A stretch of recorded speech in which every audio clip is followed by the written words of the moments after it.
Well, ladies and gentlemen, welcome on in. Monday Night Rally. You ever been to a monster truck rally, Sammy? You ever been to a monster truck rally? Like Gravedigger and all I have those? not. Oh, okay. Well, No, I've never been. you're actually missing out on a big portion of life. Guys, welcome in tonight. It's Monday night. What does that mean? It means it's time for a real draft with the land community. Appreciate y'all hanging out with us. We got Sammy Stacks here in the building, ready to have some fun conversations. I appreciate y'all big time. Let us know who we're hanging out with here in the chat, who's in the building. We were on time like every time. You know how we do here. What's up, Todd? What's up, Double Agent? What's up, Forbes? Jeb is in the building. Levi's in the building. We've got Mike. We've got Joel here. We've got Pablo, a bunch of people hanging out, having a good time. I appreciate y'all coming here. Draft countdown is about 6 minutes away until we step into a real draft. I can tell you tonight's going to be interesting because we've got another auction draft. The way it works with the land community leagues, right, which I host, there's a new league available literally every single Monday. A brand new league is available for promo code LAND annual Motherflocker members. And this league, it's a democracy. It really is. And this league voted to do an auction draft. So what Sammy and I did last week, this league is now stepping into that.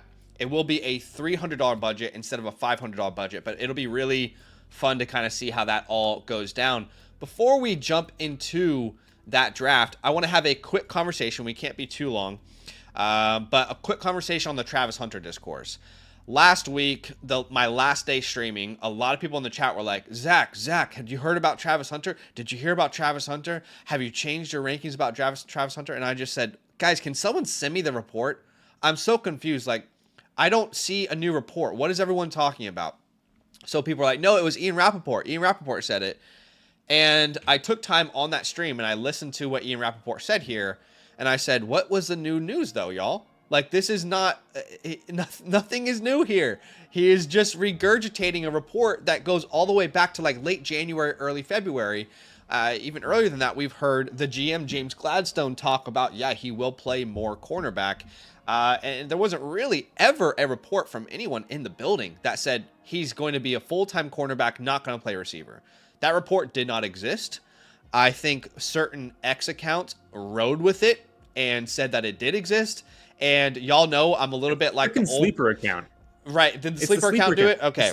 The sleeper NFL account tweeted out like some fake quote about it's no longer a 50-50 split. That was the big one where it was like Travis Hunter is now going to play full-time corner. It's silly because he barely played corner last year anyway. Like they're just saying he's going to play more. And nobody ever said no, like any of this. It's infuriating. I've got a not a stereotype. I've got a people know me as this guy, this old man who sits on the porch and yells at Twitter. This is why I do, guys.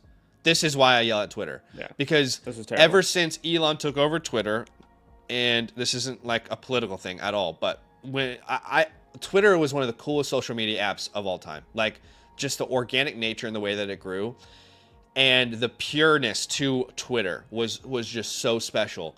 But now when you pay people, when you incentivize them for clicks and for interaction, people will get creative in ways to get huge reports, huge amounts of traffic coming through different areas. So this is just another example where there are all these Twitter accounts that are really, generating a very small amount of income, but they are for clicks and views. So people are like, hey, Zach, where do you have him ranked in your rankings right now? Like, how far has he fallen down for you?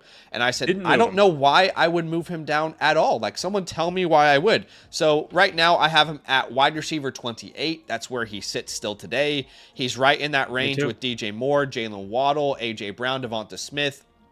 Do you feel like he's deserving of being higher or lower than this? That's exactly where I have him. Oh, really? You're the same as me? Okay. Exact same. I have him at wide receiver 28. Yeah, I have him right behind Devonta Smith, right ahead of Michael Wilson. Yeah, so we're pretty much in lockstep there. It was just, you're absolutely right on the point of, that sleeper NFL count is just trying to get as many clicks as possible, as many impressions as possible, so that account can make the most money.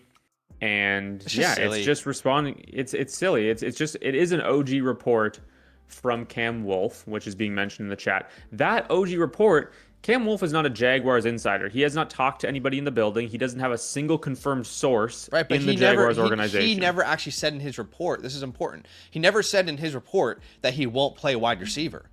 Correct. That was entirely fabricated by people on Twitter. Cam Wolfe never said that in that report. I know what people are referring to. That was never said. Yeah. So not one person has actually out of their mouth said Travis Hunter is going to play full-time corner and part-time wide receiver. No. Not even that. And that's the base thing that people are running with, and nobody has even said that. Crazy. So, yeah, it's an absolute mess. I mean, the James Gladstone report quote from January was just that we have more need on corner right now than we do wide receiver. And so there will be an emphasis there. That was it. That was it. It's funny because Travis Hunter tweeted out today or whatever it was. Now, who told you this? And I just thought, who told you were naked? Who told you? All right. It's like Travis Hunter's like stepping in to tell the truth. He's like, who told you were naked? If you know, you know. Okay. So we've got about a minute till we start this draft. It will be an auction draft, but I have absolutely monumental, massive news for you guys. There's been so many people who have been requesting a big money, high stakes land league, and I am happy to report that we just officially released today the Kratos League. You can now go enter if you want to be a part of a land league. We are obviously hosting these every single Monday night, and next Monday night there will be a real draft. It is a high stakes, big money draft. It's a $150 buy-in. Okay, so if you're penny pinching right now, not the best buy-in for you to kind of try and grab. It is a $1,200 prize to first place, and the league is now open at landleagues.com. Landleagues.com is the one-stop shop for everything land leagues. If you want to be a part of a league that truly matters, we've got great commissioners running these leagues.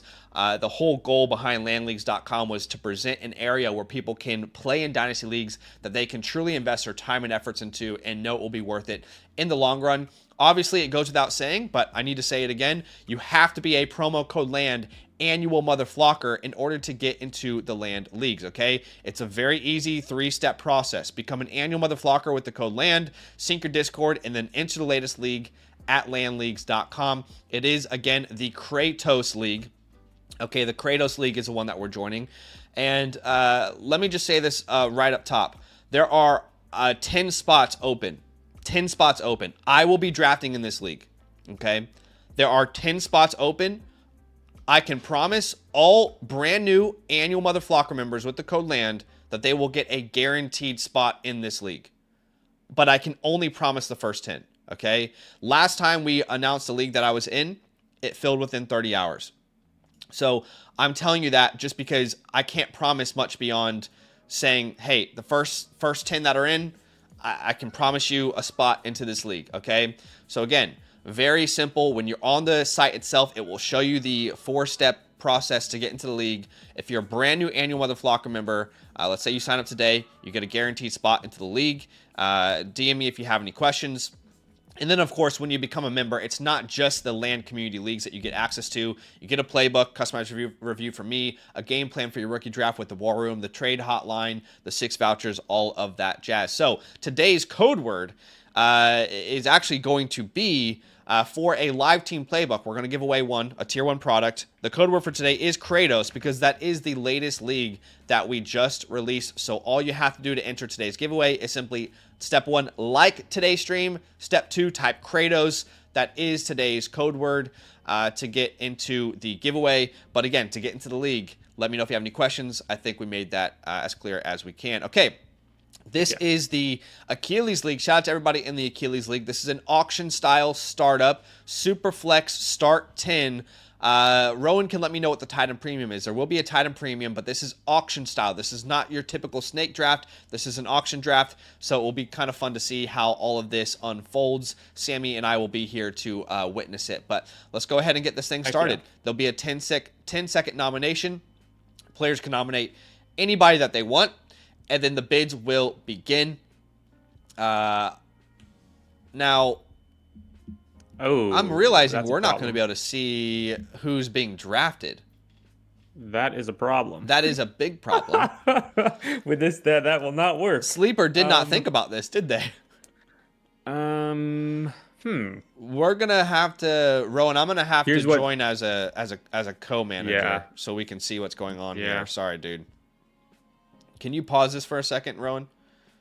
Sorry, Yeah, just gang. pause it, and that'll make it easier, and then Rowan doesn't have to worry about. Yeah.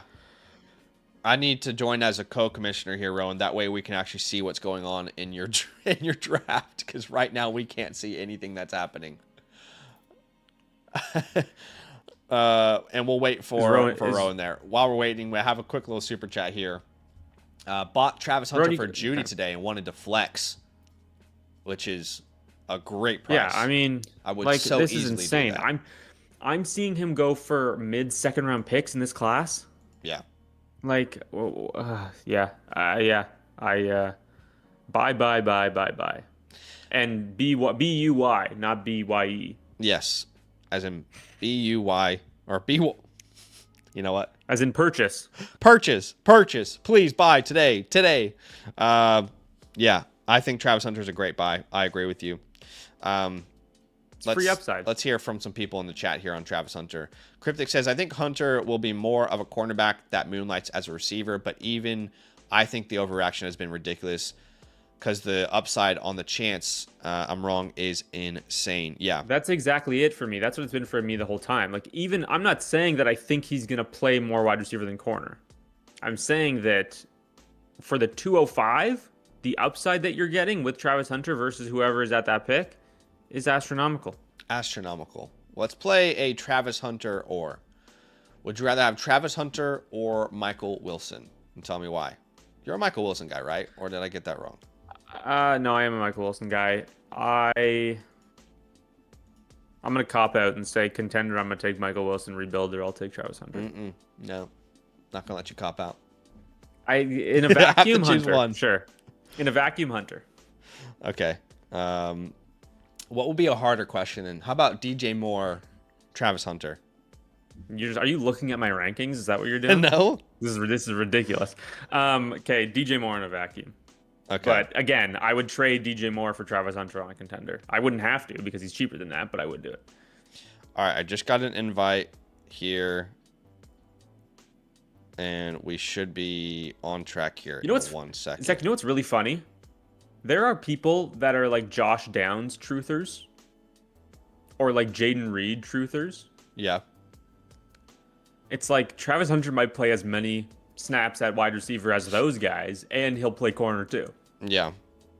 You know, it's like those are part-time wide receivers. Yeah, like, did we think about that? Okay, let me go ahead and refresh here. I think I should be able to see more information now. Okay, beautiful. All right. I will not be participating in, like, the bidding, but let's go ahead and run the clock here, Rowan. I apologize. Okay, so we've got Josh Allen up to $82 here, and he goes for $81. Now, keep in mind, this is a $300 budget. The last time that we drafted, it was out of a... I think it was out of a $500 budget.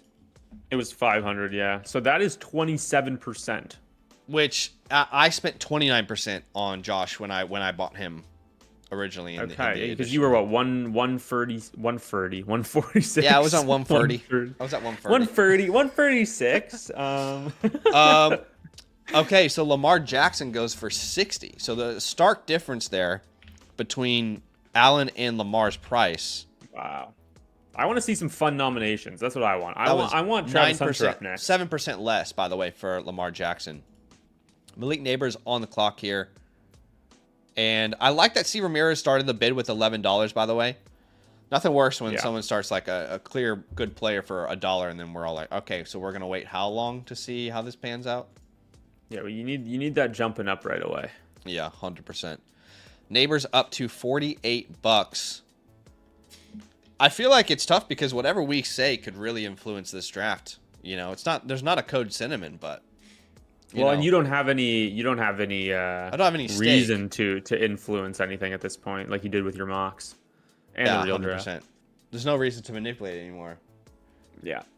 I can just be a good guy, you know. Back to good guy. You can just actually you can just say what you mean and mean what you say. Yeah, exactly. Okay. So we've got Malik Neighbors at $62. And it looks like the market might Oh, I was going to say, I think the market has been set, but DJSP is back in on Malik Neighbors. We got some OGs in this league, too, right? We got D. Macy. We got Aselmo. Oh, yeah. Aselmo's in, Aselmo is a league fiend. He's in so many leagues. Okay, $63 for Malik Neighbors. So Neighbors ends up going for 63. I think what I could do is I could add like percentages of budget for these auction drafts after we finish this one. Yeah, because you're not gonna be able to compare them 1-to-1, of course. On landleagues.com, we've got ADP for startups.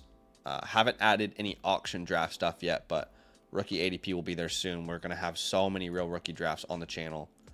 Bijan Robinson here, up to 76 buckaroos. What would you be willing to pay for Bijan in this format?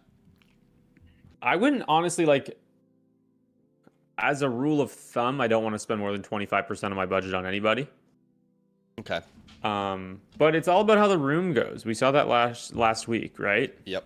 The room determines the budget. The room determines the budget. So sometimes you got, but yeah, as a general rule of thumb, I would say I'm sticking below 25 for anybody. Well, that was actually 25.3%, $76 of Ben's budget. So 75 would be like my limit for that top tier asset. Yes, Jahmyr Gibbs already up to 74. So getting really close to Bijan's price straight out of the gate here.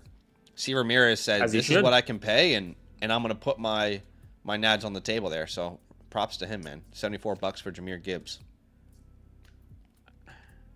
Okay, Jamar Chase. I'm expecting this to get wild quickly. Yes, jumps up to $50 straight away. $50. I got 51, 51, 51, 52. Do I? 52, 52. You think you could be an auctioneer? IRL? No. I've seen some videos of like people go to like auctioneer school, and then like, I'm like, you know what? Maybe with like a day of practice. Yeah, maybe I could do this if my heart was really in it. I feel like most things, if I dedicated like all of my time to them, I'd be able to do them. You know? Yeah. Like figure not skating. like anything. Not like anything. No. I could see you. Not anything skating. like. Not anything like physically, like where you need, you know, like, because I couldn't, you know, I couldn't play in the NFL. That's not what I mean. I mean, think you like, could do it. Learning how to do something. They need more punters. Dude, no. I got bad knees. I can't be out there punting. Okay, so we've got Chase going goes for for 74. Same as Gibbs. Scribbles thinks I could play D-line. Oh yeah, put you on the D-line. That I'm how many times? Oh my gosh. If I'm on the D-line, probably a lot. If I'm on the O-line, none. No, I am 6'6", 295. So, for the people that don't know, yeah. For anybody like that wasn't at the meetup in screen, Austin last year, but yeah, you can't tell on camera. I thought you were 7 foot. No, not quite. Okay. Some people think that though, just because like I'm so tall, but yeah. Okay, Drake May goes for $67. So right now, Josh Allen does look like a little bit of an overpay at this point. Well, I mean, I think that might just be a deal for May though, right? Because 67 for May was 60. Pretty affordable, actually. Yeah. Considering the Gibbs Bijan Chase price, that's just 22% of the budget. See, D. Macy is right in the chat. I could be president. I can't because I'm not American, but I think you could. That's something where I think if you put your mind to something, Sammy, I think you could accomplish it. Learn enough about politics to do that. I think I could do it. Coach says Sammy knows crab cakes and football. Okay, Saquon Barkley for 30 I don't get the reference, bucks. Unfortunately. $30. That's 10% of the budget. I just want to let you guys know. I opened my calculator to do that math, by the way. Sometimes you just got to make sure. Yes, 10% of the budget there to. You don't want to say Saquon something live Barkley on stream that could be wrong. You know? AJ Brown, OTB here. D. Macy saying Sammy Savage 2028. Would you be my vice president? Yeah, be an honor. That's from Wedding Crashers. Okay, you know what's funny? I have seen Wedding Crashers. I just don't remember. I've only seen it once, and I do not remember that quote. What's up, Styles? Welcome in, man. Good to have you here. Tyrone says, Zach, just watch your final rookie rankings. Is there no hype behind the Penn State running backs anymore? I I don't guess think there was any hype about Katron Allen ever. Yeah. I don't know Nick if you're like Singleton, referencing obviously. like the consensus hype or like me. I've never been high on those running backs. I know specifically Nicholas Singleton. I've been labeled a hater many times over the course. I mean, of at this many point years. though, like nobody at this point nobody is pushing the Nick Singleton buttons. You know, I don't think like Yeah. there's anybody pulling for him. It's just one of those things where like I think I'm gonna like him as a target if he goes like day 3 and he is in like the 3rd round of rookie drafts. Right. At that point, I'll be like, I'll take a shot on the guy who was the insane high school recruit who we know is probably a nuts athlete. Like honestly, Zach, if Nick Singleton had been able to test at the combine, if he hadn't have broken his foot, I think he could be seeing a lot of the same hype that Mike Washington is seeing right now. Yeah. But Right? you never Like like Mike it when Washington- someone is if man. No, of course You know, not. like Of course. Luka Yeah, Doncic is a yeah. little bit of if man in the NBA. Like ifs and buts. And I'm saying like a 3rd round pick, like I'm a 3rd round rookie Yeah. pick. You know, like taking a shot on a guy. We know that running back is the position of opportunity, right? Yeah. So Look, anytime you get in, like in most drafts, when you get into the 3rd and 4th rounds, I have no problem with you taking a shot on a player you like. This class in particular, that might be like the late second round. You know, I've been marinating on this a little bit. I would honestly rather have like. I'd the love to be in two- your marinade, bro. Come hang out, man. But marinate us right now. I would love to have like the 210 and 212 instead of like the 203. 210 It's and like- 212 instead of the 203. I'd rather like take Yeah. shots at the back of the 2nd round as opposed to, you Yeah. know, having to get somebody who I don't like at the 203. I got a video coming out in a couple days, and it's my strategy video for rookie drafts. And I have a very specific opinion on 2nd round picks, just in general, definitely in this class as well. And I would just say I don't necessarily disagree with what you're saying there. So we've but- had AJ Brown went for 22. Yep. Which I couldn't tell you right now if that's going to look like a bargain or not. You know what I mean? That's Like- under Saquon, which makes sense, I think. like 7% of the budget. It's not that surprising. Burrow for 58. What did you think about that? That's 19%. Lamar of the was budget 60, there. so yeah, that's fine. Lamar Yeah. was 60. I think that makes a decent amount of sense. What's the premium in this league, Rowan? Oh yeah, good to We've know. also got Puka Nacua, who came off the board at $71. So he ends up being under more our expensive than Chase. Neighbors, which makes sense, but right around the Chase Gibbs price there. Bowers for 59. Now, if we're doing the Sammy Stack strategy, then DJ is on track. He just needs to draft needs 4 another more tight end. tight ends in the Okay, next I drafted 2. 20 minutes. Let's be. And make sure It's a that he half point. pays the top price for them. No, I'm just kidding. You got a discount on It's a Tyler half Warren. point. It's a half point. Tyler Warren was passed around in our league. You know. Yeah, I did end up trading him pretty instantly. What percentage of your budget did you spend on Tyler Warren? I can't remember. It wasn't He anything was- egregious. I paid $42. Okay. So he was 8.5%. Yeah. That's not bad at all. What's up, Mason? Welcome in. Yeah, it's We are funny. tuning into the We did an auction, auction draft last week, and I told people, hey, y'all can whatever kind of draft you want to do. We'll let you guys vote on it, and people voted for the auction draft again today. $68 for Jaden Daniels, which is not bad. That's what he should go for. Yeah. I think I think he's being respected here. Yep. About 23% I got him, yeah. of the budget around there. Yeah. I do think that does make Drake May an incredible value, though. Yeah, it's a really good value. from Ben. $67 Drake May is kind of crazy to think about. Old man Daniels off the board. Old man Daniels. Yeah, it's funny. The old man got the was finally respected in this draft. Okay, Jefferson goes for $61, which is right around the Malik Dynasty Neighbors price. Dynasty dude's building a lethal contender over there. Yep. Daniels, Saquon, Jefferson. We'll see how this goes because he's only got 141 total dollars left. Jalen Hurts here. I gotta be careful not to like click draft or something. But Jalen Hurts here goes for 45. Keep your hands off the button. That's not bad at all. 45. That's 15% of the budget. Oh, that's such a good price. Yeah, we're Sammy and I are doing our projections, not together, but like for the 2026 season. We're both using a similar system. What's your projections on old Jalen Hurts? Jalen Hurts in a. It's funny. He's different. He's 5 spots apart if you're looking at 6-point or 4-point. That's passing funny. touchdown. Yeah. Yeah, he's almost but a lock for 10 rushing touchdowns every year. Pretty much, right? Like nobody's really talked about it. Everybody was talking about the tush push last year. It's getting banned. This is bad for Hurts. Yeah. Now it's not getting banned and nobody cares. Yeah. So no, I have him like it's not a crazy season. I have him for like 3,600 yards, 24 passing touchdowns. I do think his rushing goes back to, what we've seen historically. Yeah. I have him for about 550 and 11 on the ground. Okay.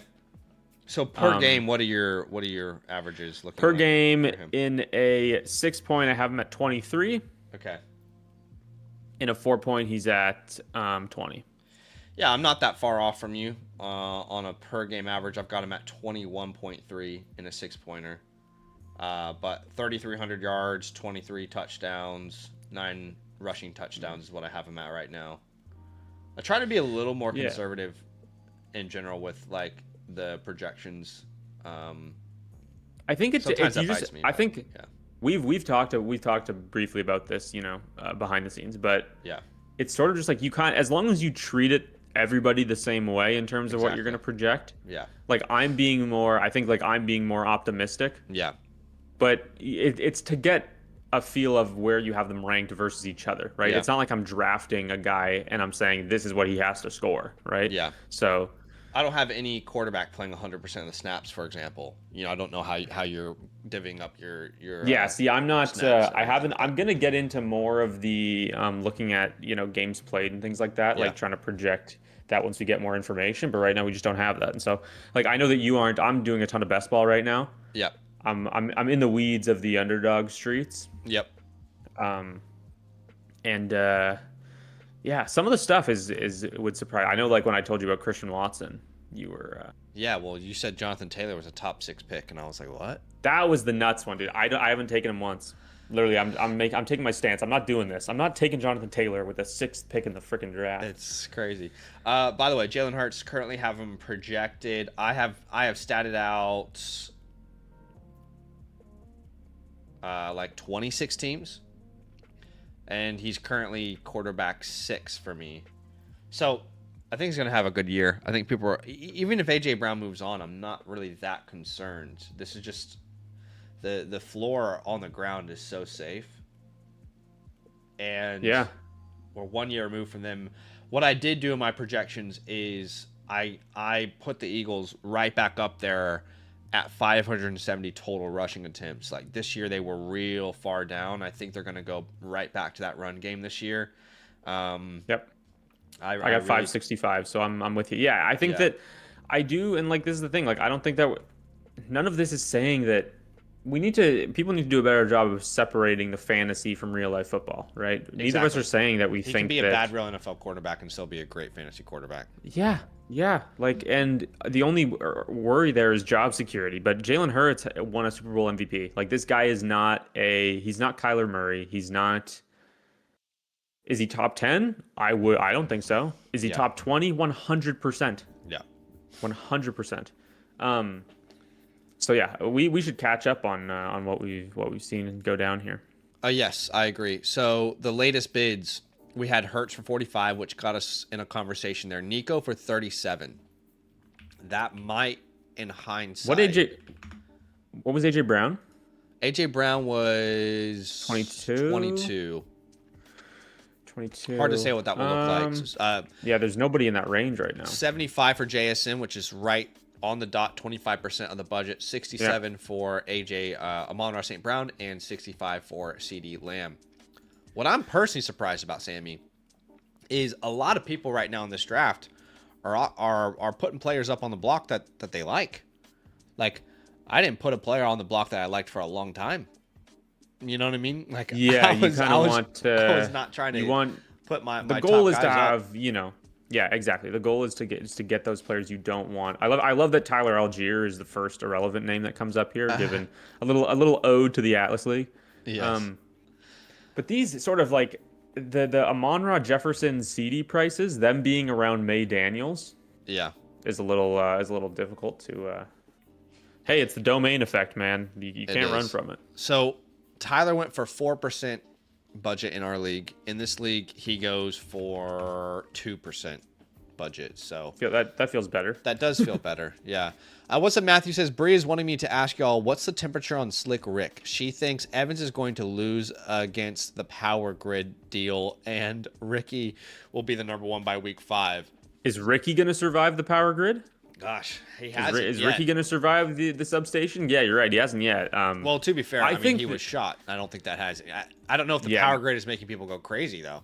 I mean, maybe there's more to that. Maybe San Francisco is more unsafe because of the power grid. I don't know. Last year for Ricky was difficult. I mean, I had him in the flock league. Yes, and I was annoyed when you drafted him. I wanted him so badly, and I'm so glad that you saved me from my own sin. He has that really light, like it seemed like just a light LCL issue. They didn't even put him on IR. It was a Bucky. It was like Bucky, right? Yeah. Didn't even put him on IR, and then he missed 10 weeks. So I think that Mike Evans is really good for Ricky Pearsall. If they can both stay healthy, I think it opens up a lot for that offense. Ricky finally being able to do what they, intended of him. He hasn't had a healthy season yet. It kind of sucks, right? And some players, it's just like they're never able to stay healthy. And do the Niners look at Ricky Pearsall as a guy who they can rely on to be their bona fide wide receiver 2, given what they've seen the last 2 years? I don't think you could say they can. They have that pick at 27. They could take a wide receiver there. So I like Ricky. I don't think for a second his spot is guaranteed, just because of the unfortunate reality that he hasn't played a ton of football. I think that's fair. He's very clearly, when he is healthy, able to get open and be, very effective. He was player. Awesome. I think he led the league in receiving yards after 4 weeks. Yeah, not a surprise at all. I mean, I don't think he's ever going to be like a true number 1, but what Devonta Smith is in fantasy football is probably the upside of what he could accomplish at some point in his career. I'm not saying it's like the expected outcome, but there's potential for him to reach that. Sammy, DJ is really following your game plan here. I mean, to a T. Oh, wow. He's like, how much of my budget can I dedicate to the tight end position? So he's currently got... now he's bidding up Hunter. He's bidding up for Hampton as well. He's got 37% of his budget dedicated to tight ends. Would you recommend to get that up to like 45, 50%? Or how would you kind of navigate that? 37% of your budget is quite low for the tight end spot. I'd say you're not serious until you're pushing 60. Yeah. That's what I would say. So if he can get Loveland on this team, if he can get maybe a Warren or a Fannin on this team, he'll be feeling a lot better. Yeah. A lot better. Okay. You heard that here first, DJ. Amarion Hampton goes to C. Ramirez, who has exclusively drafted running backs at this point. It's a nice little room. So we've got Gibbs, Hampton, and Algier. Do we miss any other bids while we were doing that? Achan, I think we didn't talk about. Jackson Dart. Dart went off. Dart for 40 something. I like that. I like that a lot. That's not bad at all. 49. Yeah, no, completely. So what does that end up being, like 16% or something? Achan for 49 is a little surprising though, to see him go that low. Yeah, I mean that seems like 49 might be that like 2-3 turn price. Is he not Is he not like the 204 range? No. He's been falling since the Waddle trade and the Malik Willis stuff. You're right. 207. That's even higher than I thought. I'm seeing him at like that late second. Yeah, that's fair. But he's a weird one because he's one that I'm grappling with in the underdog drafts right now, because obviously like Dynasty, a lot of it is I'm, I like best ball, and that's partly why I'm playing. But at the same time, Dynasty is very much tied. We talk about 3-year windows all the time, but it Yeah. is tied to year-over-year production more than anything else, right? The rankings that we make every offseason are largely due to what just happened and what we think is going to happen in the following season. So Achan is a weird one because I don't like this team is just gonna be so bad. I just think they're gonna suck. And I don't want a running back on a team that sucks.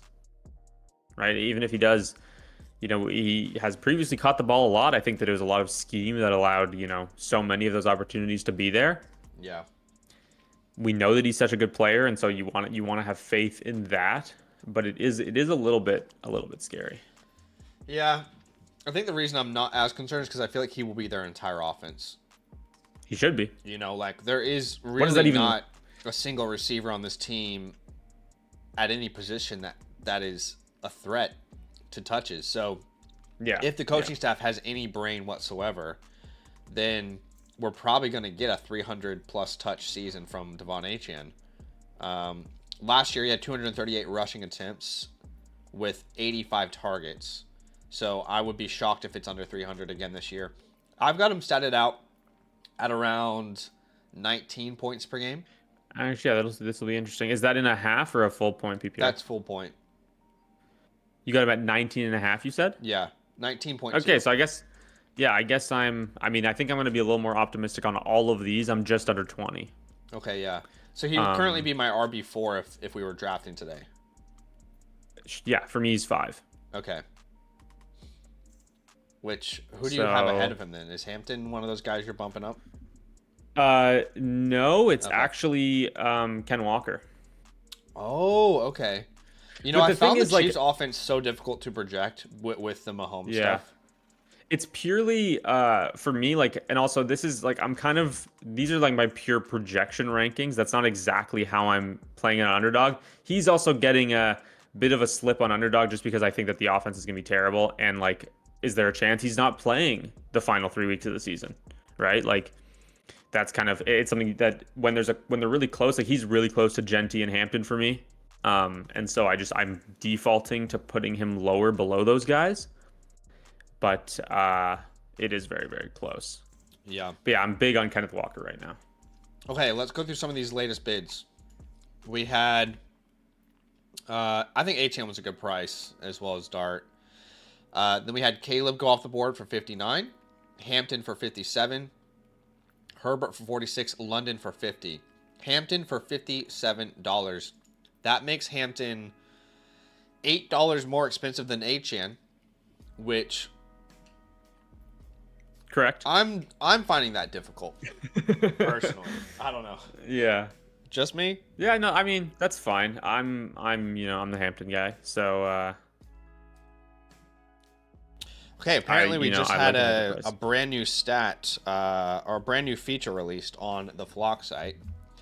Ooh, yes.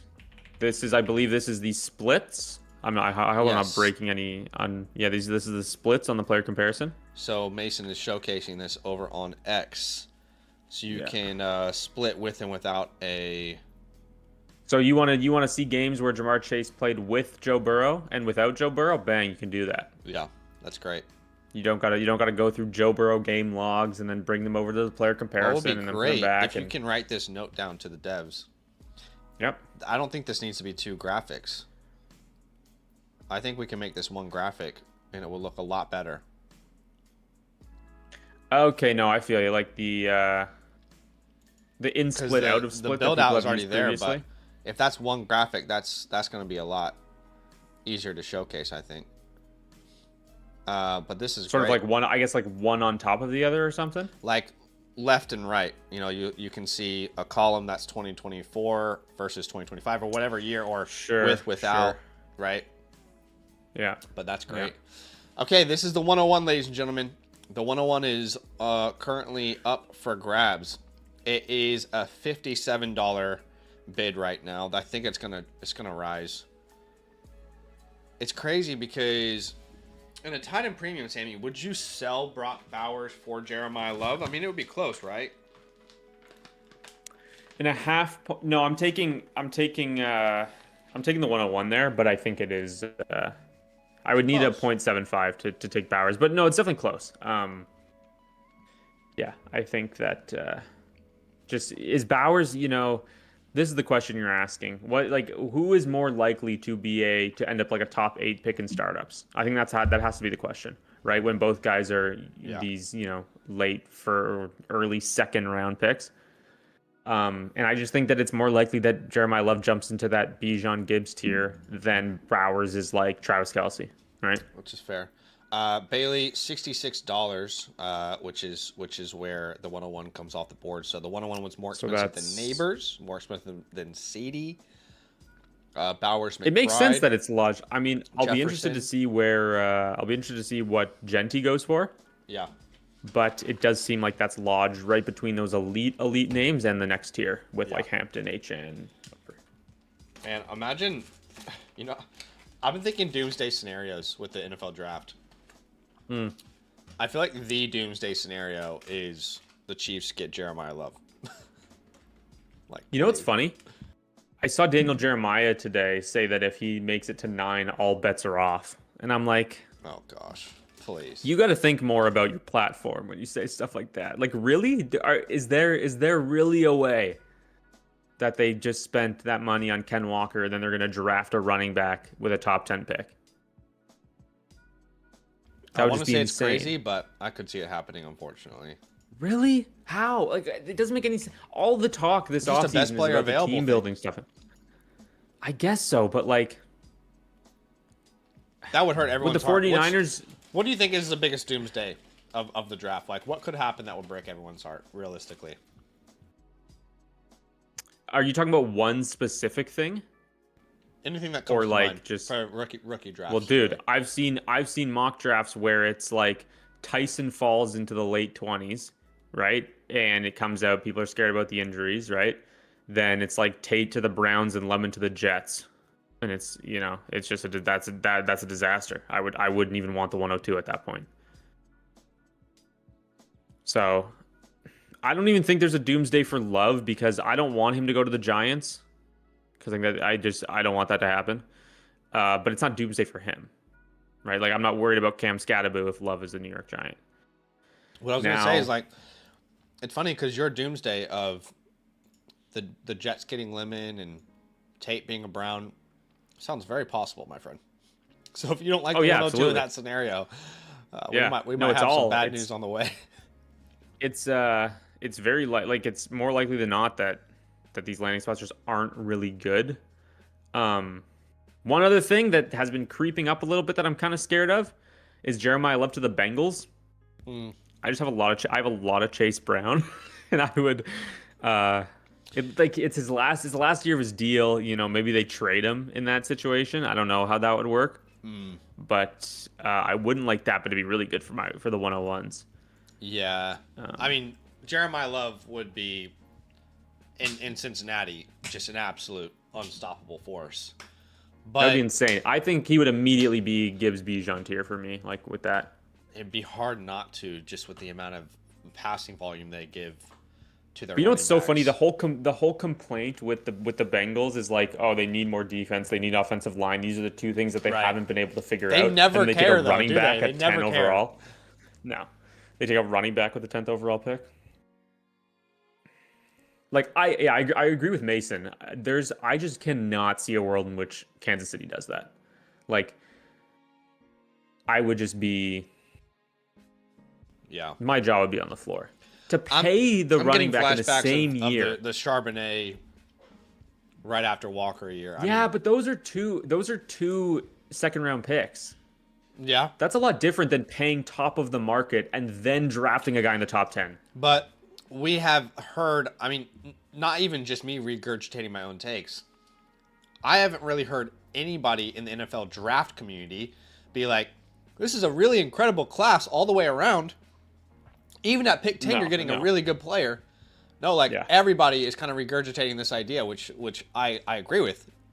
That all around, it's not really the best class we've ever seen. So, I don't know. It'll be interesting to kind of monitor. I'd like to hear everybody's Yeah. doomsday. What is everyone's doomsday? Let's hear it in the chat.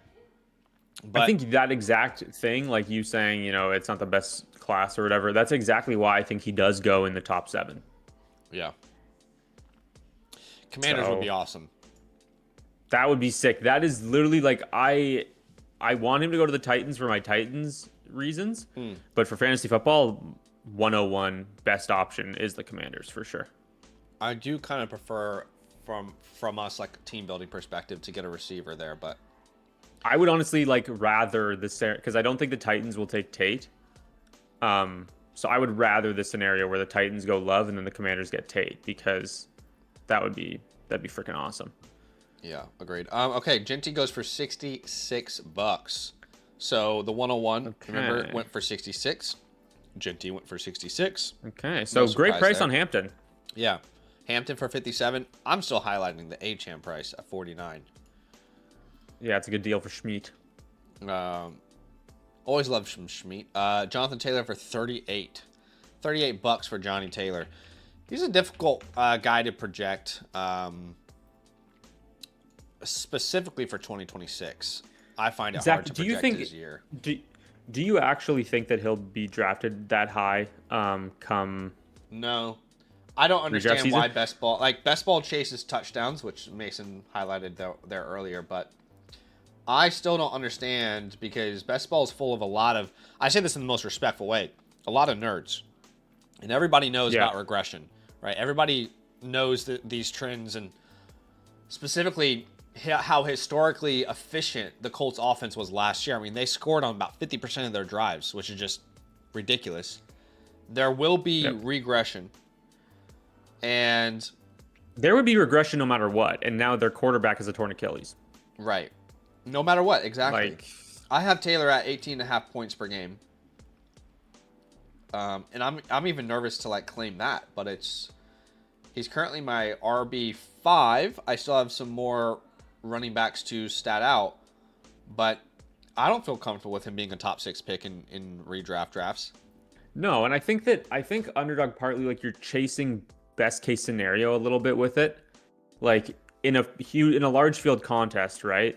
You're going to take bigger swings because you're not trying to come 6th in your league and just squeak into the playoffs, right? Whereas in redraft, you might want to make a safe pick more often, where, you're just competing against 11 other people. I think that if the Colts can manage to get back to what they did first half of the season with Daniel Jones, then he's a good pick there. It's kind of like the Christian McCaffrey thing, which was happening all last summer. Yeah. Christian McCaffrey is largely going in the mid to late first on underdog, but I loved taking him there because the upside was enormous, right? Whereas in a redraft, you're a little more scared because if he gets hurt, your entire season is ruined. If he gets hurt in one of your underdog drafts, it's not that big of a deal. For sure. It definitely makes it easier to kind of, hey, DJ, Colson Lovin's available, man. If we are following the Sammy Stacks blueprint, Hop in there, brother. Come on, man. Hop in there, brother. You gotta splash some cash here. You are not spending nearly enough. You got to drop the rest of this budget on Loveland, actually. Oh, he can't. He's been priced out. You know what's funny? That's unfortunate. Maybe he would have drafted him for $42 and finished off the trio. As soon as the draft log dropped from last year, the comment section absolutely clowned Sal for taking CMC. You remember that? Yeah, but he had that sort of best ball mindset, where it was he doesn't care if he finishes last. This league really matters. There's a big prize for first place, and so he shot for first with that pick, and it completely worked out. Oh. Now, if CMC had, there was that calf scare before week 1. If that had come to fruition, obviously he looks like an idiot. Yeah. But it worked out. Taking the swing did work out in that case. It did. It definitely did.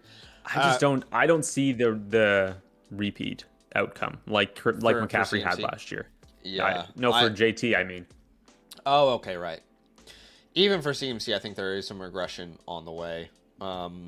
He was so inefficient as a rusher last year, and another offensive line was struggling. But just if Mike Evans can stay healthy, it's a lot of ifs, but if Evans and Pearsall can stay healthy, if Kittle can come back on time, I don't think there will be as high of a target share out there for him. What do you have last year? Sure. 130 targets. I think that number is more likely to come down to like 100, maybe 90 in that range. I do think that his role has changed a little bit, regardless of what the pieces around him look like. I think just as this, older player, he's not as explosive. Like last year, he ran at 3.9 a carry. The year before, he was at 4. Well, he didn't really play in 2024, obviously. But yeah, I think 24% target share is probably pushing it a little bit. Yeah. That's what you have him at the moment? No, that's what he had last year. That's what he Right. had last year. Was a 24% target share. I brought him down to 21. Yeah. Which I still think he could do because I just think this is his role now. Especially with Kittle missing, like they don't play the same position, of course. But the short stuff that Kittle would get a lot of all season, like who knows how much he's going to be able to do right out the gate. Yeah. I get you. Okay, quite a few players have been drafted since we've addressed the board. Anyone that stands out to you here? Mahomes for 40, Knicks for 42, McMillan for 49, Etienne for 26. Etienne for 20. Like Etienne for 26 does feel good. It is cut off a tiny bit for me, so I can actually only see the first number. Oh, okay, right. Etienne for 26. I mean, that's not a bad price at all. It's under 10% of your budget, really. Ken Walker for 36 going. Saquon seems like an overpay at this point. Yeah. But everybody has a player, so nobody is punting completely. That is good to see. Drake London went for 50. Tedros McMillan for 49. Mahomes for 40. In this format, sometimes I do see London ahead of the Bowers and the McBride, so I don't mind the price tag on him there. Yeah, yeah. There doesn't seem to be any insane movement as of right now. No. I think that, Ben might be a little worried now that he's got $10 to fill out the rest of his roster. Yeah. We got Chicken Claw with a lot of money. Schmeat's got a lot of money. It's really probably the studs and scrubs strategy here for Ben. We'll see how that pans out. All right, I'll be right back. Everybody ask whatever question you want to ask Sammy. Make it really personal. Make him tell you something really personal. Ooh, this is good. Yeah. Yeah, this is going to be a tell-all. Whatever you want to know, guys, I'm here to let you know. So hit me. Get as deeply personal as you would like. I'm here for it. Ready to go. Isaiah Likely. Mason, I'm gonna...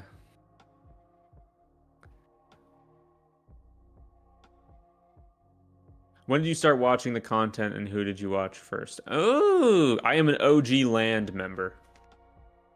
It was definitely Zach and Badaki were the first that I was watching for Dynasty stuff. Yeah. And that was 2022. Pineapple on pizza, I think it's fine. I'm not going to get mad at anybody for doing it. Not my thing. Yeah. Yeah. I bet Mason likes pineapple on pizza. Seems like that kind of guy. How's this going to affect Marlon Mack? I don't know. I don't know how any of this affects Marlon Mack, to be honest with you. Chicken pizza is the best. Chicken pesto. Chicken on pizza is good. I wouldn't say it's the best. I'd say that, classic with like the pepperonis and the bacons. I think that beats chicken pizza every day of the week, but you can do so many other things with chicken. You can do so many other things with chicken. You don't need to put it on pizza as like the best pizza. Zom, I live stream every Saturday night. Right now I'm just doing one a week, but that might become more as we get into the redraft season. Does Zach still dress up as Batman at night? I think he dresses up as Batman throughout the entire day. He's just too embarrassed to do it on the live stream. Wow, the chat is going insane. Are CMC and Taylor holds on a team set to win it all? Won it all last season to set. CMC for me, if I'm on a contender where his injury kills me, then I want to trade him at this where he is right now. If I'm on a team where he could get hurt and I still have a bunch of youth, like if I'm a juggernaut on the flock site, then I like having CMC on those teams. I don't like having CMC on like a balanced team where I'm like, I might get 6th, you know? Taylor, I think, is more of a hold. What's it like to know that Canada is second to the US in hockey? I would say gimmicky 3-on-3 overtime goal. Favorite US city that I've been to?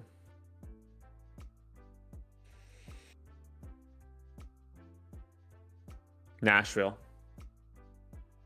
But I haven't been to that. Oh, New York is close. I like New York too, but it's too busy. I think I really liked Nashville. To be fair, Austin is really nice as well. I did enjoy Austin. It was really hot though. What is the most slices of pizza I've eaten in one sitting? I don't know. Maybe depends on how big the slices are. I could crush like a medium by myself a few years ago, probably. Chicken broccoli is a sleeper for pizza. That's terrible. Awful take. It's a disgusting take. Do you think the dip in wide receiver production last year is a sign of how NFL offenses are changing? JJ Zacharyson did a good podcast with Matt Harmon on reception perception about the death of the wide receiver 2. I thought it was very interesting. And the fact that teams are going to more multiple tight ends on the field. I think that there will be a sort of curve that continues where, after the top 15 or 20 guys, it starts to drop off a lot faster. Canada wasn't complaining about their OT win. Their OT win was 4-on-4, actually. And the goal was way cooler. Who is my hero or inspiration outside of family or friends? I don't think I have a hero. Zachary Savage. Where's somewhere you'd like to go in the US? Currently? Hawaii. I haven't been to Hawaii. I'd like to go to Hawaii. Canada had their chance to win too, but they didn't. Look, I mean, I said I was annoyed that it was going to be 3-on-3 before the game before the overtime even started. So, yeah. Start bench cut. Star Wars, Lord of the Rings, Harry Potter. Wow, that's tough. Let's do. That's really hard. They're all good. I haven't watched Lord of the Rings in a really long time. I'm gonna start Star Wars. I'm gonna bench Harry Potter. I'm gonna cut. Okay, I'm back. What was the most personal thing that you shared? Somebody asked me who my hero was. Clearly you said me. I did, actually. You're yes, right. Good. Just kidding. Somebody said that Mason was trying to push chicken I can pizza be your being hero, the best type baby. of pizza. What do you think about that? Wash away the pain. What was the question? Chicken on pizza? Mason said that chicken pizza is the best type of pizza. Oh, well, that's just there's no logic behind that. The best? And then somebody in the it's an option, but the best? Yeah, that's what I said. And then somebody else said that chicken broccoli pizza is a sleeper, and I kicked him out of the chat. Boo this man! Boo! Yeah. Like, what are we talking about putting broccoli on pizza? If you want to have a salad, have a salad. All right? Don't be putting salads on pizza. Absolutely not.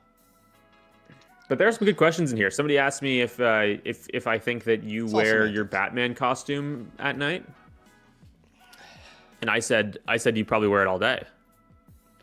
Well, Batman doesn't wear his costume during the day, guys. Have you ever watched the movies? Okay. Have you ever seen a Batman film? Uh, All right. He's at night. All right. That's when he's doing most of his work serving the city. I said you probably wear it all day. Yeah, maybe I have Batman underwear on. We'll never know. All right. Any crazy picks while I was gone? Harvey goes for 9. Likely for 5. That actually might be a value. That's like 1.6% of budget. That might not be a bad little pick there. I don't know why. I'm really excited about Likely and Chigaconqua this year. I know that sounds really weird, but I am. Chigaconqua, yeah, no, I'm pumped for. Let's get Chiggy with it. I like getting Chiggy with it. Oh, here's a fun game, Zach. What round do you think Chigaconqua was going in underdog drafts? In underdog, I would say 10th. Yeah. Actually, that's too 14th. high. Okay, yeah. That makes sense. I do think 14th, Chig and I'm is, scooping him up. I think he's a good value right now in drafts. Imagine they don't go wide receiver in round 1. I mean, how is Chig not getting 110 targets at least? Imagine they take Sadiq at 7. That'd be funny. That would break my heart, just because I don't really think he's worthy of it. And then I love Chig. Yeah, that would be rough. Yeah. They should do it though. That'd be funny. Good for content. Yeah. Why not, guys? We're in a simulation anyway. Why not? Okay, someone asked people are talking about Hawaii. Are you going to Hawaii? No, somebody asked me what place in the U.S. would I like to visit. And I've been to Hawaii. I'm not really big. I'm not big on the mainland right now. Yeah, I went to Hawaii. I have got a bunch of suggestions if you go of what to do and what not to do. Okay, that's definitely on the. It's definitely on the list. I mean, not anytime soon. I don't think, but yeah. Definitely Don't somewhere I want to see. in Waikiki if you go to Hawaii, guys. Waikiki? It sounds freaky. It's not freaky. It's just very touristy, and a lot more homeless people than I thought. Oh, isn't touristy what I want though? If I'm a tourist, no. You want to miss the tourist stuff. Yeah, 100%. 100%. You want to see all the shitty on the north stuff, shore not the cool stuff. of the island. The North Shore. Mm-hmm. Oh yeah. Okay. Good to know. I'll be a tour guide. People had a what was this? Why are people talking about Lord of the Rings? What was going on there? I got a start bench cut. Lord of the Rings, Harry Potter, Star Wars. Wow. Can't cut Star Wars. No way. I'll start Star Wars. That's what I did. I think I'm gonna. Okay, should I answer this as in like me personally, or yeah, probably you personally? What's your favorite? I haven't watched Harry Potter, so I would bench Lord of the Rings and cut Harry Potter. Okay. See, I was the reverse. Okay. I loved Harry Potter. I read all the Harry Potter books. Like I read the Harry Potter books like probably when I was like 12 through 16. I read them all. Yeah. And then it took me about 6 months a book probably. Not the greatest reader. Yeah. And then I'm kidding. And then watch all the I loved Harry Potter growing up. And then I'm not a big Lord of the Rings guy. Jeb says, Zach, do you remember when you were excited about Evan Ingram last year? Absolutely. I was too, man. I mean, the Joker again, unfortunately. The Joker propaganda fooled us all. Absolutely. I was sucked into it, no doubt about it. He had such a weird career, eh? Like he was, weird. This really, really good prospect. Didn't really do anything in New York. Goes to Jacksonville, randomly is good. And then he ends up in what's seemingly the perfect situation and does absolutely nothing. Yeah. Had a great year in Jacksonville, too. Like, there was a moment where he was like a must-start every single week. Who has the best draft so far? Whose draft are you looking at and you're the most happy with? Macy is very much going studs and scrubs here with Burrow, Allen, JSN. He's got enough money to fill it out, though. Yeah. I like that he still has the $64. What do I like? Ramirez is building up, a nice group here. You know what? I think we'll see where he goes. Baker for $16. That's pretty Purdy rare. like when Purdy 43, Herbert was 46, Lawrence 42. Baker for 16 is actually criminal. Baker for 16. What Goff go for? Goff is down there. Goff went for 22. Is that 20 something? 22, and Dak was 33. Wow. Yeah, that's a really good deal for Baker, I think. Absolute steal. The 102 looks like it was $33, by the way. The 102 is $33. Yeah, $33. So that's Rashee Rice. By the way, let's have a look at our teams in the league that we drafted last week.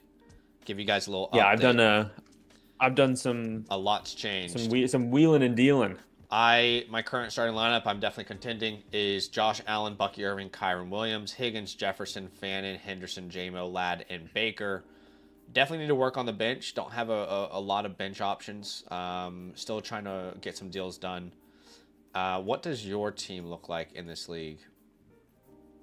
I made 2 trades, I think. One of them was getting rid of a tight end, which is just heresy from you. But let's have a look. Well, yeah, not very on brand. No. But yeah, I traded Warren. I traded Tootin, who I had as well. I added a 27 first. I had the 102 originally. I moved it down. I ended up landing the 104 and the 108. Yep. So I'm happy, forward looking here. 2 firsts this year. I got the 2 firsts next year. So you got the 104 and the 108 for the 102. Is that right? It wasn't exactly that. I think I also moved down from the 203 to the 209 in that deal. Yeah, not bad, honestly. So I think it was a bit of moving around there. But yeah, I'm playing the long game, I mean, you have to. When you come out of the draft with 4 players that you like, you have to kind of switch it up a little bit. Zach, what's funny? Zach, go on. People are hating, man, and I'm not here for it. If you sort by my rankings on flockfantasy.com, I'm the second best team in the league. Now, have you juked your stats like Danny was for the Flock League rankings? No, I haven't. The reality is that I have a bunch of the players that I like, so it just works out that way. Where's BTJ, Loveland, Hampton. Who's number 1 in your rankings? You. Cool. We're not talking about you right now. We're talking about me. No. I'm just saying, no big deal. This isn't about. I know, Zach. You tend to think everything's about you. No, I mean that's where you're wrong. This is about me. I don't think. That's. See, where look, we're different. I think that you got absolutely jobbed on that Jefferson trade. Did you? I will pay it again. By my rankings, it says that you lost it. Oh, really? Yeah, right there on the right hand side. Oh yeah. The recent trades, yeah. Is this? Yeah. I think Sammy Stacks. This is Sammy Stacks. I mean, it's obviously very close. I did pay the 106, 108 in a Doomsday for Justin Jefferson. Yeah, it'll be interesting to see. I think that I'm a big Kyler believer, so I do think that he has. And you needed to add a stud after not getting any besides Josh Allen in the draft. It's crazy that my rankings got you out 7. I wonder what's so different in our rank. It must be Brian Thomas. It's Thomas, Hampton, and Loveland. That's what it is. Okay. I already have Loveland at tight end 3, though. Well, yeah, but you have him at 36, whereas I have him at like 26. Right. I do think Wild Dog's my biggest competition here this year. Well, he's got a good team. He's got a nice squad there. He's got a good team. Not that he's the only competition. We got a couple of good teams here. Couple teams that are top heavy. The Deanna Boys team is really interesting as well. But who is our rebuilders? I need y'all to send me some offers here. Rebuilding rankings. We've got Project Hail Mary. Yeah, the problem is we probably can't afford an Amon-Ra. Weak rebuilder from Brocktober. I could afford a Rashee Rice. Anyway. Cam Ward currently on the block here. We've got quarterbacks are going hot and heavy in this one. A lot of quarterbacks off the board. They're almost all off. Rowan needs one. Rowan needs this real bad. And he can't. Yes. 14 was all he had. Oh, Rowan. Rowan's got an insane squad outside of quarterbacks. Yeah. Like, he's about to have Walker, Jeremiah Love. No, he's got the 101. That's the 101. Okay. Puka, Flowers, Olave, Doomsday. It's going to be a fun squad. But, yeah. That's funny. Absolutely, Matthew. Of course, my friend. In fact, that will be the next portion of today's stream. There are a lot of team reviews in the queue, and obviously I'm going to do my best to get through all of them tonight. So, absolutely, my friend. One thing I wanted to note again here, we are doing a giveaway. All you have to do to enter is simply like the stream and then type today's code word, which is Kratos, Kratos. So like the stream, type Kratos. You'll be entered to win a live team playbook, that tier 1 product. I don't know if I'm going to be able to do these type of giveaways during draft week because the queues are already getting pretty big with these team reviews. But reason the name is Kratos is because we just launched a new league on landleagues.com, the Kratos League. And the big news was that I will be drafting in the league. It is a high stakes, big money league, $150 buy-in, $1,200 to first place. It's a super flex league, and I can guarantee spots to the first 10 new annual Mother Flocker members. So if you haven't gotten into a league yet, go to landleagues.com. Obviously, have to be an annual Mother Flocker member. Make sure you read steps 1 to 4. And then if you are a brand new member, you can feel free to DM me and let me know, and I'll make sure and fast track you into the Kratos League. But this time next week, real money league, big money league, $150 buy-in. I'll be drafting. Love for you guys to come join us. Would love for you to be a part of the draft. Feel free to DM me if you have any questions. But if you've been waiting to be a part of the land community for a while, you've been a little bit on the edge, I would say now is the time to enter if you want to be in a league where I'm going to be drafting with you. It will not be auction, by the way. This will be a regular snake draft. I was talking to our commissioners and I said, with that much money on the line, we can't do an auction draft. Things can go wrong so quickly, Yeah. So it will be a snake draft. You're scared to compete? It's okay. You can say it.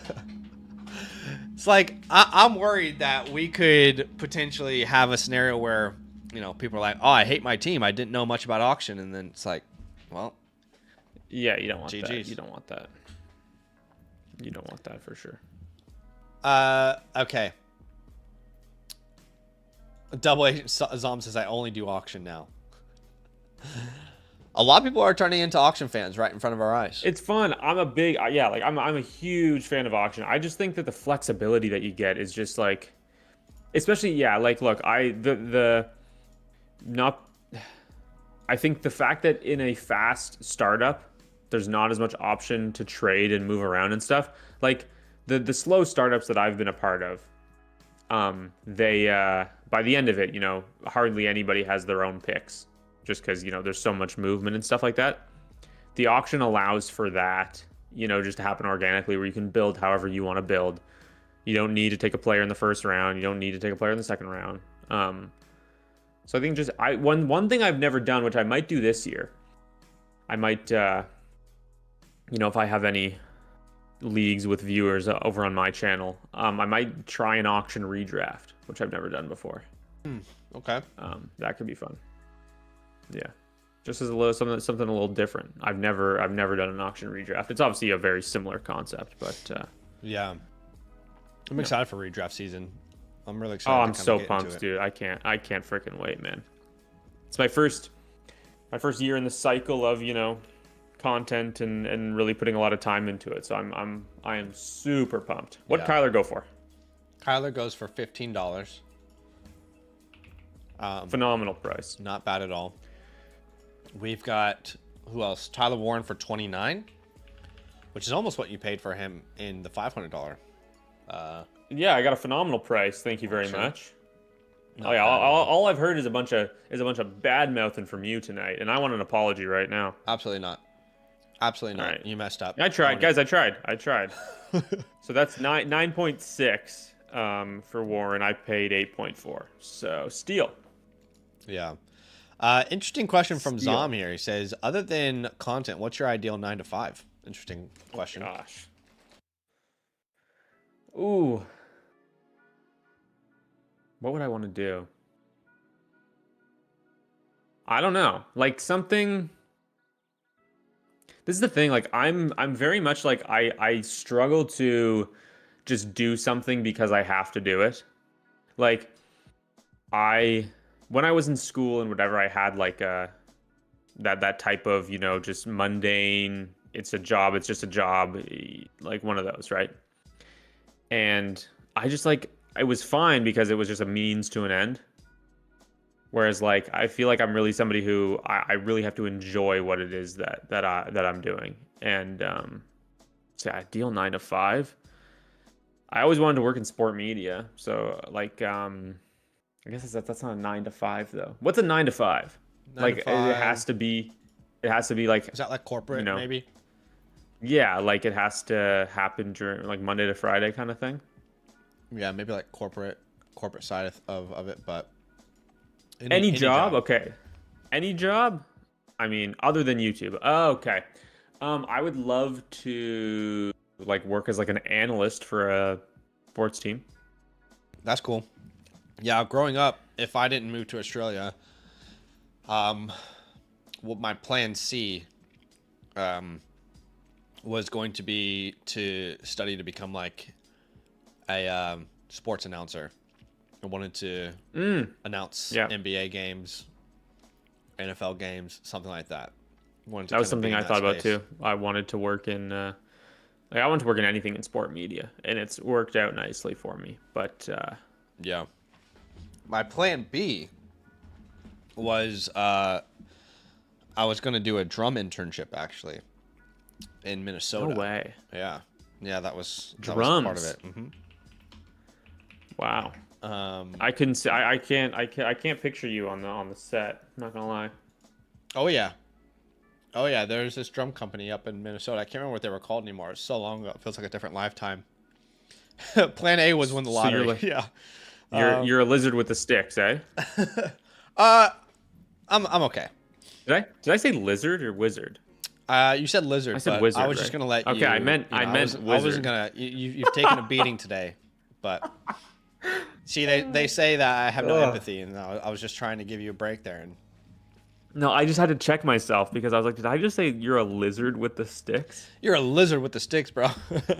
What does that I've never mean? heard that expression actually. No, really, it's a popular one. You must not get out much. Yeah, you know, lizard, the whole lizard thing. Lizard with the sticks. You never heard that? No, unfortunately, I haven't. Oh, that's funny. That's really funny. Aaron says, "What's actually a 9 to 5 now? Nothing that pays the bills." Yeah. I mean, it's going by the wayside. There are so many ways to make money now. Like people are doing like all sorts. People are freaking clipping for Twitch streamers. People are flipping stuff on Facebook Marketplace. It's like, yeah, some people are shaking their ass. Sammy, you I mean, you know, like you. I mean, that's what you do, right? Basically, the craziest thing that almost happened in the Flock League was, I don't remember why, but someone almost convinced me to start an OnlyFans, and I talked to my wife about it, and I was like, pretty sure this goes on your record. I don't think I can do this.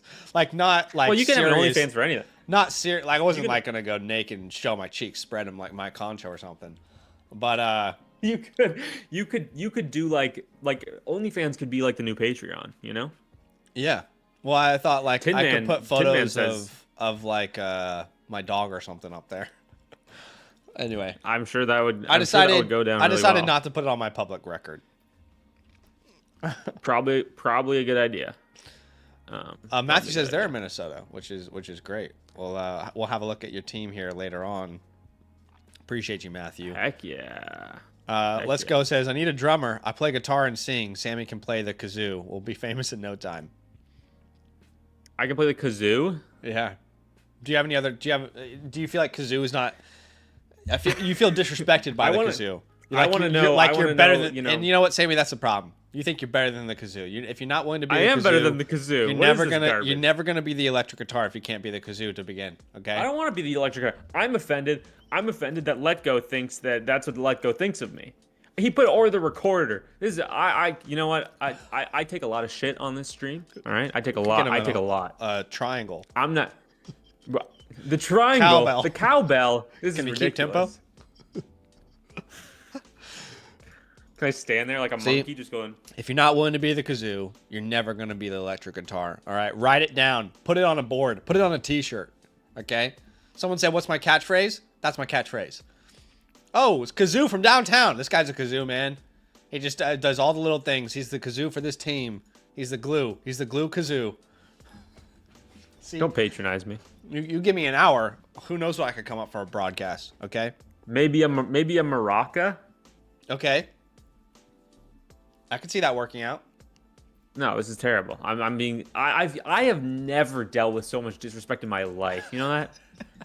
This is this is preposterous. You can't even give me like I could do a little something on the keys. Yeah. I played a little piano in high school. Yes. Do you know piano? Could we put you on stage right now? What am I playing? The kazoo. You give me like a song with like 4 notes, I can do that. But you want me to play Beethoven? I'm gonna have to ask for some time. You might need some help. Okay, Lava Harmonica goes for would be 31, sick. by the way. Bucky for 26. Stroud for 14. Egbuka for 38. So obviously people are building out their teams. By the way, the gentleman DJSP, who was pulling off your strat there, has Hertz, Young, Judkins, Brown, London, Bowers, McBride. I guess it's going to depend on how we can trade Bowers and McBride. I will say there is a lot more trade action in a auction draft afterwards when it finishes than there is like a traditional startup. So Yeah, DJ's got some flexibility there, but a lot of people's budget is starting to go. Schmidt is the main person who's got most of the budget now. I kind of like what Schmidt's doing there. T-Gotzi killed me with he's a big hot cross buns guy. Hot cross buns. Yeah, I'll take harmonica. The harmonica is not disrespectful like the harmonica's recorder is. badass, man. You ever seen like a jazz guy like play the harmonica? Oh, sheesh, dude, like Billy Joel harmonica, like yeah. I'm there. Go ahead I'm with there. your bad self. Damn, son.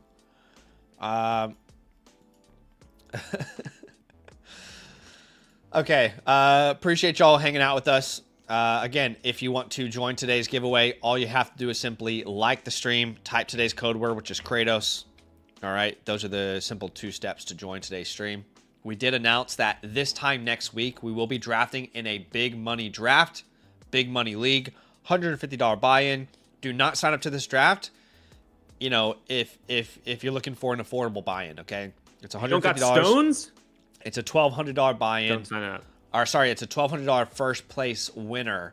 And if you want to be a part of these leagues to get into a land league, then obviously best thing for you to do is become a promo code LAND annual Motherflocker member. You can check out the link in the pinned comment.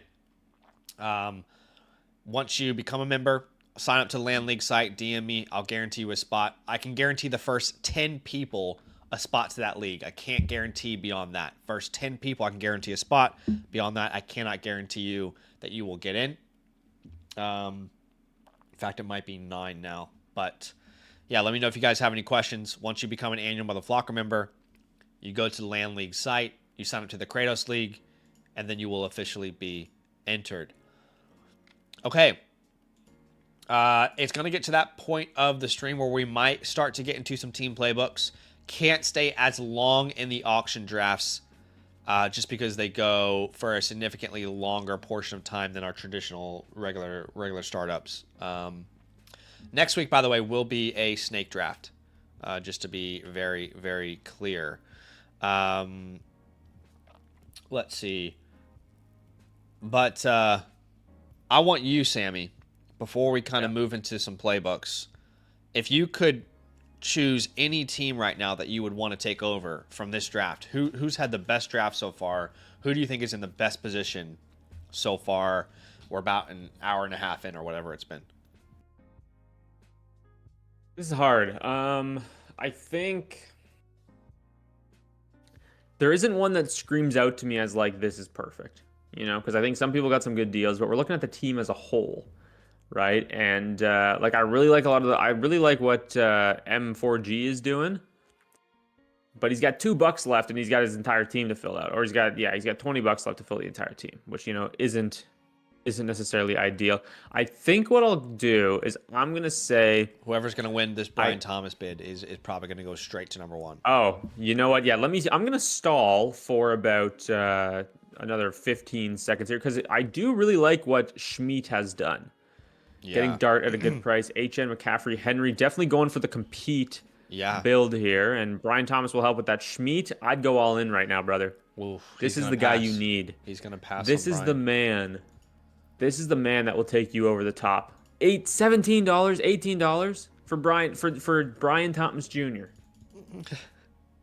Unbelievable. That Schmeat is passed. You know 7% of the budget. He did it. 20. Schmeat, you need this. He doesn't want it. Now Brian I don't think Thomas' he wants price it. is just about to get so inflated. 22. This is what he's worth, Well, man. This yeah, is what he's no, worth. for sure. I mean, Zay Flowers went for 24, to be fair. Yeah, I mean, come on. This guy's better than freaking. Sam's, Guy's way better than Sammy is Malik influencing the Neighbors. draft. I'm not trying to. I just love Brian Thomas Jr. I can't hide it. I can't hide my affection. Tikotsi, what happens first? You finish Playbooks or Roan gets a quarterback? TBC. That's good. That's really good. He got Brian Thomas. Okay, Schmeat, easy, the best team in the league. It's not even close. He's got $62 left to play with as well. I do think in wins. a start 10, though, all seriousness, he's done well.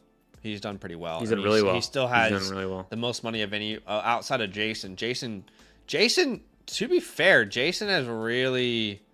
It's a I gotta weird see what build. he does. It's a weird But he's build, in a but good there's spot. potential there. He's got 4 quarterbacks. Yeah, Wow. but I don't He's think like anybody's the had me, a poor draft by any means. I think everyone's done pretty well. But all right, guys. Again, last chance to enter today's giveaway. All you have to do is like the stream and type Kratos. Kratos. Kratos. Kratos. Kratos. So yeah, appreciate y'all being here with us today. Okay, we've got 48 entries. 48 entries. We are going to go ahead and spin the wheel. And one of you are going to win a team playbook. Again, I might not be able to do these during draft week. I'm trying to figure out what to do because their queues are getting big. Okay, to win a live team playbook. Good luck to everybody, and to everybody, good luck. And our winner for today is Josh Fried. Nice. So send me a DM, my friend, and I'll make sure and hook you up. That is Ben's brother, actually. No joke. They are actually brothers. No way. They both are in That's LAN awesome. leagues. And so, Josh, send me a DM on Discord. I'll make sure and hook you up, my friend. And That's a pretty cool last name. get you all sorted. Yeah. As long as you're not fried, brother. As long as you're not fried and you're the one frying. Wow. Yeah, you gotta be frying everybody else, not yourself. Okay, let's jump into some trade questions. We do have some team reviews, obviously, today. The linked comment, the pinned comment, rather, excuse me, where it says get your team reviewed tonight. That is the same link that you can use whether you want to submit a trade question or whether you want to get your team reviewed. So let's jump in here and let's start with some of these trade questions with Black Cat first. Let's do it. It looks like he is in a Superflex 12 team start 9. It's a tight end premium. He's asking, do I trade or pass and gamble on Stroud? You mentioned before, my quarterback 2 is my weakness. 101 equals love, rate Scattaboo. So he would send away the 101 Scattaboo, Stroud, and a first for Lamar and Taylor. Right now, if we look at this just completely objectively, in ADP on real, again, I use ADP on Land League's website because it's real drafts and there's a good amount of them. It feels like a good representation of, where people's minds actually are. And I say that because Lamar Jackson is actually he has a lower ADP than the 101 this year in Superflex leagues. So they're comparable, yeah. When I look at a trade like this, I think you can say they're pretty much equivalent value based off the current market. Now, would I pay a first Scattaboo and Stroud for Jonathan Taylor? I don't think I would. I don't think I would pay that much for JT. What about you? I wouldn't. The second that Jeremiah Love doesn't get drafted to the Giants, if that is what happens, you're going to hate that you did this. I agree. But if Jeremiah Love does get drafted to the Giants, this should still be available, I think. Like a first and Stroud, that price for Jonathan Taylor should still be available. Yeah, like the way that the 27 class is being valued right now, I think that I'm not doing this right now. JT is not a guy I really want to buy. Like I'd much rather get like a Ken Walker or a James Cook, I think. Yep. with and a little bit cheaper, which I think they will be. Yeah, can you counter by adding, let's say, look, if you want to go the Jonathan Taylor route, I think at minimum you need to remove that 27 first. Like Scalaboo and Stroud in a Superflex league, that's probably more where I am. I'm not even like hell bent on keeping Stroud or anything, but I don't think this really fixes the problems that you've got with your team. I mean, could we remove that 27 first and get Bucky instead of Taylor? You know, a Lamar Bucky, and then you're paying Stroud and Scalaboo for Bucky. If you're worried about what that outcome could be for Cam. So overall, though, I don't like this trade. I would probably hold. For Jake, what's up? It's a Superflex 10-team start 11. He would be sending Burrow, Murray in the 204 for Allen in the 401. So that fourth and second round pick shouldn't really matter in a trade like this. It's a 10-team start 11. So it's Burrow, Murray, or Josh Allen. This feels relatively affordable for Josh Allen, to be honest. I do like Kyler Murray.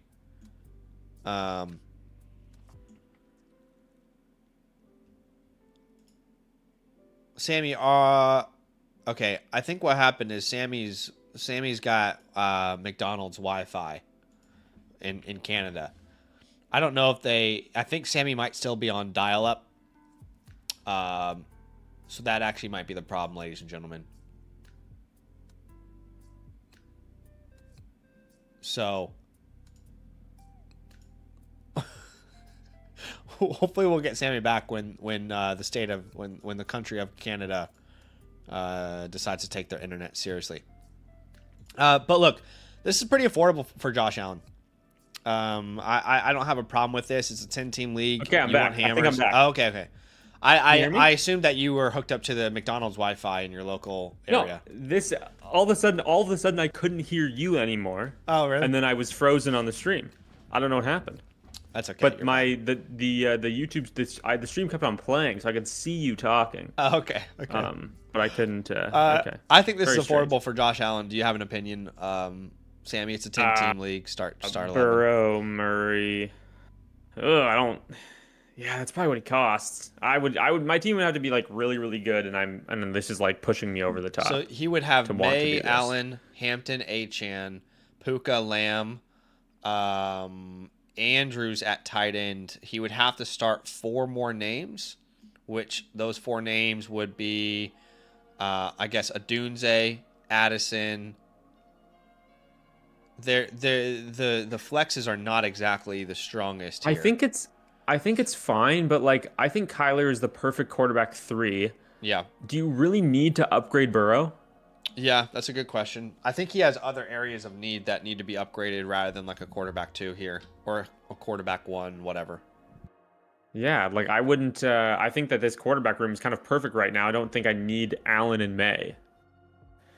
And I think Kyler goes up in value. I'm fine with the price, but I don't think it is where you should. If you're gonna move Murray, I think you need better flexes. Or yeah. I think it's a fair price. So if you want to go all out for Jake, then you can do that. But I don't think it addresses your biggest weakness on the team, which is depth. Snively, Superflex 10-team start 9, small league, small starting lineup. He says, this got proposed to me today. Feel like I'm losing depth, but love the upgrade to Olave. He would send Evans, Pearsall in a first for Olave in a second. And if he made this move, he would start Burrow and Kyler, Gibbs, Kyron, JSN, Olave, I guess you would say, Bowers, and then he has 2 more flexes that he needs to account for. Those 2 flexes would be Adunze Adams, maybe Derrick Henry. Did I see he has the 101 too? And he has the 201. Oh, the 201. Okay. Yes. I mean, I don't love trading my 2028 first, but I think this is a huge value in. Yeah. It's tough because if we You're play getting in the this second whole back, though. in this whole 2 to 3 year window, I don't know. I feel like you should be able to do this without giving up Ricky. Is that crazy to say? Like, I love Really? Olave. I think I'm higher on Olave than most people, but I don't think he gets the same respect in the space as like if a Garrett Wilson just had a year that he just had. Do you know what I mean? Yeah, but I mean, like, I think that's maybe, but maybe this guy is. I mean, this guy seems to not be. I don't think he's giving him that respect. A random 28 first on a team that's this good, and you're sending away 33-year-old Mike Evans and Ricky Pearsall. What if you got back? What if you kept? Would you rather have Ricky or a 27 second, or Mike in a 27 second? Point I'm trying to make is, can you do a counter where you're not getting that second back and you're paying Mike in a first or Ricky in a first? Does that make sense? Like, I would rather go that route and keep one of them. Sure. But overall, I do agree that it's not like unfair value. Because if not, like, you could also use the second to buy somebody mid-season. Yeah. Like, Can you? I mean, is that, this you guy's know? also got Wilson, Nico. I'm not really that interested in acquiring them versus like a Olave, for example. But I wonder. Can I You know send, what? like, I would comfortably do this trade if you could send Derrick Henry for like a McCaffrey or something and reset that could I timeline. or Zach, could we do our 201 instead of the 28 first and not ask for the second back? Ooh, that's my favorite. That's my favorite. I love ice cream. I like that. Those are some counters you could try, Snively, but overall, See, that's a I'm fine smash. with it. That's an absolute Yeah. smash. Okay, trade from Chad. What's up, Chad? That's my favorite. Oh, I can't wait for you guys to meet Chad. I've got a character I'm coming up with for the redraft season. Anyway, okay, would you send away the 103 and the 108 for Christian McCaffrey and Derrick Henry? This seems far too expensive, in my opinion. No. No. I think you're lucky if you have a CMC right now. If you get a top 5 pick No. in Superflex leagues, that's probably the price you'd have to pay. But you're paying both of these guys at their absolute ceiling, and then you are essentially hoping that they just continue to keep producing at the level that they are, when in reality, history tells us they will continue to regress every single year. It's a guarantee. And maybe that's not always in like a points per game basis, but health, overall ability to contribute to an NFL team. So I would hard pass. Honestly, Sammy, I don't think I would accept this trade if I countered by removing the 108. I'd probably still prefer the 103 over a CMC Henry in Dynasty. They just shouldn't cost this much, I don't think. No, you should be able to get a James Cook for this price, Jonathan Taylor for this price. Yeah.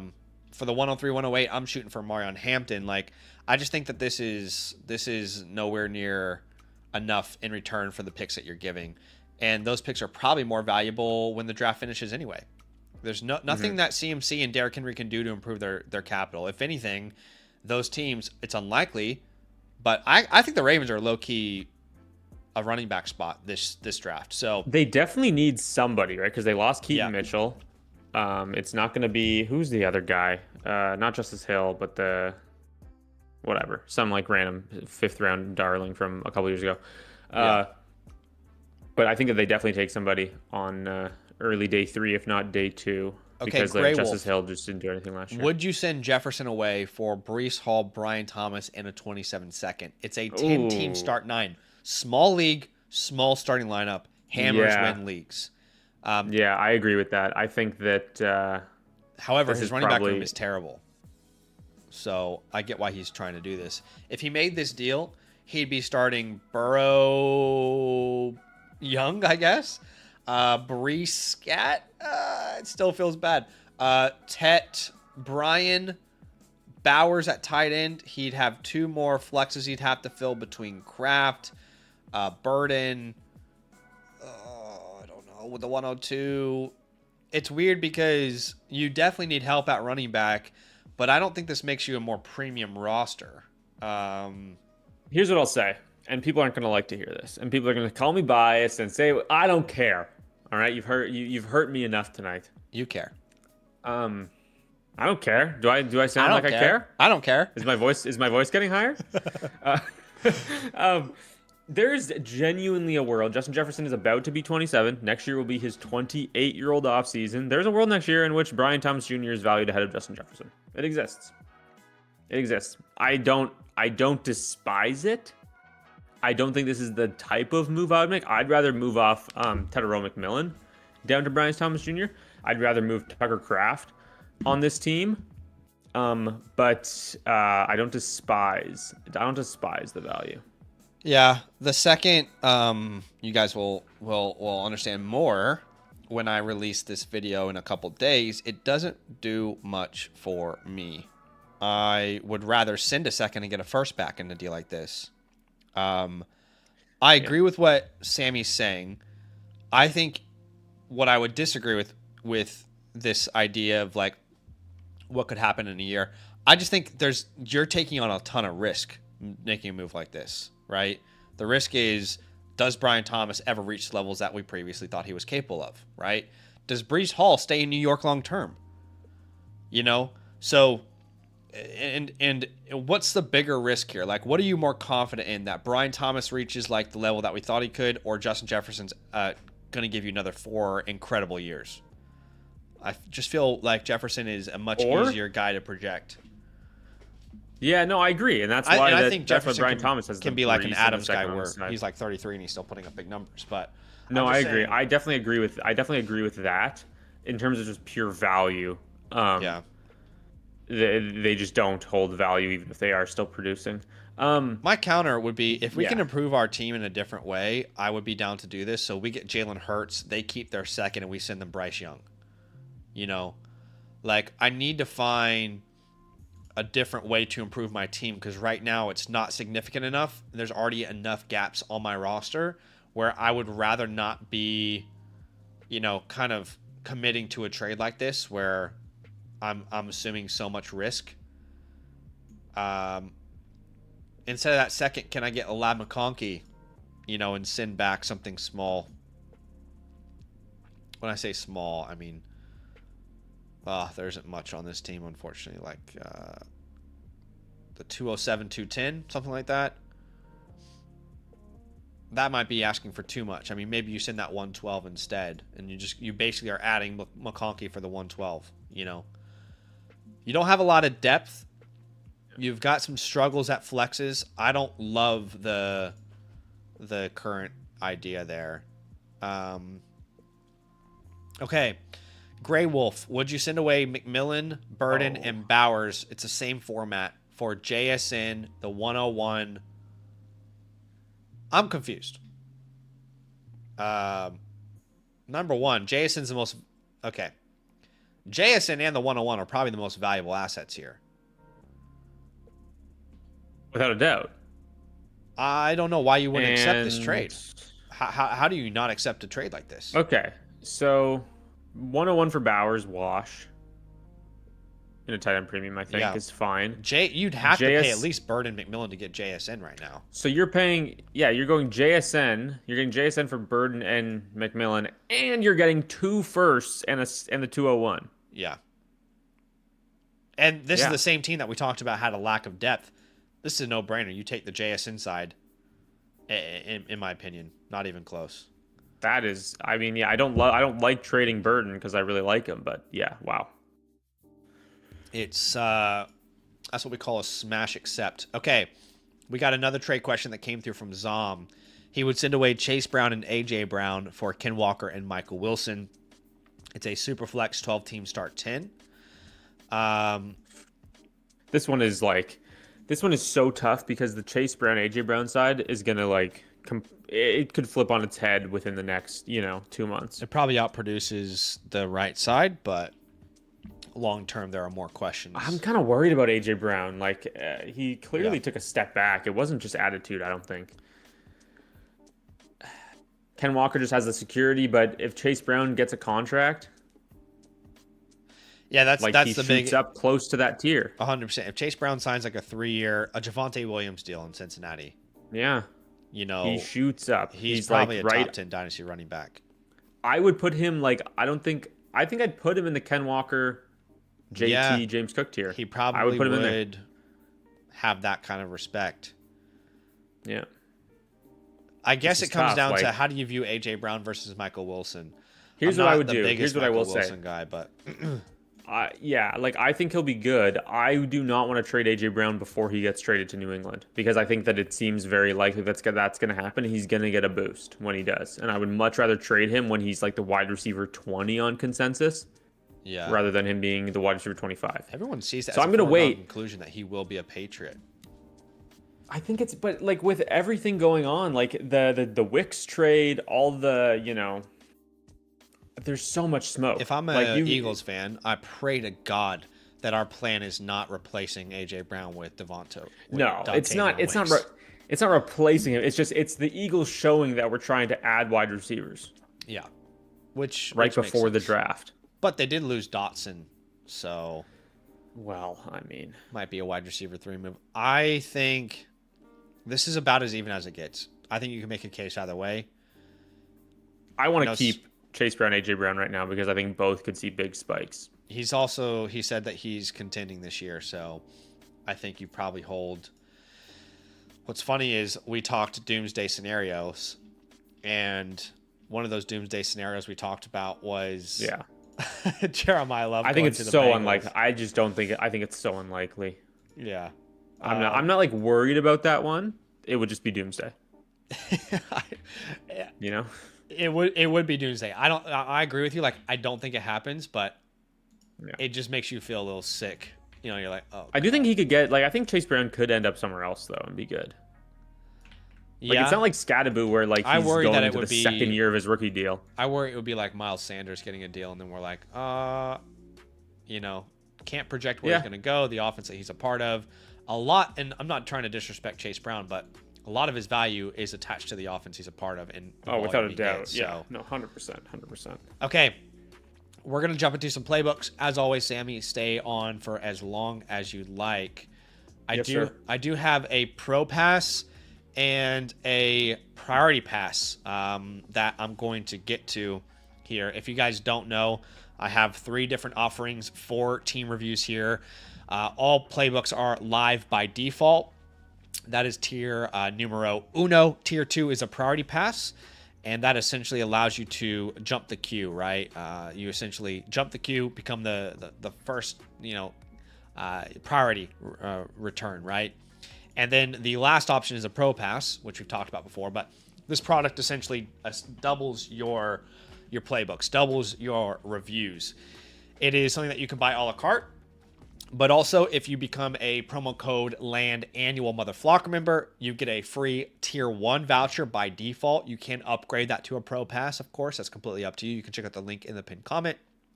But again, you become an annual Mother Flocker member, you get the review, you get access to the LAN League site, you get to be a part of a community league that really matters, the war room, the hotline, all of that is available to you. But you will see a little disclaimer at the bottom. You can't turn a pro pass voucher, because you get an additional voucher when you get a pro pass, into another pro pass. But those are your options on the site.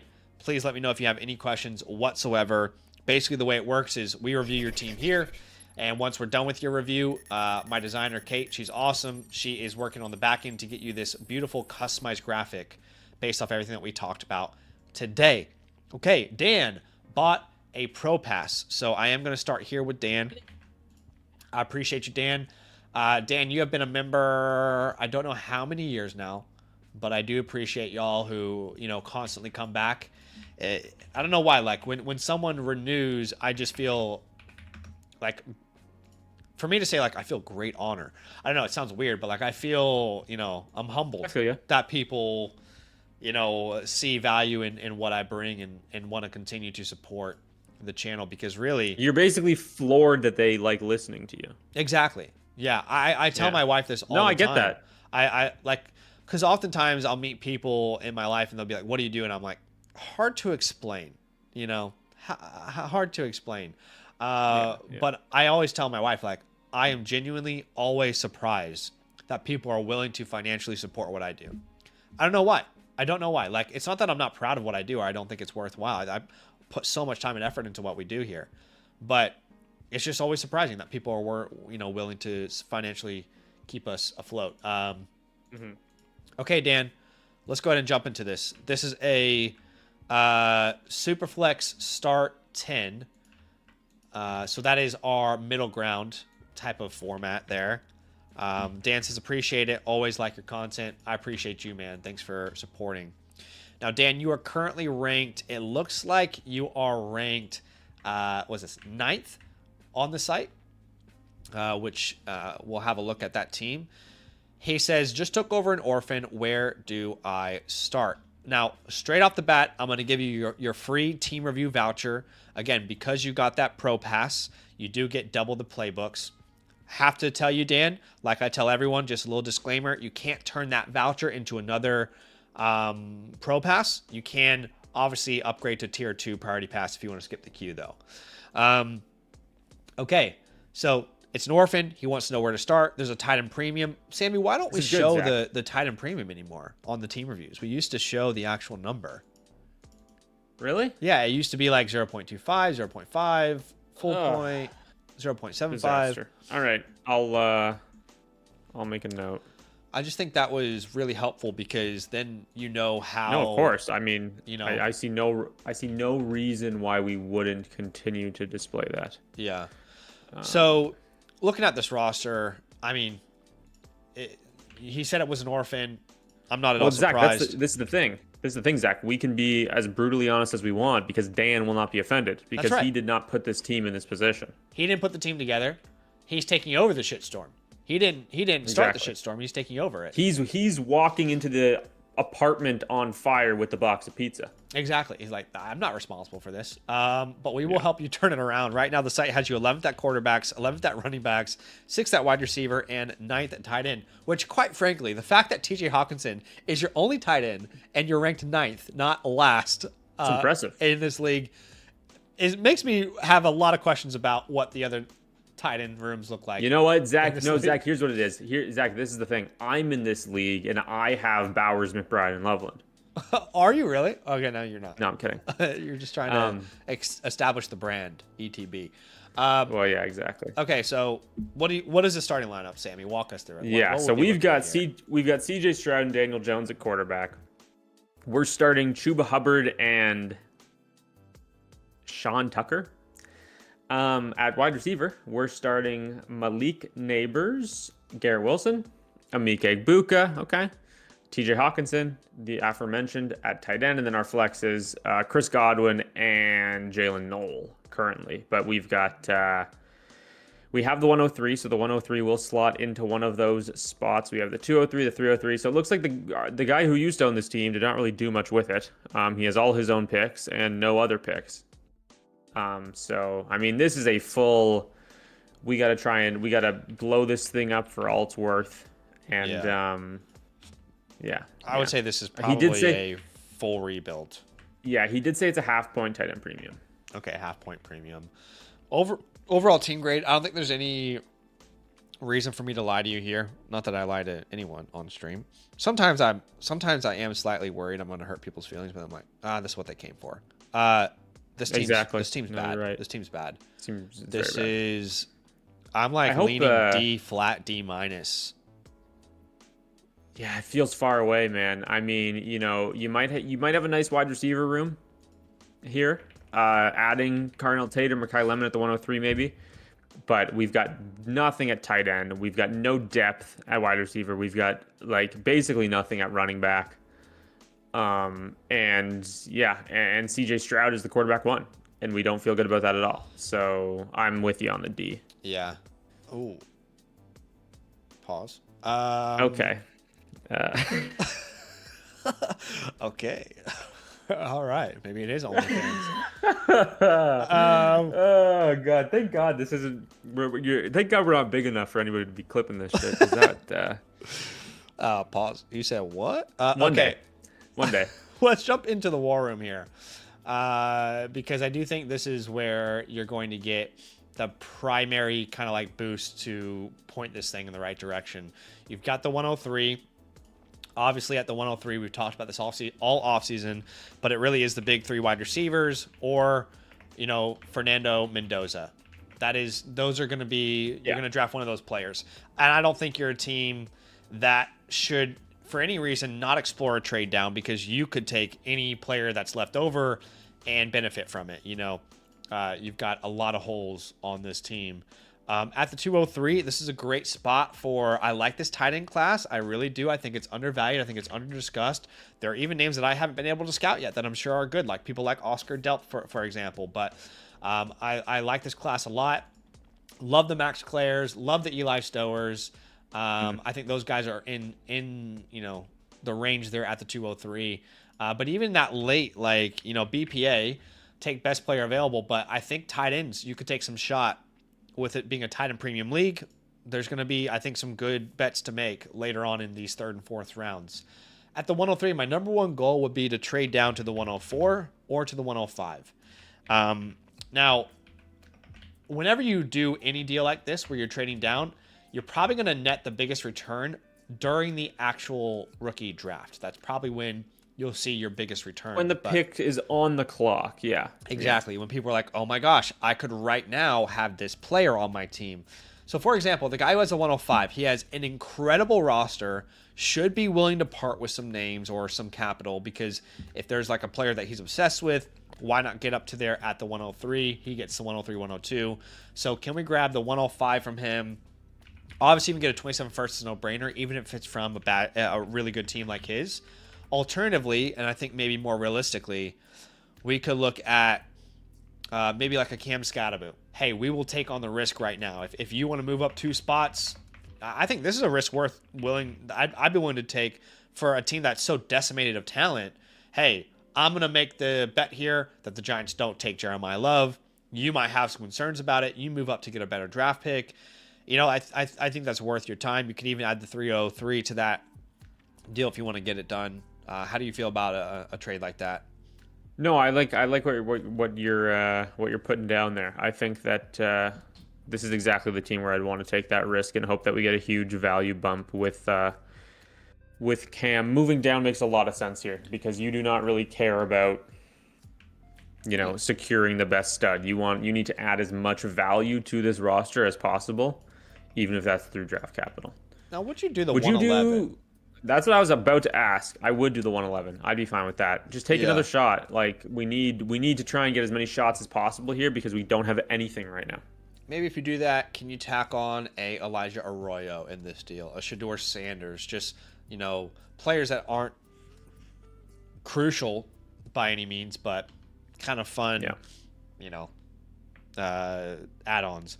Go BPA with these other picks. I think you're a team that could just take a lot of shots in the rookie draft. 104, that's the last thing we're going to look at here before we jump into the chalkboard. And Dan, please jump in at any moment if you have any questions. 104 here is going to be tricky. He doesn't look like a team that's really ready to contend. Obviously, he has Brian Thomas. You're not going to get Brian Thomas for moving back 2 spots in the class like this. In previous classes, that would have totally been possible, but we're not really there now.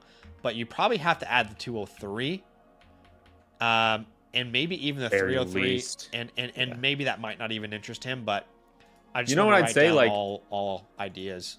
Yeah, this is something where maybe post draft, let's say I don't know, Lemon and Tyson, the landing spots suck, right? And all of a sudden it's everybody's saying, I don't know what would have to happen for this, but everybody's saying Tate and Mendoza is a tier after 103. That's when I'm trying to make a move like this if that tier gap does spread more. Yeah. I would say, Dan, the whole idea of quantity over quality, here's what I wouldn't do. I wouldn't take your 103 and trade it for the 108, 109. Know your tiers, know your value buckets. There's a value bucket from the 102 to the 105 that you need to stay within. But beyond that, it really is a crapshoot this year, unless something crazy happens. I think in general though, this is a good way to play this. You want on a full rebuild like this, you just want as many picks as possible. Yeah, 100%. Even if that can be next year or a future season. I'm wondering exactly, how do you feel about moving down from the 103 to the 106 or 7 or 8 and trying to get some 27 capital because we don't have any? I would do the 106 and the 27 first for sure. But you are, in my estimation, you are missing out on a foundational piece if you do that. Unless the draft goes a particular way. Like if Jadarian Price or Jonah Coleman go round 2, then that's going to help that pick. But that's hard to project, I would say. Yeah, now, for sure. Main players we're trying to sell on this team. Daniel Jones. I would say Chuba Hubbard in season. These are definitely guys... I was going to say that was one thing I thought of immediately is Chuba Hubbard. You got to wait because I think he's really undervalued right now. Yeah. Chris Godwin. Garrett Wilson. Garrett Wilson. Yeah, I would be willing to move on in this. He's about to turn format where you're going full 26. rebuild, yeah. Like, there's no reason to hold a guy who's going to be 27 in a year. Yeah, so I want to differentiate between in-season deals and deals that you can do right now. And I would say right now, you can comfortably trade Garrett and Godwin. I'd say Daniel Jones, too. Like, I'm worried that it's just going to look really bad out the gate because of the Achilles. Yeah. Okay, so let's say Chuba and Godwin are Chuba is the only one that you really need to wait on, right? I'd say everyone else you could probably trade at this point now. Let's find a team that might need receiver, but because you can't really tear down from Garrett necessarily, but a team that needs receiver that isn't looking like an absolute guarantee to be in the playoffs. So, for example, this guy who has a bunch of 27 firsts, he has Burrow, Lawrence, Henderson, Dobbins, Higgins, Waddle, Metcalf. Can I get grab two a first firsts from him? I would love two. Yeah, 227 firsts. And hey, this is one of those deals where if you can tack on like Garrett Wilson plus Chris Godwin, then that would be how you maybe net those 2 firsts. Like it might be hard to get 2 firsts for Garrett right now straight up, or can you do plus TJ Hawkinson? I don't know what that plus on top is going to be. But actually, I would do this as well for like if the plus had to be Chuba Hubbard, right? Garrett Wilson plus Chuba Hubbard for 227 firsts. Yeah, worst case scenario, I think that's still fine.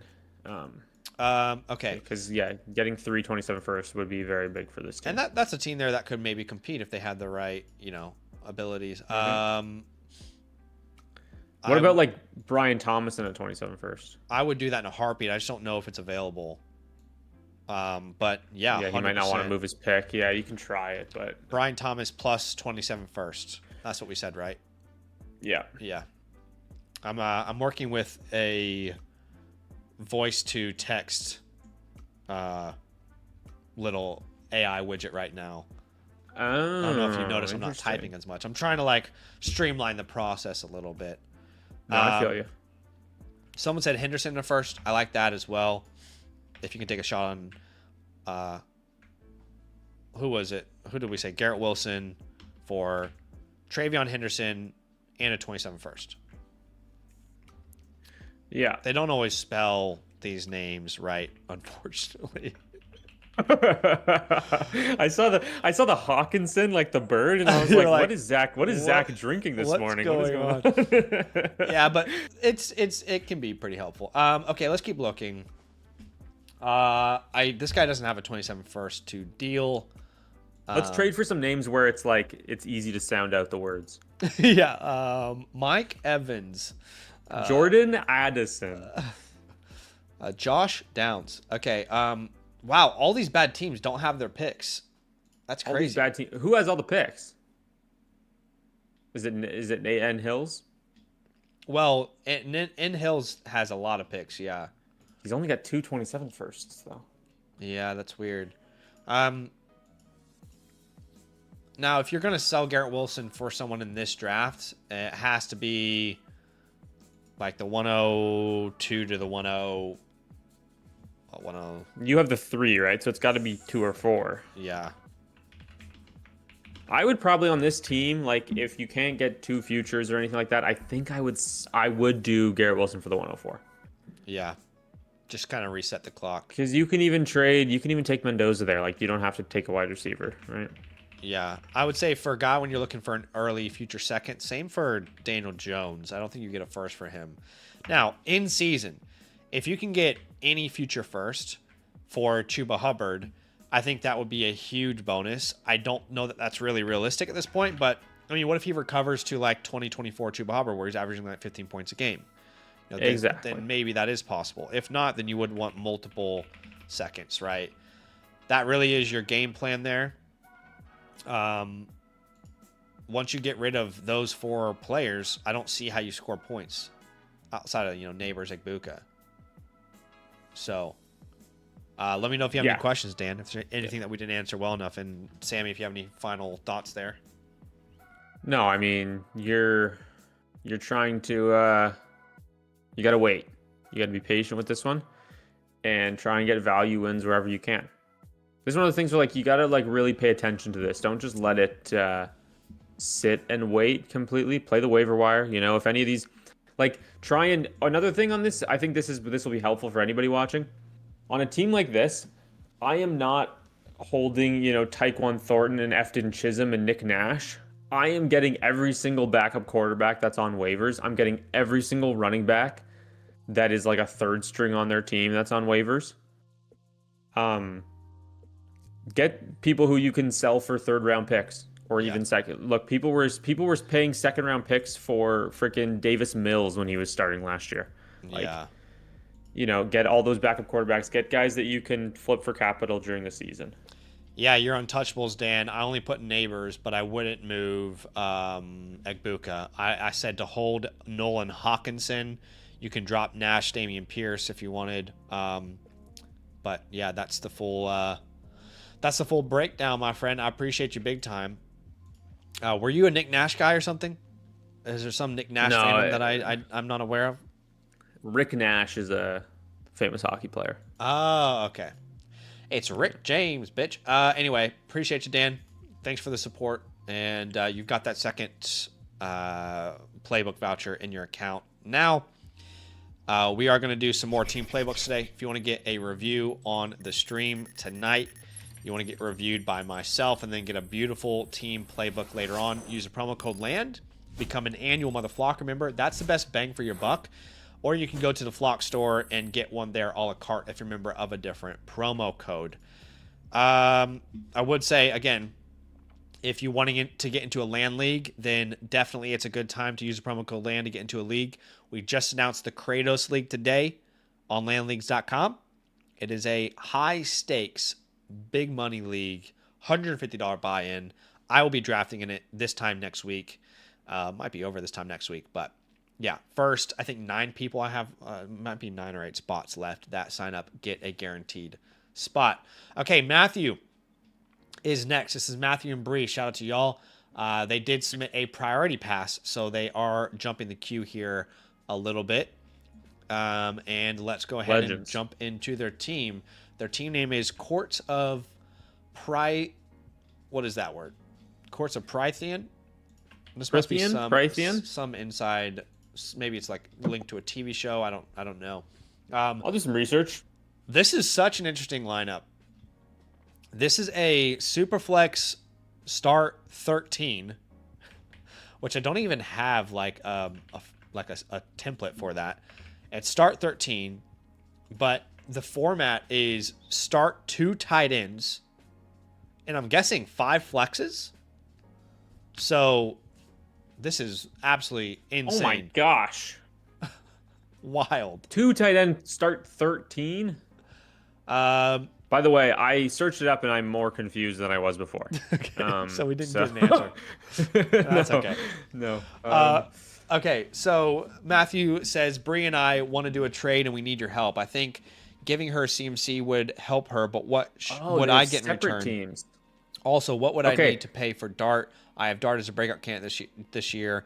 Her team name is Bar Bree Girl. So that's an awesome team name, by the way. But he said, by the way, it's 2 quarterback and a super flex. So yes, you can technically start 3 quarterbacks. Okay. Wow. Chaos. This league is absolute chaos. It's fun though. Like a 10-team league. I like changing things up and getting a little unique. Yeah. Do you guys collude? That is a good question. Are we pro collusion on this team review? help me help you. You know, like let's help each other out. Let's scratch my back, I'll scratch yours. Well, can you collude when both of them want to get fair value? Probably not. Um, well, what if they just agree to split the pot? I think these two are quite competitive against each other, which I love to see. You're ranked 7th in the league.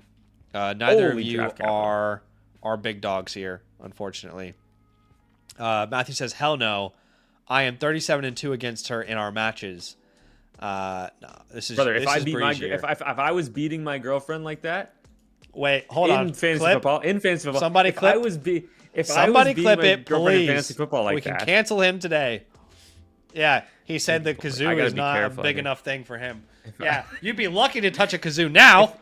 if I was playing fantasy football with my girlfriend and I was 32-7 against her, she would. I don't think I'd be in a relationship anymore. You can't let her. You're not gonna let her win 3 times. I just want Matthew? someone to clip. I just want someone to clip it, please. Let's not encourage this. All right. Yeah, and also Rick. Okay, shout out Rick. Rick is my boy. Rick hangs out with me every Saturday night. I love it. In my streams, and he has my back. Rick, I'll never. I love you. I love you, Rick. I love you. All right, a lot of draft capital here to work with, Matthew. And okay, so why don't you read out the team before you talk about some other Let's attempt to read out the starting DA lineup situation here. My gosh, go ahead. Caleb Williams, Brock Purdy, and Trevor Lawrence are all starting. Okay, now we have McCaffrey and Blake Corum. That's gonna be 5. Devonta Smith, Jaden Higgins, Cortland Sutton is gonna be 8. Dalton Kincaid and Theo Johnson is 10, and I need 3 more. So we'll go Kyle Monangai, Ramondre Stevenson, and Jalen McMillan. But we have all that draft capital. We have the 104, 5, 6, 7. Say 7. The 9, 110, 4 seconds, a first, our own first next year. Yeah. All right. So, if you had to give this team a grade of our letter scale here, it's weird because you got veterans that you would want to compete with, but this capital, if you actually want to be a contender, you have nowhere near enough depth right now, and Yeah. it would take a lot. It would take a lot to go your way for you to really turn this into a contender right now this year. I mean, well, without a doubt. Like, what are we gonna do? We need Devonta Smith to be insane. We need CMC to repeat, and we need all these rookies to show up. I think this is a 1-year punt. Yeah, I would agree. 1-year punt is, And we're trading where I CMC am. to Bree. Yes, and then overall team grade, I would probably say just with the format that you have, like there's so many things that you're missing. Not only depth, but like it's a start 2 tight end league. I don't know if you have one that I like to start. I do not like Dalton Kincaid. I'd probably I'm so give this out on like that. because of the draft capital, I'm gonna say like a C flat. The draft capital, the quarterback room, it's a good start. CMC's tradable, so I'll give you a C flat overall. Your untouchables are your 2027 first round pick and your 2028 first round pick. And Caleb. I think Caleb. Yeah, Caleb for sure, but you could still trade Caleb and punt. You can't trade your 27 first round picks and control your future. Do you know what I mean? Yeah, 100%. As far as holds go, Jalen McMillan, I would definitely want to hold. I would also be looking to hold Rashad White. I know that sounds weird, but I just think like depending on how the draft goes, he could definitely increase his value. No one's really, valuing him right now as a starter. So if the draft goes a certain way, he might have more value. Who can he drop on this team? Maybe Kate Otten? I don't know. Yeah, I don't think anybody else is worth dropping. What's on waivers though? Is there anybody worth picking up? Because I might drop Keyshawn Booty. Keenan Allen? He's the only interesting one there. I don't know if like you drop them 1 for 1. You know what I mean? But let's Yeah. jump to the war room here, and let's have a look at coming up with a game plan for your rookie draft. Just so we're on the same page, you have 1, 2, 3, 4, 5, 6, 7, 8, 9, 10 picks here in 2026, all within the first round and a half. Not exactly the draft I wish we were building around. However, I mean, what can you do? What can you do? You get what you get. You don't get upset. Yeah, well, as my mom used to own a daycare, and she would tell the kids, "You get what you get, and you don't throw a fit." And that would probably be the same thing here. With that 104, 105, you're going to grab one of the big three wide receivers or Mendoza. What I would say is, you definitely don't need another quarterback, but given the nature of your league, quarterback should be quite valuable. So Yeah. you don't need to trade up. You should really be happy with whatever falls to you. Doesn't mean that you then can't go trade Purdy or Caleb or Trevor afterwards if you wanted to do that. At the 106 to the 110, you're going to probably build out a lot of your receiver room there. There is a tight end. Actually, with the, I'm just thinking out loud here. He has a 106. So, anyway, at the 106, even though I'm not the biggest Sadiq guy, I think you almost have to lock him in. Yeah, with the 2 tight end, I mean, well, look, we have all of the picks. Yeah. So 106 or 107, you got to take Sadiq. I think ideal outcome for him is Sadiq, Lemon, Tate, and then he comes back with that 7, 9, 10 and grabs, I don't know, hypothetically, Omar Cooper, Concepcion. Yeah. If there's a running back, I don't that think goes there's any round way. I don't think there's any way 102, 103 is Tyson Mendoza, but yeah, ideal scenario would be two. No, for sure. would be that. And I think you're right. You're right on the money with Sadiq there. Like that's got to be, that has to be in play. You might even like target Eli Stowers in that second round as well, and the Max Clairs and all of those guys. It's a good tight end class to kind of take a shot on. I don't see a reason to trade these picks. I'm trying to think about it right now. The only thing I would say is like if you can trade for future 27 firsts, you know, like those late firsts, Yeah, it's that's a what I'm no-brainer thinking. to do. I would also re-roll it into 2028. I struggle to see another class being worse at the back end than this one. I mean, almost every class you can point to like the 107, 8, 9, 10 and say there's plenty of players that people are really attracted to here.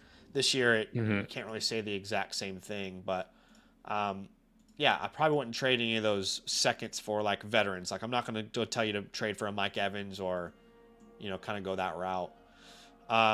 Okay, his main question, which we can now get to because we were in the chalkboard, was they want to do a trade.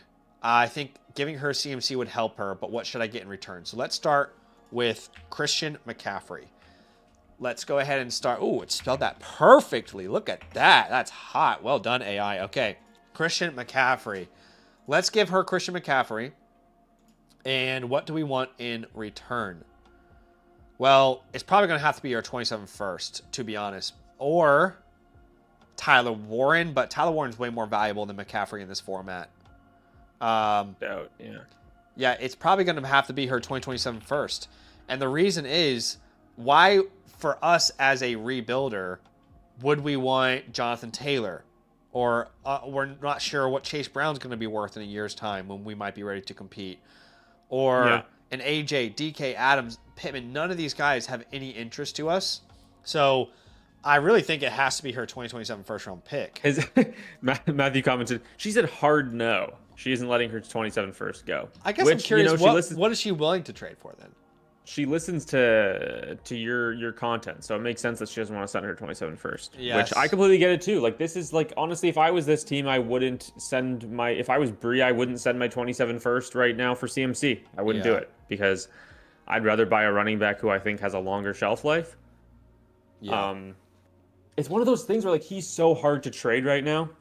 Yeah. Like because I think like you're only buying him on a team that's like a complete juggernaut, and like that he's, you know, you're riding him to a championship if he repeats last year. You had a lot of I'm fine with that one. I'm fine with that one. That one's okay. I'm all right with that one. By the way, one thing I wanted to tell you, Matthew, is when you finish, when you receive any team playbook, it also comes with the Dynasty Trade Dial.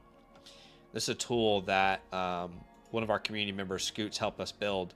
It basically looked at over, I think it was 5,000 total data points by now. And on when players are at their highest peak value overall. And running backs are always, always, always the most valuable in season. That's why I'm telling you this. Like, if Christian McCaffrey, it's week 6 and he's scoring 22 points per game, there will be 4 people in your league who will give you a 27 first round pick for him. Today, yeah, nobody might not be willing to do that. You know what I mean? So you might need to be a little bit patient there. Now, one of his questions was, how does he get Dart? I don't mind the idea of doing a Brown Dart swap. Like, if she wants to, I think for you as a clear punter, I don't mind the idea of grabbing Chase Brown plus Jackson Dart, and then we send back. We can work out the details here, but is it? The thing is, I really love all your quarterbacks. That's what's hard about this. Like, I don't really want to move one or the other, but Trevor Lawrence, I guess, would be the one here. This feels like a very lateral move for both of them. You know what I mean? I mean, I feel like this is a running back and a quarterback downgrade for Bree. You think so? Trevor Lawrence was just a quarterback 6 in points per game. That's true, but it's also Jackson freaking Dart, man. And if someone's contending, I feel like Chase Brown is about as close to equivalent as we can give. Yeah. I mean, Bree's in the chat. Bree, do you have? She says he can have Dart for double the price. I don't know what that means necessarily. So it might be hard for you guys to get a trade done. Full transparency here. I mean, what you could do is you could do she doesn't like want Trevor Lawrence. Here's the problem. Like, I bet she's not willing to give you Tyler Warren either, because my next idea was going to say, can we give her McCaffrey and like the 109? You know, Christian McCaffrey plus the 109. For Tyler Warren. I don't know. I don't know where the line is. In this format, I would definitely might need the 107. But that doesn't. I don't even know if I want to do that, because I'd rather just hold McCaffrey, take somebody at the 107, and then trade him for a first in season than get Tyler Warren. Okay. You know what? Why don't you ask Bree to submit something in the chat that she likes, and then we can see if there's some happy medium here. But we might go to another team just to see, because she might not be the perfect fit. Well, you know what, Zach? We're going to come up with some amazing trade ideas, and she's going to get jealous. Yeah, that like, she's what? not getting CMC. I want to get in on this. She's like, well, I want CMC, and then that's how it's going to... And then right. I get the sense that Bree is not someone who gives into... what's it called? When, like, peer pressure. Peer pressure. I don't know, Zach. We're pretty convincing. I am pretty convincing. You, on the other hand, I mean, this might be your last stream. You might be canceled after this. You'd be lucky to touch a kazoo, like we said. That's a good point. Please, I'm begging for someone to clip that moment. Please send it to me on Discord. Hey, no, please. somebody's gonna do it now funny. too. That would somebody's just be do so. It. I said please. if. I don't care. I said if. He said if I was. I'm like, are you? I said if. Brother, the internet lives forever. Okay. Yeah, that does. How about this that team? If will live forever too. Team 2 has Ricky Pearsall, Alec Pierce. I'm wondering if we can grab their 27 first plus one of those two names. So can we add Ricky Pearsall? Ricky Pearsall. And then I'm wondering if we need to send back, we have so many picks this year. Can we send back the 206, right? Plus the 206. I'm wondering if something like that is viable. What do you think about that? Yeah, I like it. Again, anything that gets us a 27 first for McCaffrey, I think, is a pretty big win. Alec Pierce, yeah, maybe. Okay, let's keep looking here. Okay, is there another team out there where there's a really good fit for us? Man, I'd love to get a Fannin or a, something like that. It's just Fannin's going to be really pricey here. Could you, what will be this guy's team is pretty good here that we're looking at. I'm wondering if we can pivot to Travion Henderson. That's fun. You know, Travion Henderson. And I just wonder if maybe we attach a second-round pick to this, if that's possible. That second round's not going to hurt you. We know McCaffrey's guaranteed to lose value. There's a chance Travion could skyrocket in value. I think that makes a lot of sense. Or even like that same deal for a Judkins. Yep. Okay, so those make a lot of sense. How about Devonta Smith if we were trying to sell him? Because I believe that Devonta Smith is another name, as well as Cortland Sutton. That you can get something for. Yeah, Cortland Sutton is probably what, any second? Mm-hmm. Second next year? You'll probably take? Second, any year, really, you would take. Devonta Smith is really any first in any year. But I don't think you need to sell your quarterback room. Ramondre, I would take like I think any second again, like the Cortland Sutton price. Have you started out the? We don't have time to break through all the projections right now with how many playbooks we have, but all I'll say is I think Henderson's, in my projections at least, going to have a pretty good year. Like, I can't promise you he's going to break out and be like an 18-point per game scorer, but with the work that I anticipate him getting through the air, I think there's going to be a really safe, like, 14, 15-point floor. I'm getting more and more confident each day with him. I'm kind of with you. It's just the risk that they don't trust him at all, you know? Yeah, which is understandable. Outside of that, you don't sell anybody else. Jaden Higgins, you hold. Jalen McMillan, you hold. Kyle Mononga, you hold. You could sell in the season if you wanted. But let us know if you have any questions, if there's anything that we didn't answer here today, Matthew. I'm not going to lie. You're both in a little bit of a pinch, okay? Because this league, you need depth. I would argue that Bree's probably in a better position than you are, but she doesn't have the draft capital you have. But this is fun. Like, you know, they were talking. Someone asked, "Is this couples counseling?" Which is hilarious. And then I caught Bree. What was Bree saying? She said, "I work 20-hour shifts too, and I think they love to compete against each other. It's honestly," she says, "it's how we bond." Is that not like everybody's dream? Okay. To play fantasy football with their significant other and they care about it? Absolutely, dude. Absolutely. That's the dreamland. Matthew, let me know if you got any other questions. And Sammy, anything else you want to say? But I love my wife. I think she's perfect. She doesn't play fantasy football at all. A lot of PR recovery here right now from Sammy. It's like I should say positive thing about women every playbook now. And I am only nice to her, and I would never do anything bad. My wife. I love my wife. My wife. Appreciate you big time, my friend. Thanks for your constant support. You and Bree are some of my biggest supporters. That's for damn sure. Zom is here with a couple trade questions, Sammy. So we'll go back and forth between the trade questions and the reviews. Would you send away in a Superflex start 10 Jahmyr Gibbs for 227 firsts and the 104? Have to assume those are going to a competitor. Those picks are from a competitor, rather. What do you think about that price?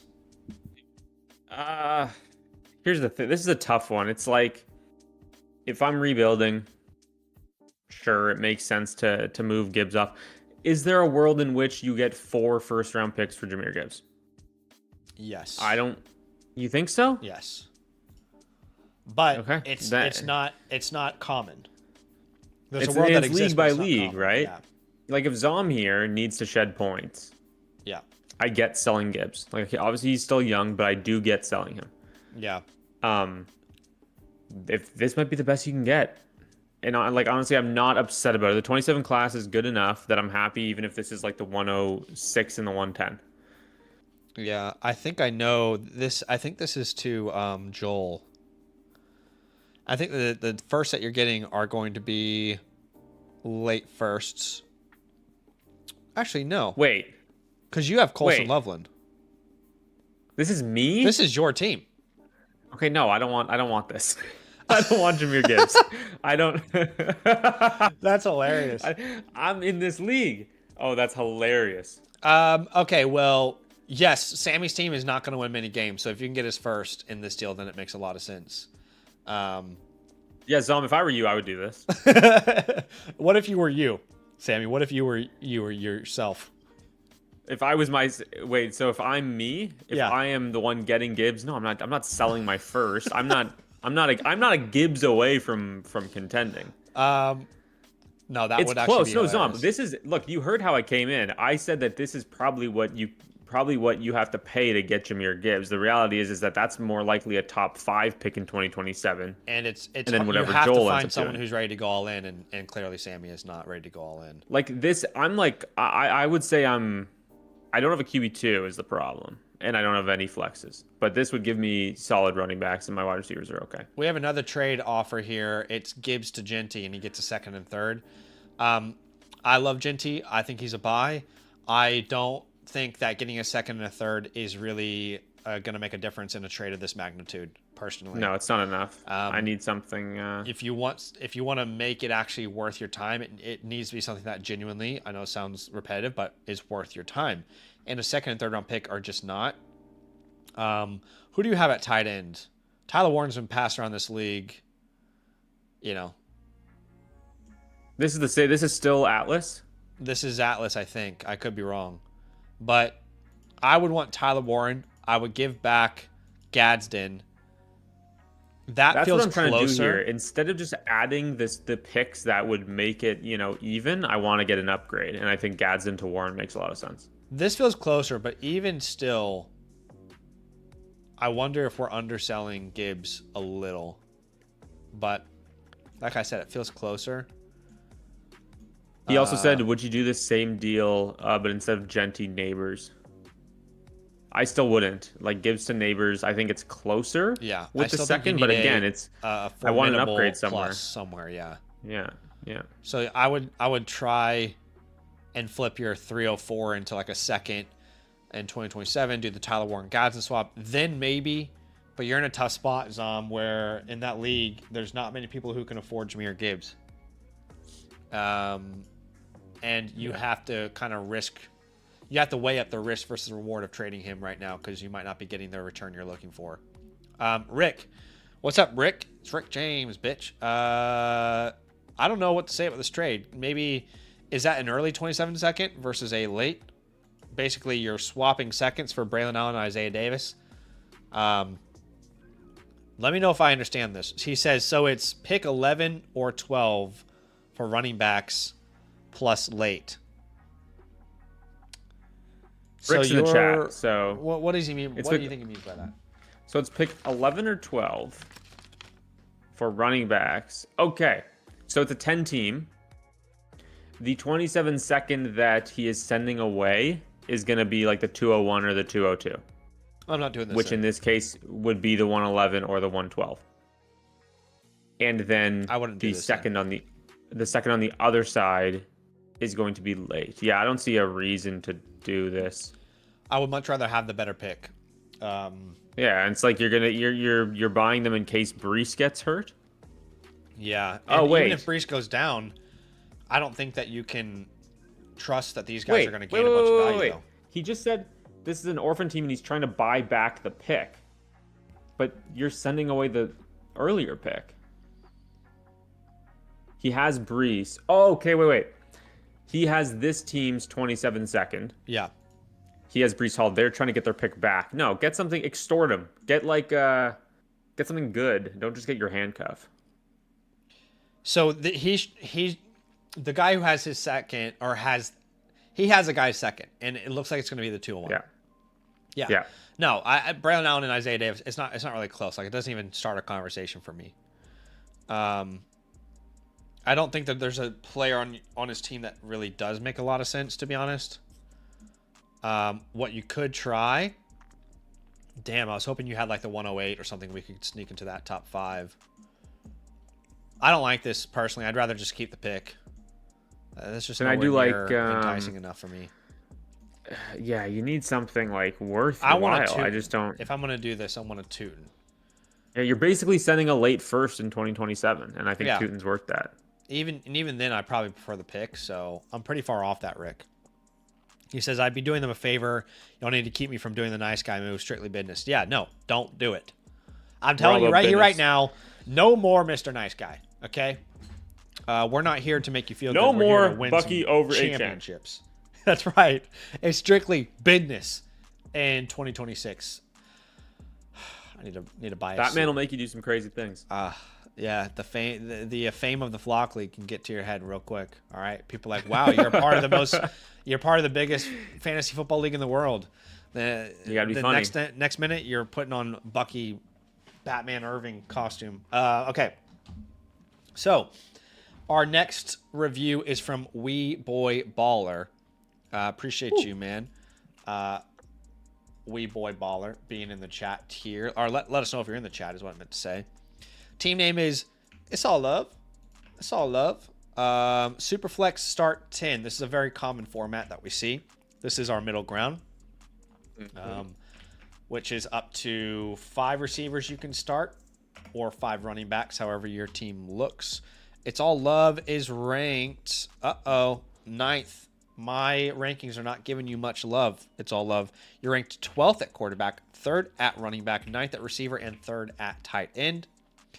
And he says, hey, got the 101 this year and have some pretty good running backs already. What do you think is the best move to optimize the situation? Thank you. First off, thank you, my friend. Holy 2nd and 3rd and 4th round picks, Batman. My goodness gracious. Whew. Well, let's see what we can do with these Wow, picks. Why don't you go ahead we, and read his team out? This is a lot of picks here. So we are starting Kyler Murray and Bryce Young. At running back, we're starting Amarian Hampton, and it's going to be Jeremiah Love, but for now it's Bucky Irving. At wide receiver, Luther Burden and Marvin Harrison Jr. Colson Loveland is our tight end. And then in our flex spots currently, Cam Scattaboo, Travis Hunter, and Michael Wilson. We are going to be able to add Jeremiah Love. We have the 201 as well. Quentin Johnson on the bench, Xavier Worthy. It's a perfectly fine team. We have our first next year. No additional capital, though. Yeah, this isn't... I'd say we're probably... Wow, you're probably in or out? Yeah. Or sleeper? I feel like you're right. It's a good team. You could definitely compete this year if you add Jeremiah Love there, and the wide receiver room is what's a little strange. Yeah, we need to add somebody there, and the quarterback. Like, I don't know if I don't trust Bryce as a QB2 as much as I like Kyler, but I think we can maneuver in a way that it's tough because you have a lot of picks, us. but they're not worth that much. Yeah, you're Okay. just piling on a bunch of Untouchables shots. is Amarian Hampton in the 101. As far as holds go, I would hold Cam Scattaboo. I know that sounds weird, but I don't think there's any point in selling him anymore. Yeah, like if you can get a 27 first, sure, but that world doesn't exist for most people. I would also hold Travis Hunter. I think he is that whole story is just a little weird. If you need to drop someone, I don't really want to drop anyone, but if I had to, it'd probably be Isaac Tesla, which again I don't really want to. Is the waiver wire even interesting? Jalen Naylor's out there. I probably prefer Naylor over Tesla to see what he would do on that contract, but Oh, no, I can't get there. I wouldn't drop Tesla. I think Naylor's worth a look. I just don't know who to tell you to drop. I'd rather drop freaking JJ McCarthy, honestly. I wouldn't, but I'd rather do that. So we're going to leave Naylor on the waiver wire, but just take a note that he is probably the most valuable. You're guy also there. adding like 20 rookies. Yeah, way too many. So again, we're starting Kyler, Bryce, Love, Hampton, Burden, Marvin, Loveland. Then we're flexing Bucky, Scat, hopefully Scat. If Scat keeps the role, and then Michael Wilson. I think I would definitely... this is such a tricky one. I think you're right. I think in or out makes the most sense. I think we need to entertain moving off the 101. I don't want to do it, Yeah. But on a team like this, where you clearly need, like, I need a vet I can trust at wide receiver if we're going to try and compete, I think. Yeah. Um, Okay. and we need to help. We need to fix the quarterback room. The I quarterback room is labeled you a not solid sleeper enough. instead because I do think there's a couple moves that you can make Yeah. that can make you a little more competitive there. We're gonna give you a B flat team grade right now because there's a lot of good pieces, but there's some clear weaknesses with quarterback and the wide receiver room. At the 101, let's go to your war room. You're going to keep Jeremiah Love unless you can get a haul or, it's a 12 team. Yeah, 12 team, 10, start 10. Okay. So if you keep the pick, obviously you're drafting Jeremiah Love. At the 201, there's this huge range of players that you could be in shout of. The Stowers, Colemans, Surratts, those type of names are all in play. Beyond that, I couldn't tell you who the best player available is going to be. If you trade the 101, I don't even think you're a team like. Well, look, if you can get Gibbs and Bijan, sure, but I don't think you're a team where like that would fix your problems either. I think if you're going to trade it, then you probably like trade for a haul, and we will define. Yeah, I would rather just keep what- Love in that if that's the case. Right, exactly. Oh, you mean rather than getting a haul? No, I mean like instead of trying to go up to Bijan or Gibbs. Right, exactly. Like the deficiencies of this team, that's probably not going to fix our issues. At the 201, this is where I think we trade for vet flex, probably at receiver. Yeah, especially if we're. Yeah, because I don't feel solid about anybody in this room. Like I love Luther Burden. I think Luther Burden's gonna be awesome. But the reality is that we don't know, right? Yeah, so still projection.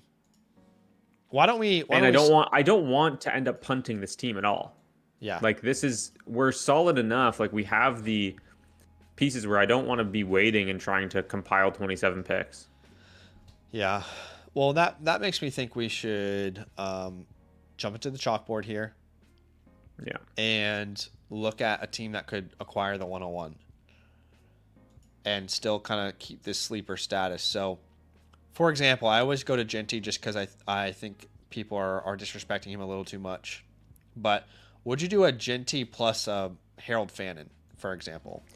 I would do any plus with Ashton Genty for Jeremiah Love. And he has so many seconds. Like, what if he had to add on like the 211 and the 306? Or would you even do 5 picks? I don't like. Yeah.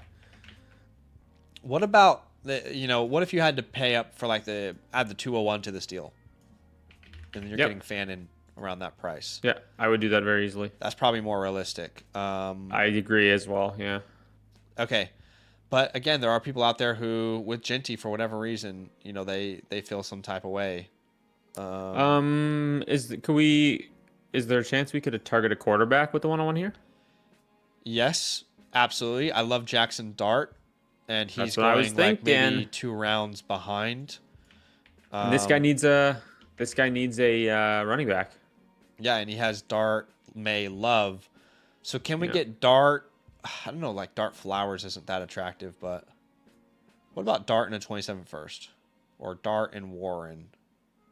I don't mind Dart and Jackson Dart plus Tyler Warren. I don't know. Who do we have? We have what, Gadsden? No. Yeah, we have Loveland. And we have Loveland. But I more just think so like that gives you an asset that you can move around, just trying to match value. Sure, I'd rather, yeah. I mean, yeah, I think I might do Flowers. I think that's okay. Maybe I'm believing too much in Dart there, but I think I would. Anything that can kind of give you another asset that you can be a little flexible with. Yeah, so it solidifies the wide receiver position for us, I think. Okay. Just going to see if there's any other deals that make sense. So, like a Judkins, a Dunze first. What do you think about that? Judkins, a Dunze, and a first. Roman Dunze plus a 2027 first on top of Judkins. Yeah, I think it's fine. I I feel like me personally, I'd rather get an asset closer to the 101 with 1+, Okay. as opposed to the 3 assets, but I think that the value is fine. Okay. Okay, let's keep looking. Yeah, is there any other team with quarterback surplus? Not that really. are like the quarterbacks that we feel comfortable trading for. No. We don't want Baker. Teams at the bottom Mahomes, yeah. Caleb. Okay. T-Law, Bo, Willis, Darnold. Can we get Lawrence or Bo? Okay. Yeah, Lawrence. This guy probably wants to add a rookie. Like, this guy could definitely use the 101. What are you thinking? Can I Trevor get Lawrence plus a 2027 first? I was gonna say JMO is there. Can we get JMO and then a little something extra? Yeah. You'd rather have JMO and something extra than 27 first? I think it's comparable. Okay. Because yeah. I think if we're buying a 27 first, it's with the idea that we might try and move it mid-season to go win a championship, right? Yeah, that's fair. So JMO, what, like JMO Harvey? I don't know how I feel I about don't that. mind it. JMO Addison. Yeah. And if I have to swing back a few second and third round picks in these deals, I'm absolutely doing that. Yeah.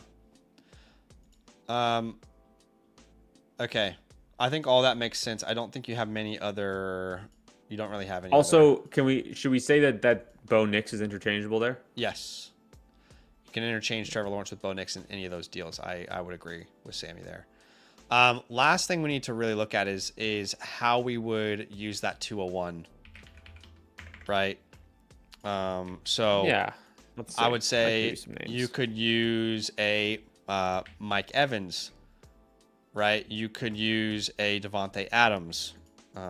Terry McLaurin? Devontae Adams. Yeah. I think that's maybe a little too pricey. You don't think that the Terry owner's selling him for that? I think he is. I think he'd happily sell. That's my problem. Oh, you have Mike and Devontae over Terry. Yes.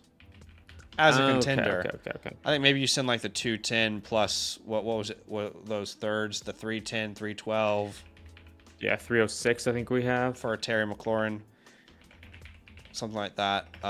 If you want to go running back, this is Derrick Henry range. This is DeAndre Swift range. DeAndre Swift. Yeah. David Montgomery. Maybe I want a little bit of a plus with Montgomery though. Yeah. So yeah, that would be the game plan I would have. And thanks for letting us look at the squad. Appreciate you big time.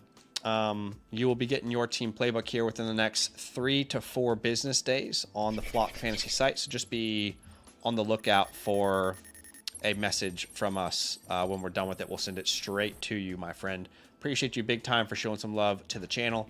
Wee Boy Baller showing some love. Sammy, I have to go to my front door right now. No one's home and there's someone knocking. If you don't mind. Oh my gosh. A small little Q&A with the people while I... Yeah, no, I got you. Absolutely. I hope you come back. Oh my gosh, guys. What a good time for his camera to freeze, too. This is awesome. Okay. So Rowan ended up with Matthew Stafford and Tyson Bagent. It doesn't get much better than that. I don't think. He got bid up to his limit on Kyler and Stroud back-to-back. That's brutal. Neighbors are 28 first for JSN. I think that's a fine price if you're trying to down tier from JSN. Like, I don't know if anybody's giving you more than Neighbors in a first. But also, I'd probably pay that to go up to JSN, even though I don't love sending my future picks all the time like that.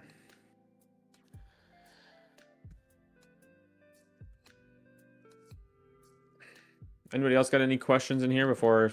Who knows if Zach's gonna come back? Maybe there's, maybe there's somebody with an axe at his front door. Oh. So the Achilles League is done. It's done? That's good to know. Gosh, I really don't know what to do. Tim Hortons, oh my God. You guys, this is all you think of me? You can't ask me anything, intelligent? Anything, where I can, show off my prowess as a fantasy analyst? Tim Hortons coffee or Don's coffee? Give me, you know what? I'm an iced coffee guy more than a hot coffee guy, and McDonald's has better iced coffee. Start bench cut Oprah, Dr. Phil, and Conan O'Brien. I'm gonna leave that one. Mike is Rasheed Unk Fannin. So Rasheed Jaden Daniels Fannin, or Josh Allen George Kittle and Jordan Addison. So give me, okay, so Allen down to Daniels, Kittle up to Fannin. Oh, give me the Jaden Daniels side. Yeah, you're upgrading at 2 spots and going from Allen to Daniels. I'm fine with that. Selling Tootin or riding the hype. I kind of have him priced at market now, honestly. I think that he's projected to be the starter, and I think he'll do good things. But the reality is he's a 4th-round pick, and he didn't look incredible as a rookie. He showed a lot of flashes, but he didn't look absolutely incredible. Chase Goff, Mason, Jordan Mason, or the 101 Egbuka Lawrence. I like Egbuka. I think it's good there with Mike Evans gone. Jamar Chase, Jared Goff. I'm probably taking the 101 side because you're getting the worst wide receiver, but you're getting Lawrence and the 101 instead of Goff and Jordan Mason. I'm probably taking the 101 there. Amon-Ra and a 27 first for JSN. See, that'll take Amon-Ra for sure. Amon-Ra, Jacobs, Brees, Watson. These are getting difficult. Amon-Ra, Jacobs, Brees, and Christian Watson, or Olave, HN in the 104. Okay, so Amon-Ra down to HN, Olave down to Brees. Okay, so let's say that's close to even. Then you're sending the 104 for Jacobs, and I'll probably take the Olave side. That's close though, Rick. Oh, Deshaun Watson. Okay, then I'm definitely taking the Olave HN side. 102, 103, and 104 for JSN in a shallow 1 quarterback. Oh my gosh. 1 quarterback, so that's literally Tate, Lemon, Tyson for JSN.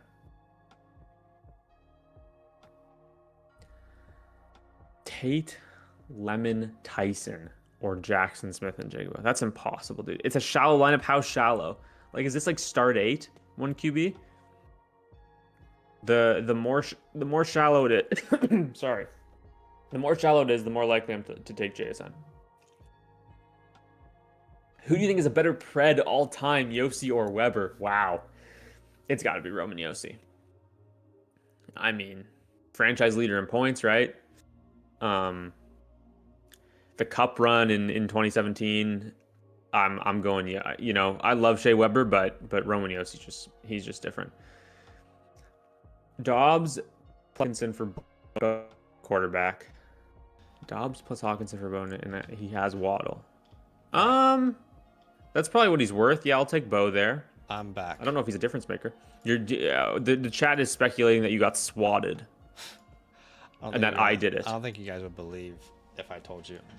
Let's just say I was witness to. It was hard to leave the conversation, but shout out to those amazing people. Oh my gosh, Zach was just getting recruited to a religious organization, I think. I almost joined a cult. Okay, let's go to Jarrett D. They had some Kool-Aid. They wanted me to. I took the sample. I took the sample Kool-Aid. Jared, I appreciate you getting a playbook, becoming an annual Mother Flocker member, supporting the show. I appreciate you big time, my friend. Your team name is Island of Misfits. You are currently ranked 1st on the site. Your format is, oh my gosh, 14 team start 8 Superflex. No tight end premium. That's the smallest a league can get.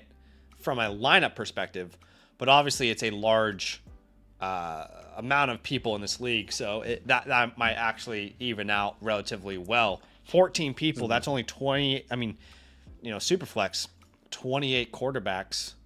There's not 28 quarterbacks you want to start every week, is what I'm trying to say. Tough. But let's have a look at his team. There's not much context here. No tight end premium like you mentioned, but who's he starting here? Yeah, so we got Jaden and we've Unk, of course, at Malik Willis. Bucky Irving and Chase Brown at running back. Malik Neighbors and Emeka Egbuka at wide receiver. Jake Ferguson is our tight end, and then we're flexing one more, and so it's Lad McConkey. We have Jalen Waddle and Bashal Tootin then on the bench. Jalen Warren as well. Ricky Pearsall. We have Daniel Jones. We have 3 firsts in 2027. Wow. The 214 in this year's class, which I guess would be the 304. I want to say. Yeah. I think. So yeah, this team. But you know what, Zach? This team is lacking studs, and we're in a perfect position, and it's the perfect lead to go and try and acquire some studs. Yeah, I agree. If you need to drop people, Jalen Royals, Joe Milton. Not suggesting that you will need to drop. Actually, probably would hold on to Joe Milton in a format like this, where Zach, I can't believe that you are disrespecting Gunnar Helm in this matter. Tight end 39. I haven't updated his Dynasty rankings yet, which honestly, that's one of the reasons why I love doing reviews, because it highlights who I haven't updated yet. Where are you on Gunnar? Because I know he had a pretty good back half of his rookie year. He's my tight end 22. Okay, I was going to say probably like 25 for me or something is where I would place him. Yeah. I just think, he's also going to have a bunch of opportunity, I think, with Chig gone and everything.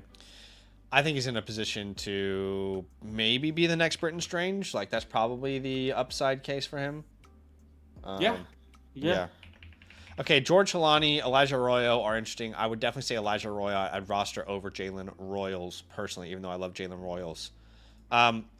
This is a great team for how big the format is, and you've got depth in a league that you really don't need that much depth in. So I agree with Sammy that we can definitely consolidate a little bit with all the picks that we've got and all the assets that we've got.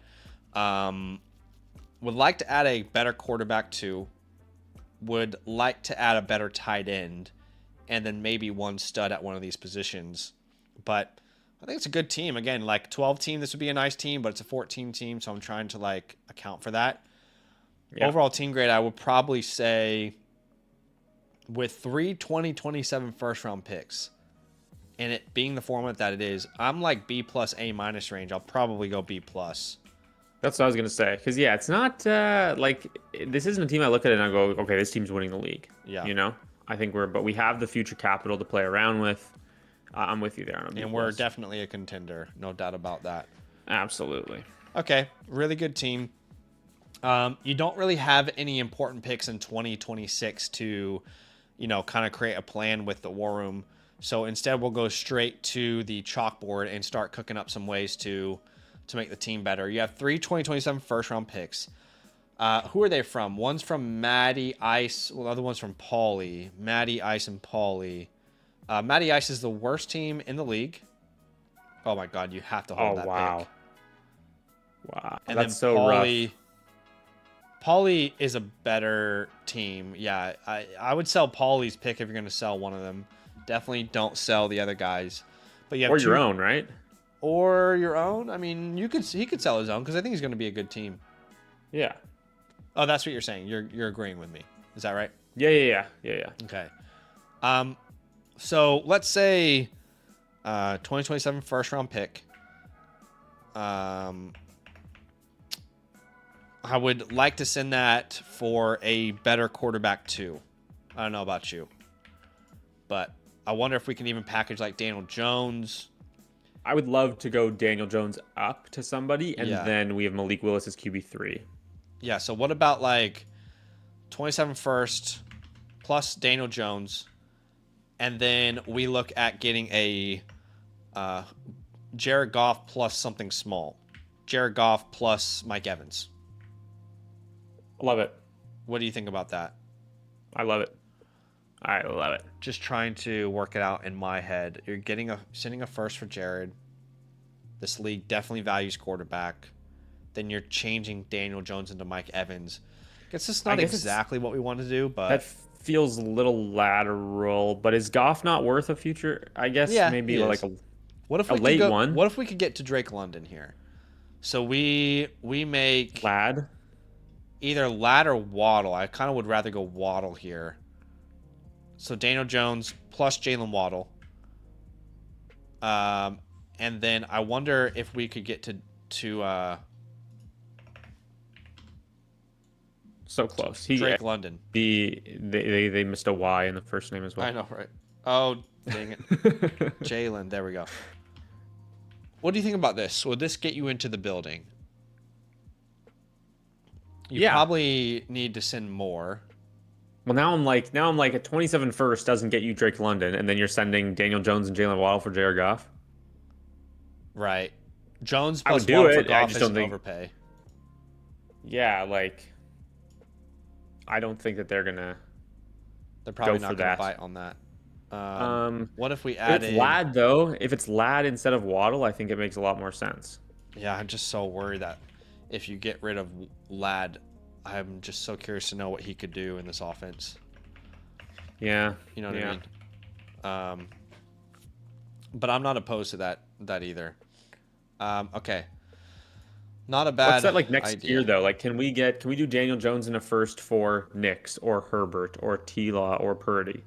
Yeah, I think you probably could. That's what I feel. That's where I would feel better about. What'd you say? Bo Nix.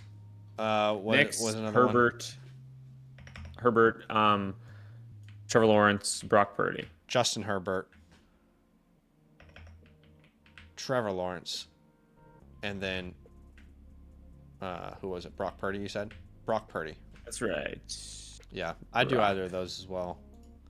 Just give you a better quarterback 2. You could still have Malik Willis as your quarterback 3. At tight end, we could do a similar idea, but instead of Daniel Jones, it would be Jake Ferguson. Fergalicious, yeah. Can we get into the can we get Loveland? Can we get Warren? Colson Loveland, yeah. Tyler Warren's probably doable.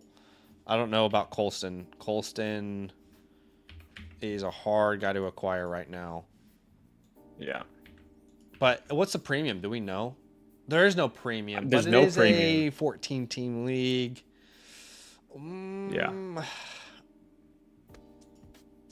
I think I might prefer just streaming the position. If that might sound Yeah, crazy. like can we add some?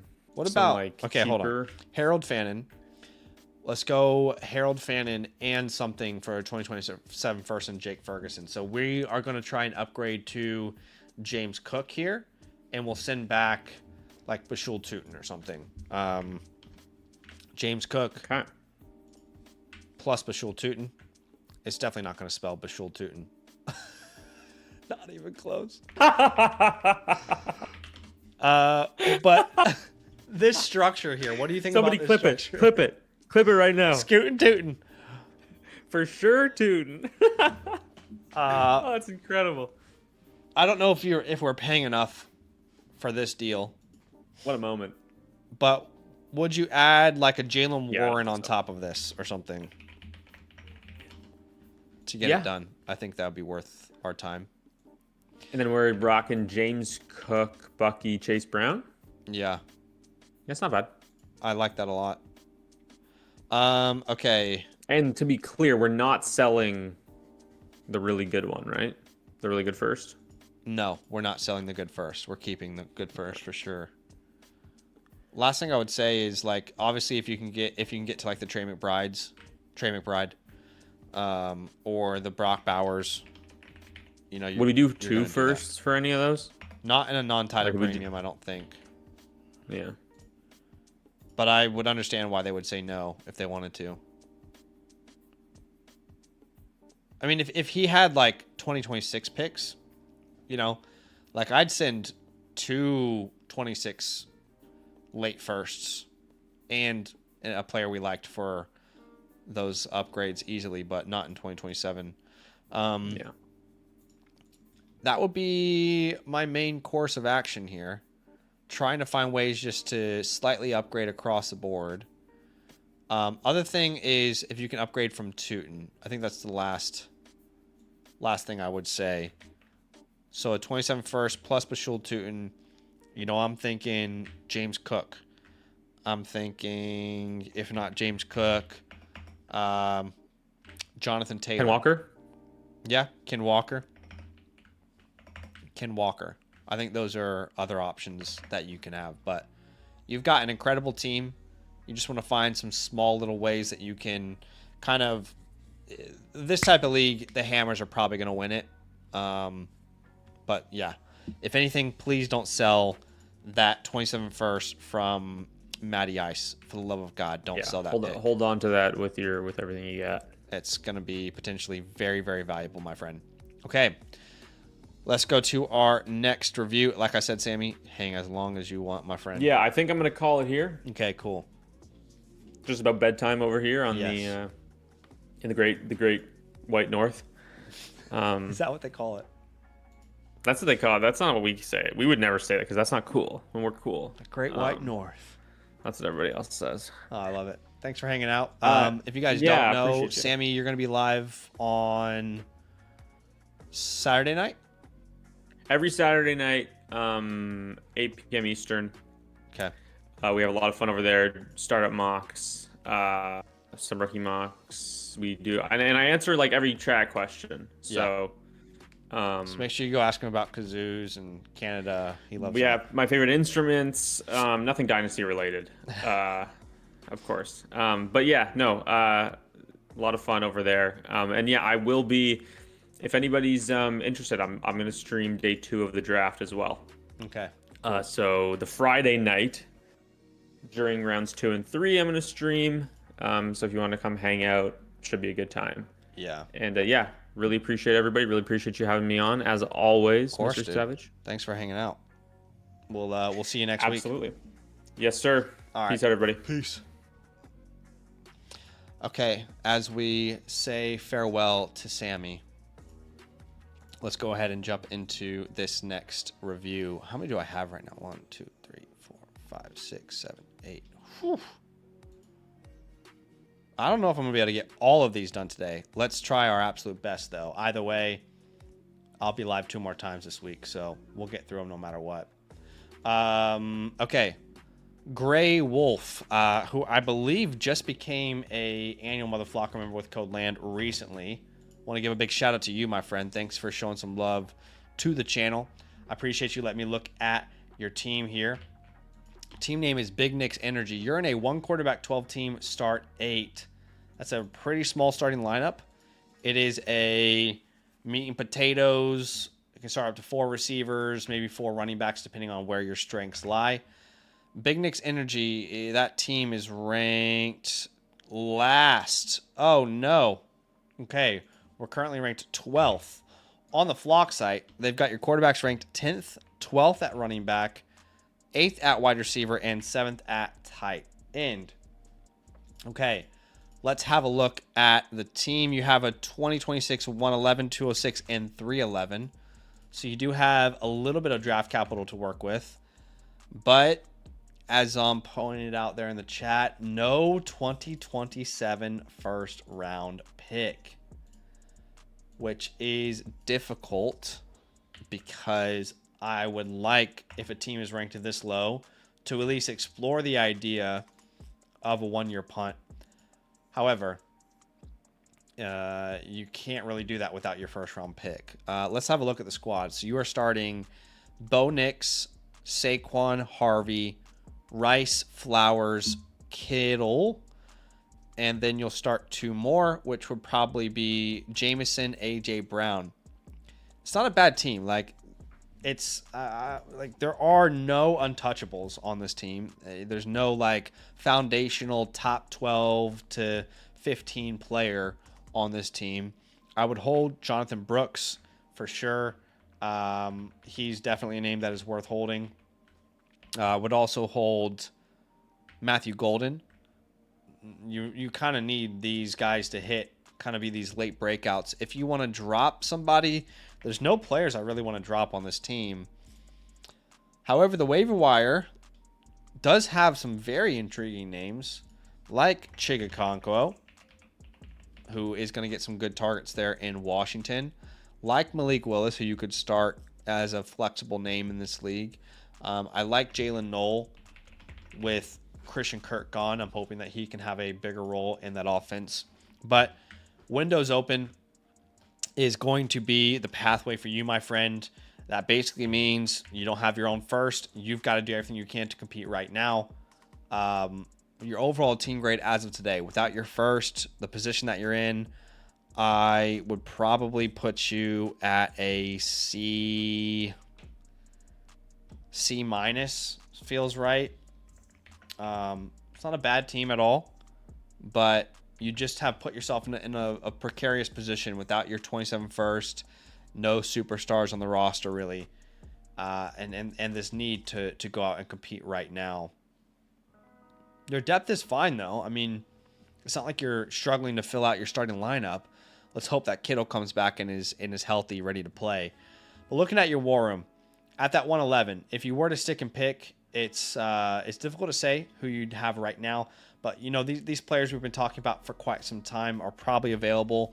There's no tight end premium, so who knows? Like Sadiq is in this range, along with Jonah Coleman, Price, Concepcion, Boston, Cooper. That's kind of that range there. I couldn't tell you who the best player available is beyond that. However, I do think you could trade for a veteran running back or wide receiver, not only just with the 111, but also with the 206. If you can trade that 311, trade for, you know, future third. If you're on the clock and someone is really interested in a player that's available, you can kind of flip that into a future third and reset the clock. I'd be very interested in doing that if I was able to. So that's a rough game plan, but we're going to go to the chalkboard and actually come up with ideas on how we can execute. So again, we have the 111. We have the 206. So these are a couple picks that we can potentially build out the rest of this roster with. Now, let's look at your depth again. Nix, Saquon Harvey, Rice, Flowers, Jameson, AJ, Kittle. You definitely could use an RB2. I say 2 because Harvey should really be your 3. So at that 111, can you get a Josh Jacobs, for example? I think he would be a really good return for you. If not Josh Jacobs, I think of Javonte Williams. And when we look at Javonte Williams, you probably are going to have to add, you know, what was it? The 311 is what you had at minimum to have a conversation there. You might have to add even more. You know, I'm thinking Javonte Williams for these prices. The Travis Etienne, Achane prices. You could definitely use one of those RB2s to kind of help fill out that lineup. Scatterboo is risky. I will say he's an option. Cam Scatterboo. Cam's got a boo. That's funny. There's a lot of risk there. It's huge reward if the Giants don't draft a running back. If they do, then you'll obviously regret this. At the 206, that's where you're probably looking at like a Derrick Henry or even a DeAndre Swift, a David Montgomery, you know, those type of names. I really think you could use one more running back in that room. If you're not able to go running back, then maybe wide receiver. DJ Moore comes to mind as a pretty good option there. I don't think you can afford to upgrade at tight end right now, though. I was gonna play around with that idea, but you with the lack of assets you have and the lack of flexibility that you have, you really need to bank on Kittle being ready for week 1. Is my voice too loud when I go this close to the mic? With Chigakonko on the waiver wire, David and Njoku, you have so many potentially flexible names there. So, yeah. And the hard part here is Grey Wolf. Like, I can't tell you to sell some of these players. Like, you know, if we weren't in such a tricky spot, maybe we would look at selling a Saquon or an A.J. Brown. But let's be real. Like, the position that you've kind of put yourself in, you're not really able to make those type of moves right now. So yeah, in an ideal world, you grab, you know, like Josh Jacobs at the 111, right? And then you've got Nix, Saquon, Jacobs, Rice, Flowers, Kittle, Jameson, AJ Brown. I mean, that's a lot easier with Harvey on the bench rather than relying on him. You have a little bit more depth there that you can work with. You have Chigakonko off the waiver wire, and then you just, with a team like this, you're just hoping to make the playoffs. And if you make the playoffs, anything's possible. Any players can get hot. Maybe Saquon has a big bounce back. Rashee Rice can become that player that we all think that he can be in this offense if he can just stay healthy, for the love of God. And then ultimate goal there is to make the playoffs and reassess next offseason when you have hopefully your 2028 first. You can reassess and see if you want to continue to compete or do a punt. You have a better feeling at that point in the offseason. Appreciate you letting me look at the team. Like I said, you will be getting your team playbook here within the next 3 to 4 business days. Just check out the team review tab on the Flock Fantasy site. We'll make sure and hook you up as early as we can. Okay, next review here is from Draft Capitalist, who I did notice became a new annual Mother Flocker member over the weekend. Big shout out to you, man. Thanks for showing some love. And I appreciate you hanging out with us. This says start 6. Let me double check that. It says start 6 on the back end too. I have never had a start 6. So I'm wondering, if this is like all do you even have a flex in this? Like, I'm wondering how this works. Like, which of these positions are you removing? Maybe you start one running back, one wide receiver. You don't have to start tight end. Maybe it's you don't have to start tight end. And there's additional flex. Is this you, Court? Is this your team, my friend? Let me know. I do feel like the most likely outcome for a team like this is that they would remove the tight end position in a 14-team league and just have the additional flex. So I imagine this is probably what we're working with. It's your team. Okay, just confirm with me exactly what the starting lineup looks like. That's so interesting. Haven't seen a lineup like that in a minute. Your name is Draft Capitalist. You're currently ranked 12th. Oh, might be a difficult time getting out of that hole, but we'll try our best. At quarterback, you're ranked 12th on the site, 11th at running back, 11th at receiver, and 3rd at tight end. You said, I took over this team and was completely taken advantage of by older members, commissioner included. Now I want to stick it back to them, but I've made some bad moves. How can I get out of the grave I dug for myself? Okay, so we do have the official lineup here. Okay, so it's a variant of what I anticipated there. It is 1 running back, 1 wide receiver, and 3 flexes for offense, if we're looking at specifically offense. Okay.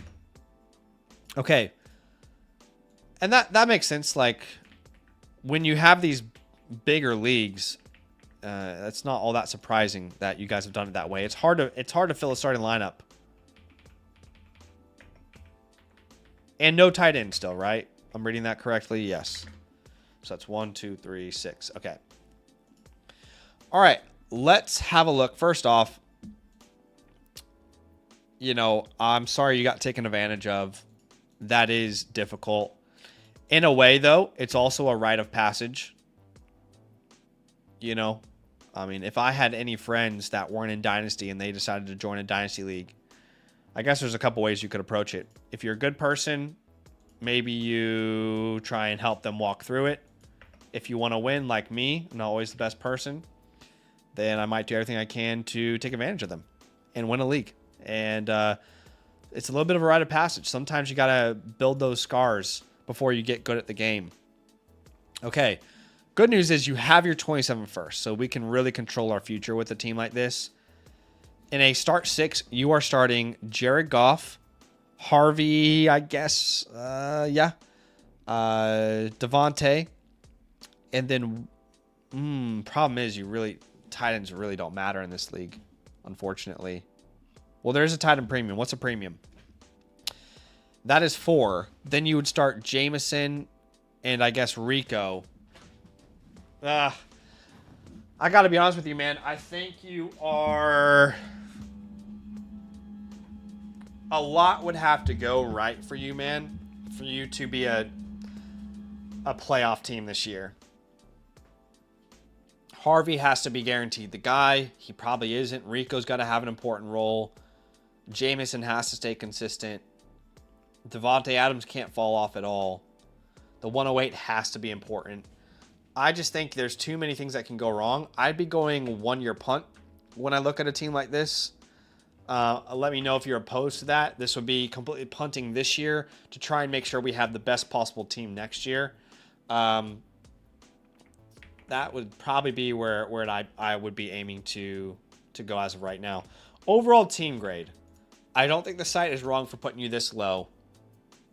You have some good players, but there's some clear weaknesses across the board. I would probably say this feels very much, D+. That doesn't feel crazy to say. There are no untouchables on this team at all. For holds, I would hold Joe Mixon. I know that sounds weird, but I am hoping that he's one of these late signings. And if he has a role somewhere as a late signing, like imagine Joe Mixon signs to Seattle in May. That's your ideal reason why you would hold Joe Mixon, so he gains value. I would also hold Jack Besh. I think there is a better year upcoming for him. If you wanted to drop players, there's none that I really love dropping. Trevor Etienne and Rashid Shaheed would be closest. I prefer not to drop them, and that's Trevor Etienne. Sorry, I should have said. On the waiver wire, definitely think Elijah Arroyo should be picked up. Although it is a league where you don't start tight end. That's a toughie. And I do think Keenan Allen should be picked up. Only because if he signs to a team, just like Joe Mixon, really late, he could end up being someone that you could sell, best case scenario, for a second round pick, hypothetically, right? So let's jump into the war room here. Let's have a look and come up with a game plan. At that 108 spot, you've really got a lot of weaknesses on this team. You could afford to add any position. I don't think tight end's going to have that big of a priority in a league like this. So Sadiq, Stowers, I'm probably not that high on them in this format. But you're going to be able to add an Omar Cooper, a Concepcion, a Boston, someone like that. You could definitely improve your wide receiver room. I would also say that Jadarian Price is in range here. Jonah Coleman, if they go round 2. In the third round, go best player available. I couldn't tell you who that is right here, right now. And obviously, if you can trade the 108, for a future first, then I think it's worth that in any year. 2028, 2027, we would be willing to make that trade. You're essentially taking a bad class and trying to re-roll it into a random pick into a future class, right? With that 26 308, I would trade that for any future third as well. So a lot of this rebuild is going to be primarily in the chalkboard. So we're going to try and move players. Is it one quarterback? It's one quarterback, but okay. It's going to be hard to sell Jared Goff in a format like that. He was the first name that kind of came to mind. Rico Dowdle, we can look at selling. He might be more of an in-season sell, and you're hoping that he has a significant role with Mike McCarthy there. Tony Pollard, another name that we would like to sell in season. And if Jeremiah Love goes to Tennessee, he basically has no value. Davante Adams is a name that you could definitely look to sell. He's attractive to every contender, at least he should be, because of what he was able to accomplish last year. Those are your main sells. And essentially what we're trying to do here, Draft Capitalist, is get rid of the aging production. That way, I'm assuming your draft rewards draft picks by reverse max points for. You can let me know if it's different. But that's going to basically put a lot of points off our team, and it's going to help us be as bad as we can. So next year, our draft picks are worth as much as they can possibly be. Okay, first off, straight off the bat, if you can sell Rico Dowdle and Tony Pollard for your 2027 second, I mean, that's a no-brainer, okay? You know that you're trying to tank. If you can go out and get those picks, you know they're going to be valuable picks. They're going to be early seconds, and it's worth your time to go out and kind of control that part of your future. Let's try and find a team that's quarterback needy. Can we sell Jared Goff to a quarterback needy team? Have a good night, Zom. Okay, let's find a quarterback needy team. That guy's ranked 7th. This guy's ranked 10th. He has Herbert.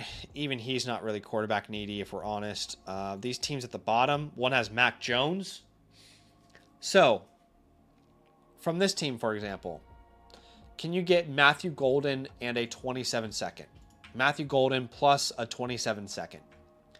That would be really ideal. And you can even give back like the 311 that you had this year. That's what you had, right? The 311, the 308, was it? To make a deal like that happen. But that gives him a quarterback. You still have Jordan Love, and it gives you a upside shot. There's not, there's a ton of risk to it, but an upside shot in Matthew Golden. I'd love to get Travis Hunter, but this guy has quarterbacks already that he is comfortable with. But even like Rico Dowdle, Tony Pollard, if you can sell either of those guys for Travis Hunter, I think that would be a shot I would be more than willing to take. You can take those upside swings on those guys, and that would more be in the offseason that you would do a trade like that. Davante Adams will take any first in any year, right, with Davante. We can also try and pivot from Davante to a younger player that is not as proven. So, for example, from Davante Adams as a clear rebuilder to Travis Hunter. I don't know if you could get Travis Hunter plus a second for Davante Adams and a third. It depends on your league, and a lot of people are really worried about Travis Hunter, so trying to take advantage of that concern. And I'm not even going to sit here and tell you, hey, Travis Hunter's for sure going to pan out, but it's worth taking the risk in your position, in my humble opinion. How many seconds do we have? I mean, could we package Davante Adams and Rico Dowdle? And I'm wondering if we could land a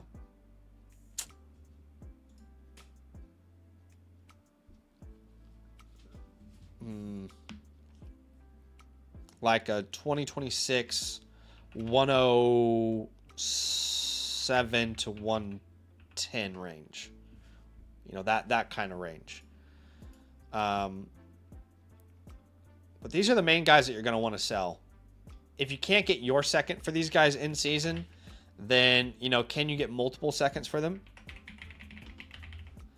That would be your ideal outcome. Worst case scenario, you settle for a single second for these guys. Obviously, this will depend on how productive they are, the role that they have within their offense at that point of the year.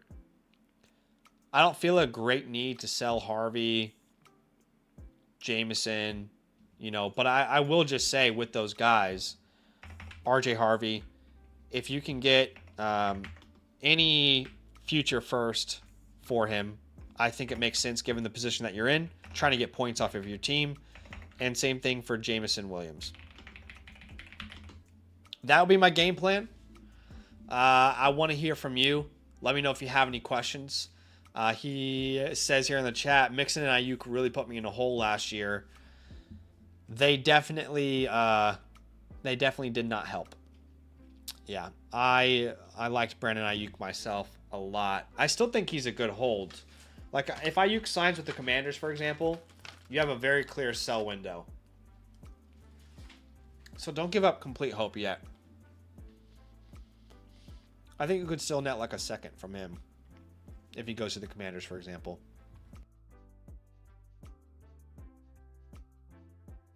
But let me know if you got any questions. If there's anything that I didn't answer, I want to make sure that it's thorough and you're happy with it.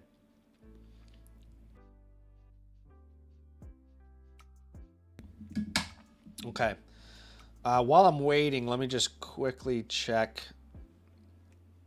I got a message from my designer. I just want to quickly check while I'm waiting to see if there's any final questions there.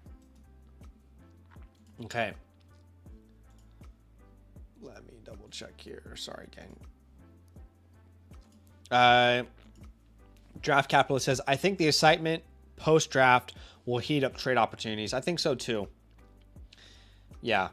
I'm not going to lie to you. Like, I'll keep it 100 with you.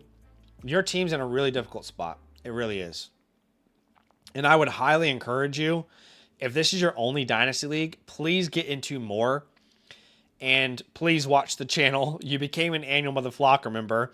So the great news is you've now got 6 trade question vouchers available for you to enter at any time on the site. The reason I say that is because, you know, you don't have to go through these trades blind. You know, I'll help you through them when I'm streaming. But if you get into a new league, then you're going to, you know, find a ability to enjoy it a little bit more because, you know, you made some mistakes in the first one, right? But that doesn't mean that you can't improve on the next ones. Exactly. Practice makes perfect. Couldn't have said it better myself. I'm not saying he's cooked. But he knows. I mean, he said, like, he got taken advantage of, so he knows it, right? It's not breaking news to him.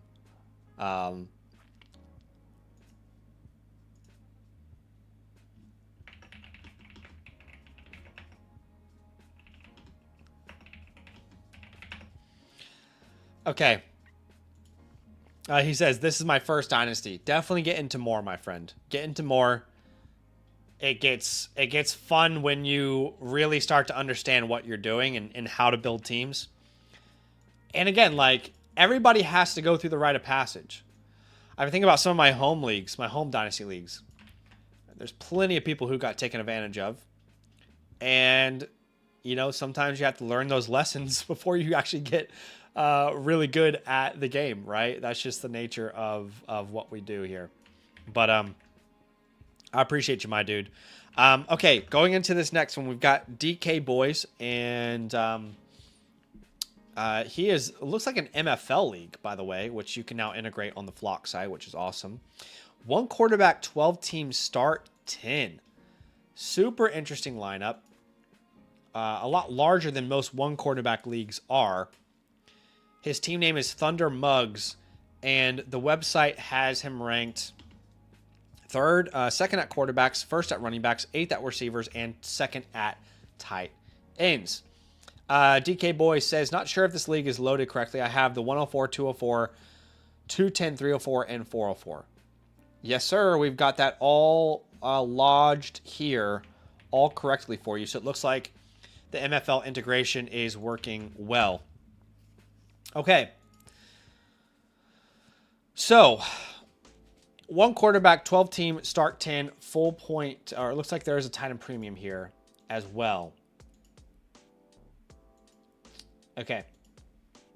So we will be starting Joe Burrow, Bijan Walker, Higgins, Marv, Loveland. And then we will be flexing Tootin, Wilson, Terry, Kraft. I'm guessing that's probably how your flexes would pan out. On your bench, Algier, Ja'Cory Krosky Merritt, Brenton Strange, Andrews, Darnold. Not a bad team. My initial thoughts are that we are definitely a contender. Contender for sure. You're not a superstar team at all, but you've got enough pieces to go out there and make the playoffs and see what will happen. Overall team grade as of today. I'm leaning a B+. With all the draft capital that you have still, all your own picks, I think that's a great place to be in. Untouchables would be Joe Burrow, Bijan Robinson. I think those would be your main untouchables in this league. Those are guys where if you're going to trade them, you need an absolute haul. As far as holds go, I would definitely hold Ja'Cory Krosky Merritt. He seems like my favorite hold on a team like this. Outside of him, I'm not passionate about many of these names. But I would say Gunnar Helm is worth holding as well. He showed some nice flashes there at the end of the season. I bumped him up to tight end 25. So without Chikakonkwo, it would be fun to kind of see what he could accomplish. On your waiver wire, Sean Tucker is there, as well as George Halani. I think both of those guys are worth rostering. I would be shocked if the Seahawks don't address running back in the draft, but if they don't, George Halani could have an interesting role. If you need to drop players, you can drop Joshua Palmer, Zonovan Knight. Those would be the main two that I would be looking at dropping. But you could also add Jalen Lane if you wanted to move on from him. But yeah, it's not a bad team at all. I definitely think you're in a position to contend right now. You've got that 104, which if I were you, would I use that 104 in the draft, or would I might actually just pick a player. I might actually just trade the pick away for a player in the league today. Maybe a veteran, wide receiver, running back, already with that long-term contract on the books. Yeah, because if you look at this team, I mean, you could definitely add a receiver, and that's where the strength of the 104 is going to be, right? One of those big three wide receivers. It's a one quarterback league, so you're right in that range where you're going to get maybe a Jordan Tyson, a Mekhi Lemon, a Cardinal Tate, kind of somewhere in between there. And your wide receiver room could use a nice boost there. At the 204 to the 210, it really is too early to tell you exactly what that should look like. But,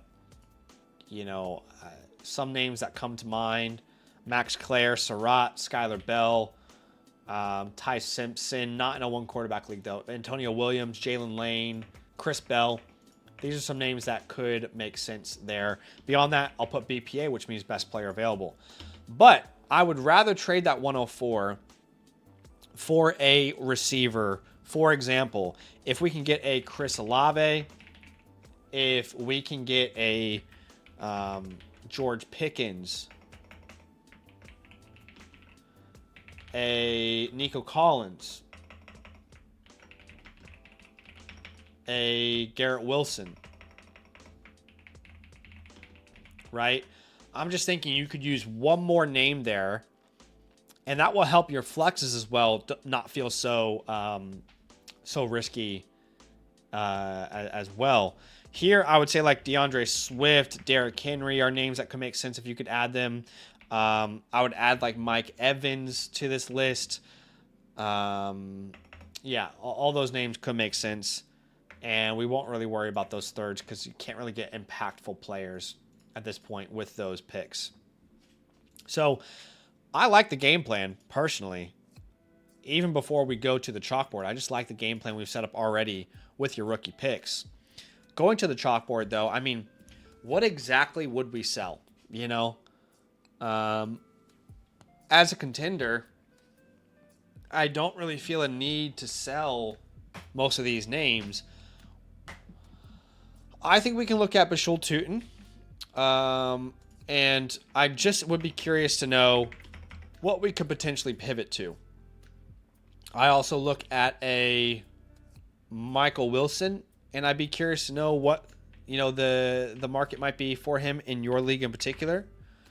I'm basically trying to make sure that we set ourselves up the best that we possibly can to go out and get guaranteed points this year. So when I look at a name like a Bashul Tootin, let me look at some equivalent names on the site to a Bashul Tootin. Names that I know that I can rely on that will produce for me this year.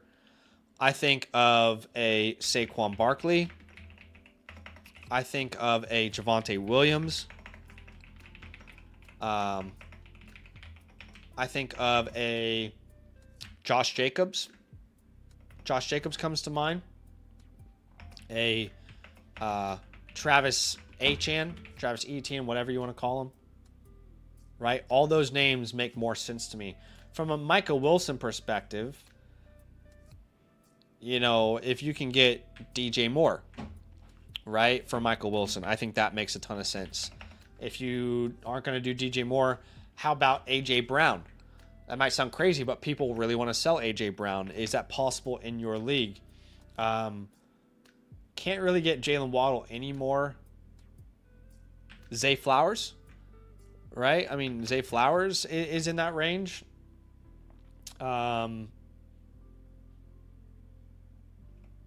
Yeah, that's really the range there, I would say, that makes sense. I know if I'm making any of those trades that I've got players that I can absolutely win a championship this year with. Of course, you're losing some upside. Tootin could drastically improve his value if he ends up being the guy in Jacksonville. Mark Andrews and Britton Strange are interesting because it is a tight end premium. Could we attach let's try something like this. Bashul Tootin plus Brenton Strange. I just wonder if there's a tight end needy team or we can find our way into a small little upgrade here. So the TJ Hawkinson, no, not an upgrade there available. The Theo Johnson owner, not a realistic upgrade available. The David Njoku owner, that could be perfect. Can we get to Saquon Barkley? And maybe we get back a David Njoku. Right? Something like that I think could make a ton of sense. Njoku's still a free agent. We don't know exactly what's possible. I don't think Christian McCaffrey is realistic, but I will just put it on the list there in case that ends up working out in your favor. The Tyler Higbee owner has Harvey. No, that's not an upgrade. The Kincaid owner has Bucky. I would definitely be open to doing Bucky Irving. In fact, that might sound crazy, but Bucky Irving could be a realistic option depending on how concerned the owner is about his future. By the way, your team grade. Let me look. What did I grade this team out as? I gave you a B+. Sorry, I don't know why that didn't come up on the screen, but it's a good team. So that would be the moves that I would make, my friend. Of course, look, if you want to, if you're really obsessed, you're like, look, Zach, I'm a Makai Lemon guy. I'm a Cardinal Tate, Jordan Tyson guy. I understand why you might want to hold the pick and, get younger. But don't be afraid to say, hey, let's go all in and try and win a championship too. Right? Because that's the ultimate goal, as we always say. But I appreciate you, dude. As many of you have heard on these streams, you will get your playbook here very soon. As soon as we can get it to you, it'll be in your inbox, probably 3 to 4 business days. But thanks for letting me review the squad. Okay, what are we looking at right now? We've got 1, 2, 3, 4, 5. Okay. Let's jump to Pinky and the Brian here. Pinky and the Brian. Appreciate you, my dude. Pinky and the Brian here. Team name is B Giles. B Giles is the team name. It's a Dynasty Superflex 12-team start 11. We got a big old lineup there. A big old lineup with a tight end premium, by the way. And your team is ranked 3rd. So that's great. But the site has you 12th at quarterbacks, 2nd at running backs, 1st at receiver, and 3rd at tight end. You said 12-team Superflex, tight end premium, start 11. Did 3 recent trades to retool. Sent Michael Wilson for Harvey. I don't mind that. That's not a bad deal. Sent Judkins for Marv. Little indifferent on that. Might lean Judkins, but it's semantics, as we say on the channel. And sent Burrow and Mims for Stroud and Nico.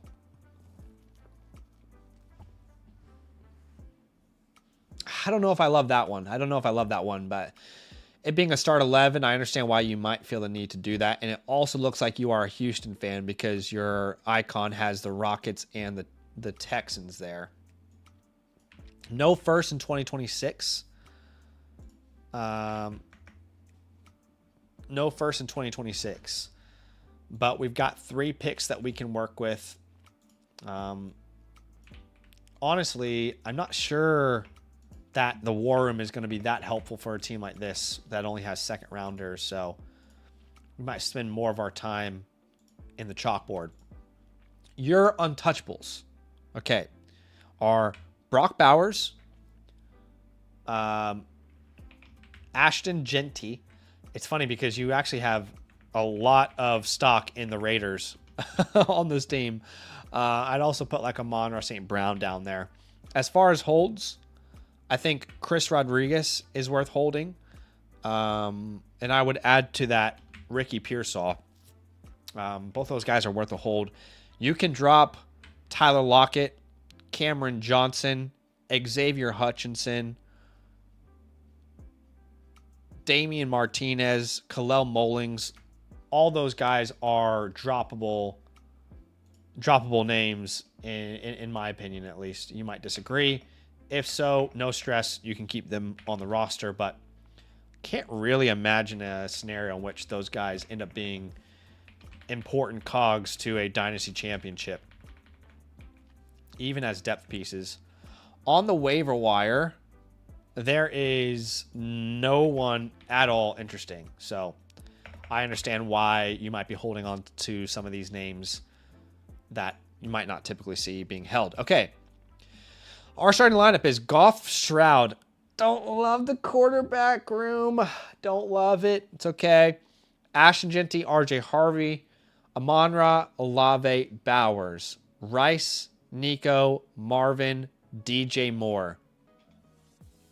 So you are really holding on for dear life at RB after Ashton Genty, aren't you? You've got good depth at wide receiver. I like it. But at running back 2 in particular, I mean, you're grasping on for life at this point with that RB spot. You're definitely a contender, 100%. I don't see why you can't go out and win a championship this year. Overall team grade, I would probably lean B+. That B+ seems appropriate in my mind. Draft capital grade, I would be a little bit more harsh just because you don't have any real impact picks. I would say C+.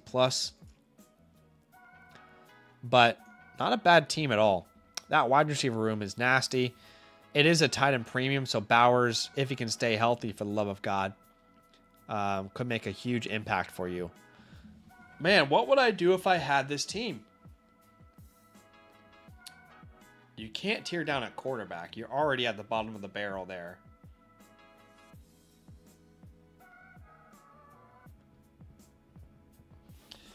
If I had this team, I'd probably use that 206. And I might try and Band-Aid my running back room, to be honest. I don't want to send my 27 first away. But if I had to, I would. Like, if I'm all in mid-season and I'm missing just one player, I would consider it. Like that 206, I'm thinking David Montgomery. I'm thinking DeAndre Swift. He's probably more costly than this. You might have to actually package on the 306 to get a deal like that done. DeAndre Swift. Who else is in this range? Yeah, I guess you could say J.K. Dobbins. He's probably there, if not thereabout. Outside of that, Jalen Warren. Tyler Algier. How do you actually spell his name? Algier, like that, right? Yeah. So again, just trying to kind of band-aid that spot a little bit. I would also, would I? Yeah, for sure. Blake Corum would also make a ton of sense as an option. If the Commanders get through the draft and they don't select Jeremiah Love, you could also do Rachaad White here as an option. Now, if you're going to go hard with that 27 first, there's a list of running backs that I have talked about me being comfortable sending away my 27 first for. And that is assuming that I'm competing, right?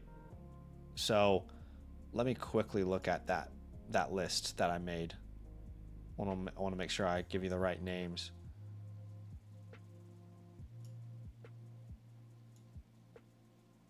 Okay, so clearly, without a doubt, we would send our 27 first away for Jonathan Taylor. No doubt. We would send it away for James Cook. Those would be ideal outcomes. We'd do it for Ken Walker. These are not Band-Aid fixes. These are, you're actually doing a proper fix of the needs of your roster. Now, the Band-Aid, not the Band-Aid fix, but the one with a little more questions will be Javonte Williams. I think Javonte Williams could be a great option for you. I would say Quinshawn Judkins. Let's see how it actually... Quinshawn, that's crazy. Quinshawn Judkins could work. Travion Henderson. These are all guys that you're not guaranteed, the Judkins and the Hendersons, that they're going to be able to be your RB2 this year, but they could drastically gain value. So any of those running backs could make a ton of sense with your pick. I mean, imagine you got a Ken Walker, hypothetically, right? Well, then you've got Goff, Stroud, Genty, Walker, Amon-Ra, Olave, Bowers, and you're flexing Rice, Collins, Marvin, DJ, Harvey's on your bench, Monongai's on your bench, Pearsall's on your bench. I think you're in a much better spot there. I would also say if you can move, last thing I'll say here, Daniel Jones. If you can move him for Malik Willis, then I think it's well worth your time. I know Willis is not, got the same security. Actually, I feel like he has more security. I'd be willing to pay like 306 on top of this. I just want to give you a little more upside in that quarterback room. It's someone that you can start comfortably over Stroud if Stroud doesn't, pan out. But that would be my pathway for you, my friend. Definitely a contender. There's two options there to go all in. You don't have to sell your 27 first now, by the way. You can keep it and then in season utilize it to buy a running back too. But that's kind of two ways that you could address that RB2 spot, which is your main weakness at this point. This is a very good question from Barbie Girl, by the way, in the chat. I'll say this. As someone who is gluten-free, and we'll go to the next review here, but as someone who is gluten-free, Jersey Mike's is really the only place I can go. But I don't remember since I moved from America if these other places like Jimmy John's and Firehouse, if they offer gluten-free subs. I don't remember. But I will say Jersey Mike's Italian sub is fire, in my opinion. But a lot of you guys probably don't have to worry about the gluten side of it, so there might be better options out there, which I will concede. I had actually the last time we went to Austin, this last year, 2025, I had Jersey Mike's like 3 times. Because it's so rare if you're gluten-free to have like an actual option. Okay. We've got the Mighty Bella here, who's in a 1 quarterback start 8. 1 quarterback start 8. That's a small starting lineup. There is no tight end premium as well. They're currently ranked first, which you love to see. The site has their quarterbacks first at running backs, first at wide receiver, and third at tight end. Oh my gosh, do we have a juggernaut here? Maybe. Okay. So, Bella says, I've been in this league since its inception 23 years ago. Before I even move on, let's just go ahead and give some snaps to this person in this league. 23 years. Not a lot lasts 23 years. Okay? Not a lot of friendships, relationships. Unfortunately, I hate to say it. Not a lot of marriages, right? Your league lasting 23 years is an absolute feat. Congratulations. There is no PPR in this league. Wow. So y'all are not rocking your raw dog in this. No PPR at all. Okay. 1 quarterback, 6-point passing touchdown. I've been to 7 of the last 9 championships. 3 wins. 3 wins. We gotta bump those numbers up here. And was the champion last year. Other than quarterback, I don't know where I can improve. I'm thinking of moving some of my picks to get back to the 27 draft. Okay. Let's have a look at the roster. Remember, 1 quarterback, start 8. Let me take a drink before we get in.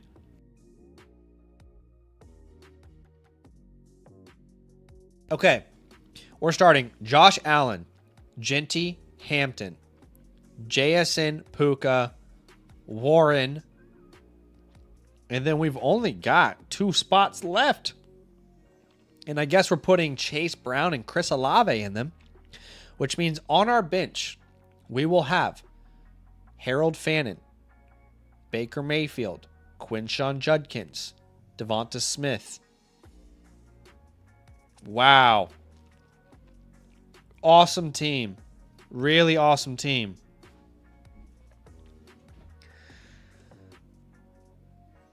Y'all know what I'm thinking right now. Y'all know what I'm thinking right now. I'm trying to think it through. Is this worthy of the tag?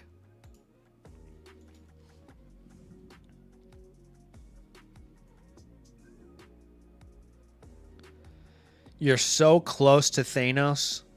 I don't think you're quite there yet. Just so you know, Mighty Bella, only less than 1% of all reviews I've ever done have gotten the Thanos tag. You are so close. But I'm going to have to put you as a contender with an A grade. Definitely an A. 100% you're an A. And I would say you're a strong contender.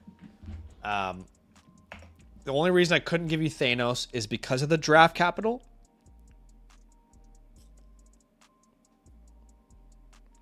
And really, we need Genty and Genty, Hampton, Judkins still have a lot to prove. You know, if that was Bijan, Gibbs, I'd probably give it to you. And I would also say the tight ends still have a lot to prove before we, call them, say, you're that guy, pal. By the way, you said other than quarterback. You do not need to improve at quarterback. Maybe you made a trade here recently. Untouchables. JSN is an untouchable, no doubt about it. I'd add to that Puka Nakua. Puki Nakui. I know he's had some weird off-field stuff, but we're not selling him. Ashton Genty, I'd add to that list. And in a small lineup, I'd say Josh Allen as well should definitely be included. Players that we want to hold. Harold Fannin, I would want to hold for sure. I think he could develop into an even better player than people are giving him credit for. Malik Washington is worth holding just because there's not a other body in that entire room. You can drop Joshua Palmer, Marvin Mims, Ty Johnson, Kalel Mullings, Ben Sinnott. All these names are droppable, in my opinion. Maybe you hold on to Ty Johnson, but everybody else I would so easily move off of my roster. Cannot see a single scenario in which they become an important part of an NFL team. On the waiver wire, that's what I was thinking. There's nobody. It's just naked on the waiver wire. Okay. Ow, shit, sorry. Great team. I don't think we're gonna.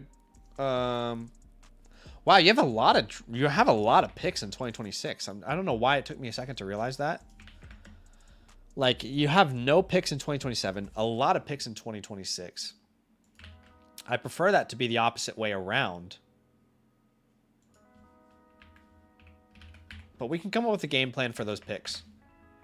I personally don't think you're in a position where I would spend really any pick on an actual rookie. But we can definitely talk about it. We can break it down. At that 112, it's a tight end. It's no tight end premium. No tight end premium. Yeah, it's old school. So at that pick, at the 112, you're pretty much left with the scraps, the leftovers. There's a chance maybe you end up with, a Coleman, Price, Concepcion, Boston, Cooper. There's a chance, but it's certainly not a guarantee. And it would be actually the same names there at the 201. Beyond that, I couldn't tell you who the best player available is, but that's what I would suggest based off my rankings. I would much rather use pick to upgrade at a different position. I would prefer to do that at both of these picks. However, the alternative there is that, instead of investing into those picks today, you could trade for future firsts for either of them, ideally. That would only happen when people are on the clock. It's not going to happen like organically, but that's the only scenario there. I would trade that that pick away for a future first. Ideally, you want to package these picks with the players that you've got. So again, we've got the 112, we've got the 201. So let's think about where we could upgrade. For example, damn. I mean, between Warren and Fannin, I don't really think you have to upgrade tight end.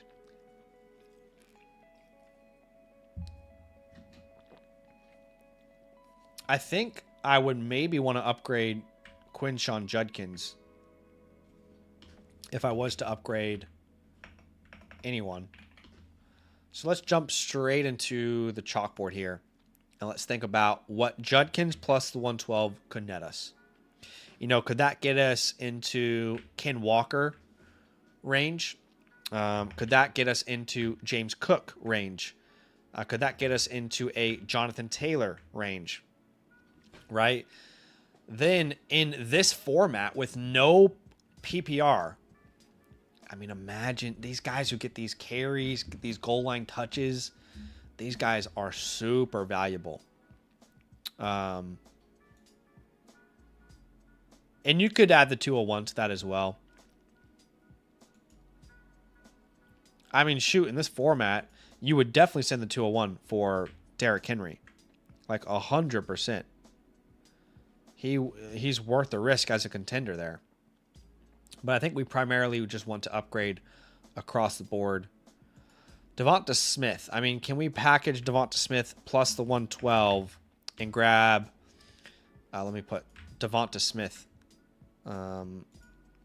Justin Jefferson. Maybe it costs more than this. Maybe you have to add the 201 on top. You know, can you get a third back in return? You have the depth to, you know, take some shots like this. Jefferson would be a super valuable asset in this specific format where yardage is more important than like total receptions. But there really are no weaknesses on this team. I don't feel a need to upgrade from Chase Brown, but I would just say, like, you know, all trades are interchangeable with Chase Brown. Okay. Man.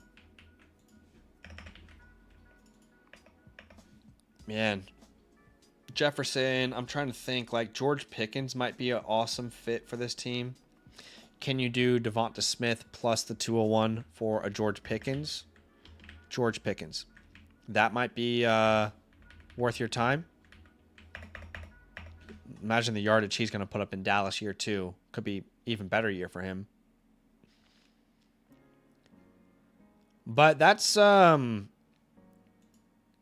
frankly, Bella, you do not need to upgrade this team at all. It's already an absolute powerhouse.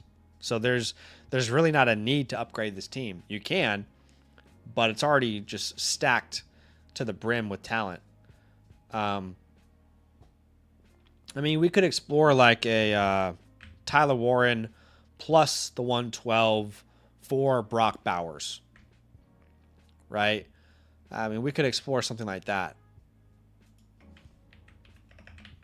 Or even Trey McBride, right? You probably are going to have to add that second rounder on there as well. But in a yardage league, non-PPR, you know, I feel comfortable with what you already have there. Monster team, you should feel very proud of what you've built there. And I appreciate you just letting me have a look at it. But you will get your playbook here within the next 3 to 4 business days. It'll be absolutely customized to everything that we talked about on today's stream. Congratulations on one monster of a squad. You should feel very proud of that team. Okay.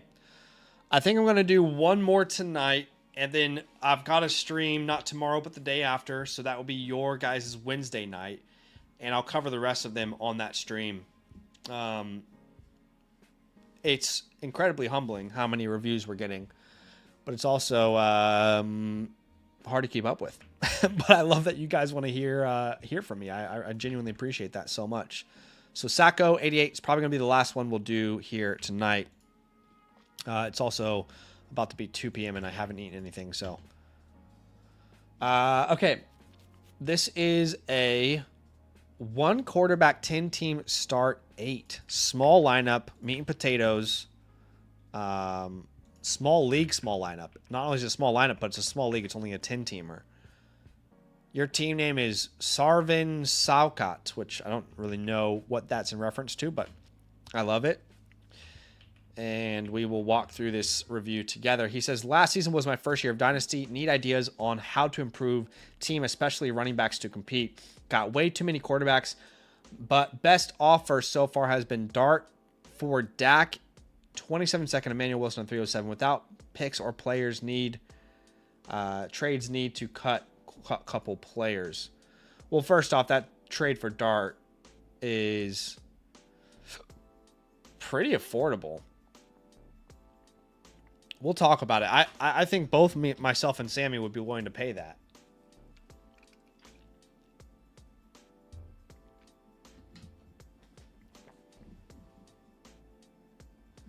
And you're saying you need to cut a couple players.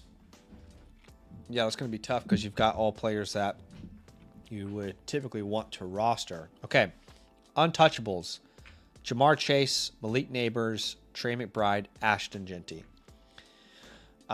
Those are your main untouchables.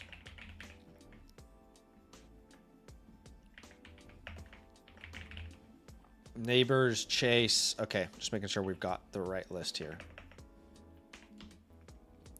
It's a good team.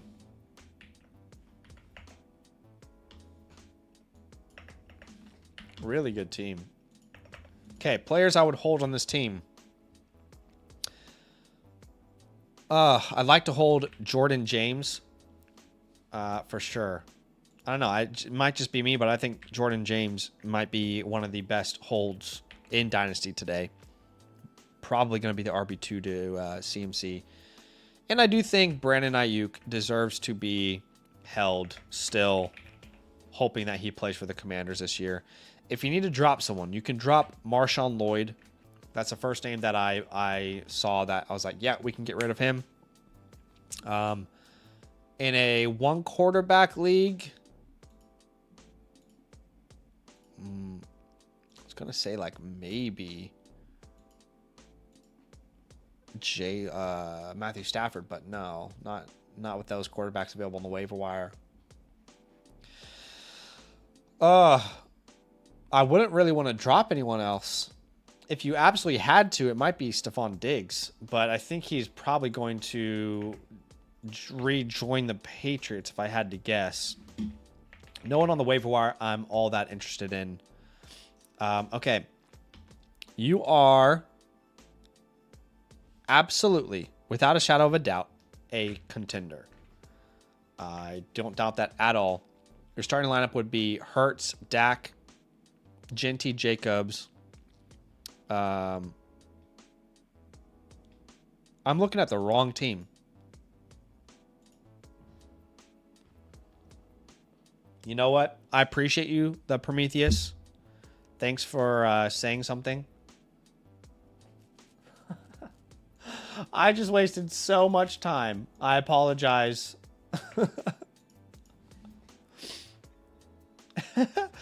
I apologize. Thanks for catching that. Sacco, I apologize. I wasted so much time there. I saw Dak, and I thought you were going to get Jackson Dart. Okay. Let's go ahead and restart here.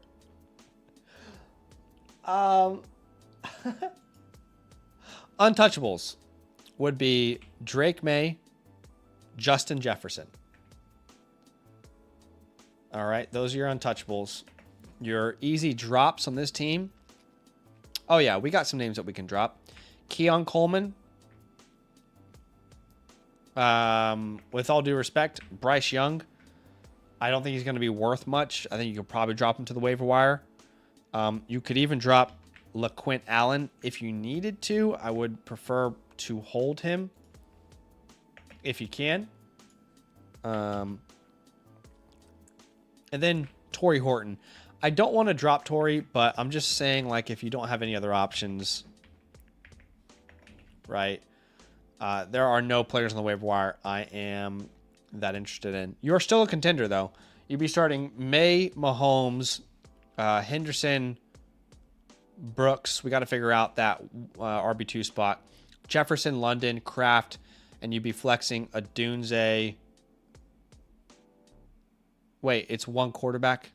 Okay, yeah. Let's try that again. Drake May, Henderson, Brooks, Jefferson, London, Kraft, Adunze, Smith. That makes 8. You have a good amount of draft capital in 2026, so we can definitely have a look at what moves we can make there. Okay.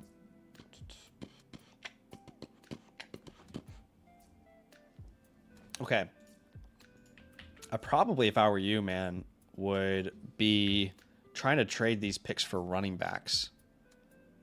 That does seem like your one weakness. And it's unfortunate that you have such a big influx of running backs of quarterbacks, excuse me, when this league really probably doesn't value quarterbacks at all.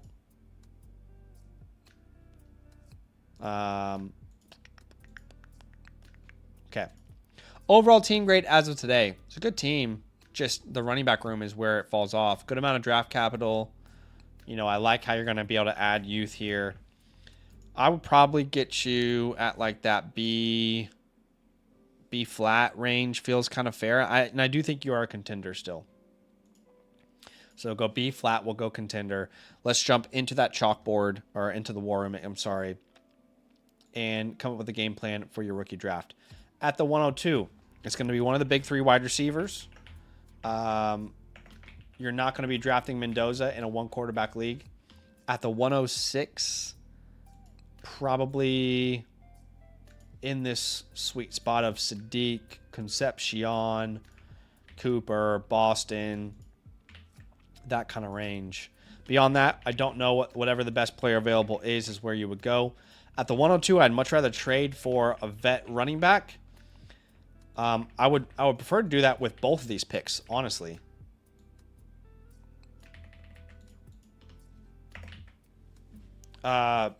Shoot, I might do all three if I can afford it. If I can find my way in. And I also think that you could afford to move one of these quarterbacks if there's a truly needy team where there can be like a clear benefit. I don't mind if Drake May gives you the most in return moving him. So why don't we shop, unless you're like a Patriots fan or something, but I think we shop Drake May and we just see what the market is out there. We can also shop Patrick Mahomes. If there's someone out there who can add him. You just have too many good quarterbacks. We have the 102. We have the 106. And we have the 202, which we would love to use in the trade market. I would love to use in the trade market if I were you. Only thing you really need to do is figure out that running back room. Okay, so who is quarterback needy? By the way, I don't like the Dak Prescott deal for Dart. It makes no sense. It's not helping you accomplish anything. So it'd be a pass for me. You know, would he be willing to do a Jordan Love? I'm just thinking like Jordan Love plus the 202 for Josh Jacobs, right? Like, I think that would be an ideal outcome for you. You add another running back there. You get rid of a quarterback that you're not really that interested in. This guy doesn't need quarterback, that's for sure. Okay, who does need quarterback? The guy who has Bo Nix, unfortunately. RJ Harvey's all he got. But I would definitely do Jordan Love for RJ Harvey. In fact, I'd be willing to tack on like the 302 and the 308 there.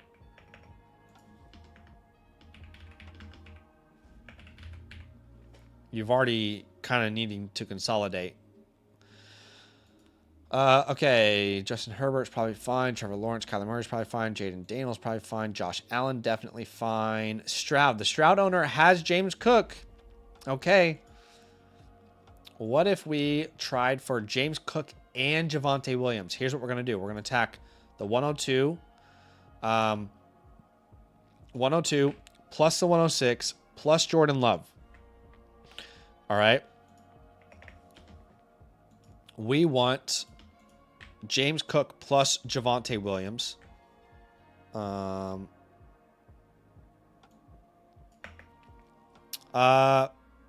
didn't consider Love an upgrade to the Knicks room. I was just simply saying that he's probably not comfortable having one single quarterback. But no, I don't think I said it was an upgrade. If I did, I apologize. I would not view it as an upgrade. Okay. The 102, 106 plus Jordan Love for James Cook and Javonte Williams. Honestly, could we grab CMC in here as well?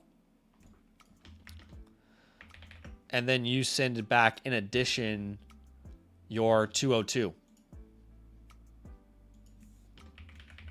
Right? That would pretty much fix all your problems in one swift move. This guy's team is not that great. I don't know if he thinks it is, but then he gets a ton of draft capital in the future, and you pretty much take on his entire running back room.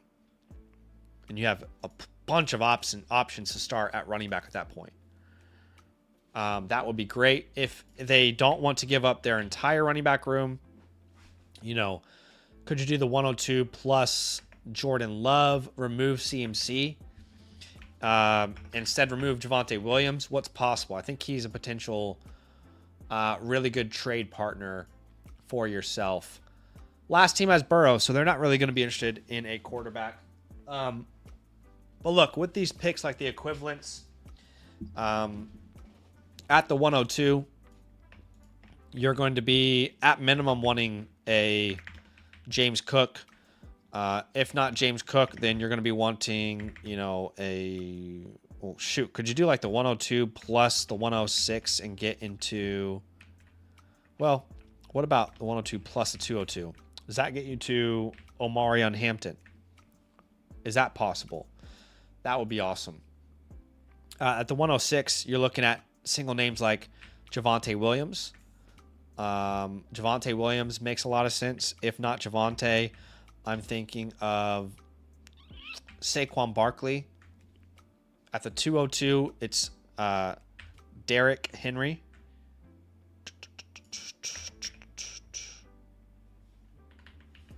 Or if not Henry, then you're probably looking for DeAndre Swift. All these deals I love for you. And none of them include moving off of Drake May and Patrick Mahomes. Yeah, this is the problem, man. You're in a really small league, a league that does not value quarterback, and you have an excess of really good quarterbacks, but no one really cares. Like, let's go back to that Knicks team. Could you give him Drake May for Tetairoa McMillan? Is that possible?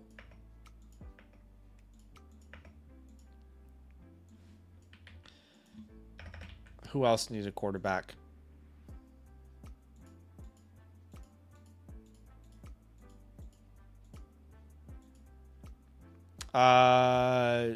Could you do Patrick Mahomes for Emeka Egbuka? Let's see how it tries to spell that one. Oh, actually, not bad. Could have been worse.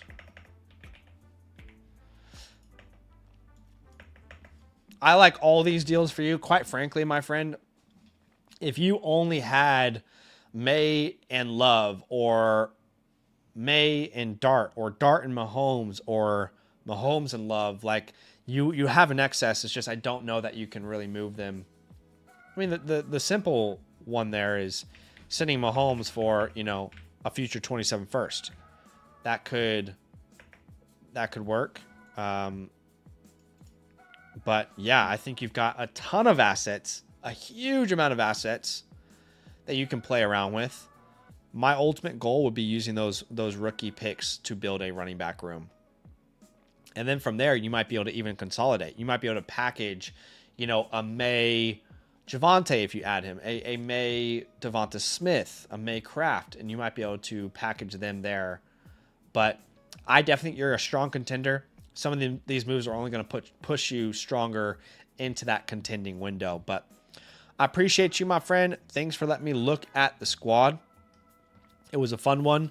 And I just realized I think we have a couple trade questions here to end the show today. There are still reviews in the queue. I'm going to get to them on the next stream. Let's start with Ice Doubt Adian. I might be saying that wrong. But they're sending Neighbors for Cook and Thomas. Such a small league. I really don't think I'm doing this trade. It's a Superflex 10-team start 9. It's a small league with only 10 members. It's a small lineup with only a start 9. If you make this move, you are starting Jackson, Herbert, Bijan, Cook. But then your receiver room, you need hammers. Hammers win leagues, right? So without Cook and Brian Thomas, you're starting Lamar, Herbert, Bijan, Saquon, Neighbors, Burden. At tight end, you would start Laporta. And then you only have 2 spots left for flexes, which would probably be some combination of Marvin, Jameson, Terry McLaurin, Christian Watson. I would prefer to just keep the stud. And that's not being anti-James Cook. It's just Malik Neighbors, I think, is worth a little bit more than that. Maybe in a 12-team start 10, I would probably have a different answer. But, yeah. Okay. Doucho here would send Jameson and A.J. Brown for Rashee Rice. And let me know if this is anybody's trade questions in the chat that I'm answering, by the way, if you guys are here. Doucho. Superflex start 10 Titan Premium is sending away Jameson and A.J. Brown for Rashee Rice. If you made this move, you'd be starting Hurts, Allen, After that, it'd be James Cook, Rashad, Ken Walker. Would probably be Olave, Wilson, Ferguson at tight end, and then you'd have to start 3 more names, which would be Rice, Higgins, DJ. You'd have Adams on the bench. I was initially a little worried about your depth, but you do have the depth to pull off a move like this. I just think Rashee Rice already carries so much risk. I'm not sure Rashee Rice, like, if this is Drake London, I'm probably saying yes, but Rashee Rice has a ton of upside, but he has a pretty scary floor as well. I mean, can you get a Chris Godwin back? Can you get the 109?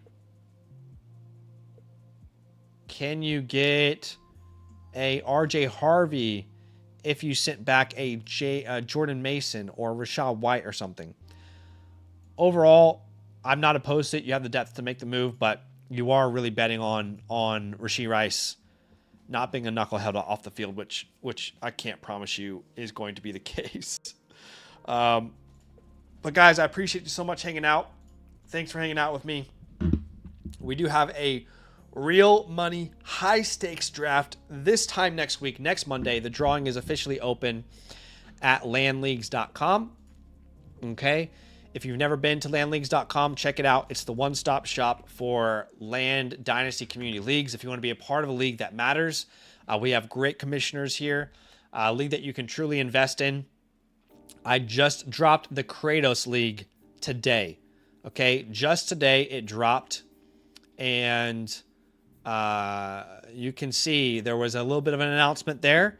Not only am I in the Kratos League, but it's a $150 buy-in. Okay, so big money league. You got to be ready to come prepared. Okay, but if you want to be in a league with me, I'll be drafting next week. Everybody who's a brand new annual Mother Flocker member gets a guaranteed spot in the league. Okay, but I can only guarantee the first 8 or 9 signups from here. Okay, so you got to get in earlier rather than later to make sure you can guarantee your spot. If there are any spots remaining, we'll raffle them off on Thursday night. I appreciate y'all hanging out. I hope you have a great rest of your day. This is a regular startup. It's not an auction. Okay, it will be a regular snake startup draft. There's too much money on the line to do auction. I appreciate y'all hanging out, and I'll see you very soon. Nothing but love.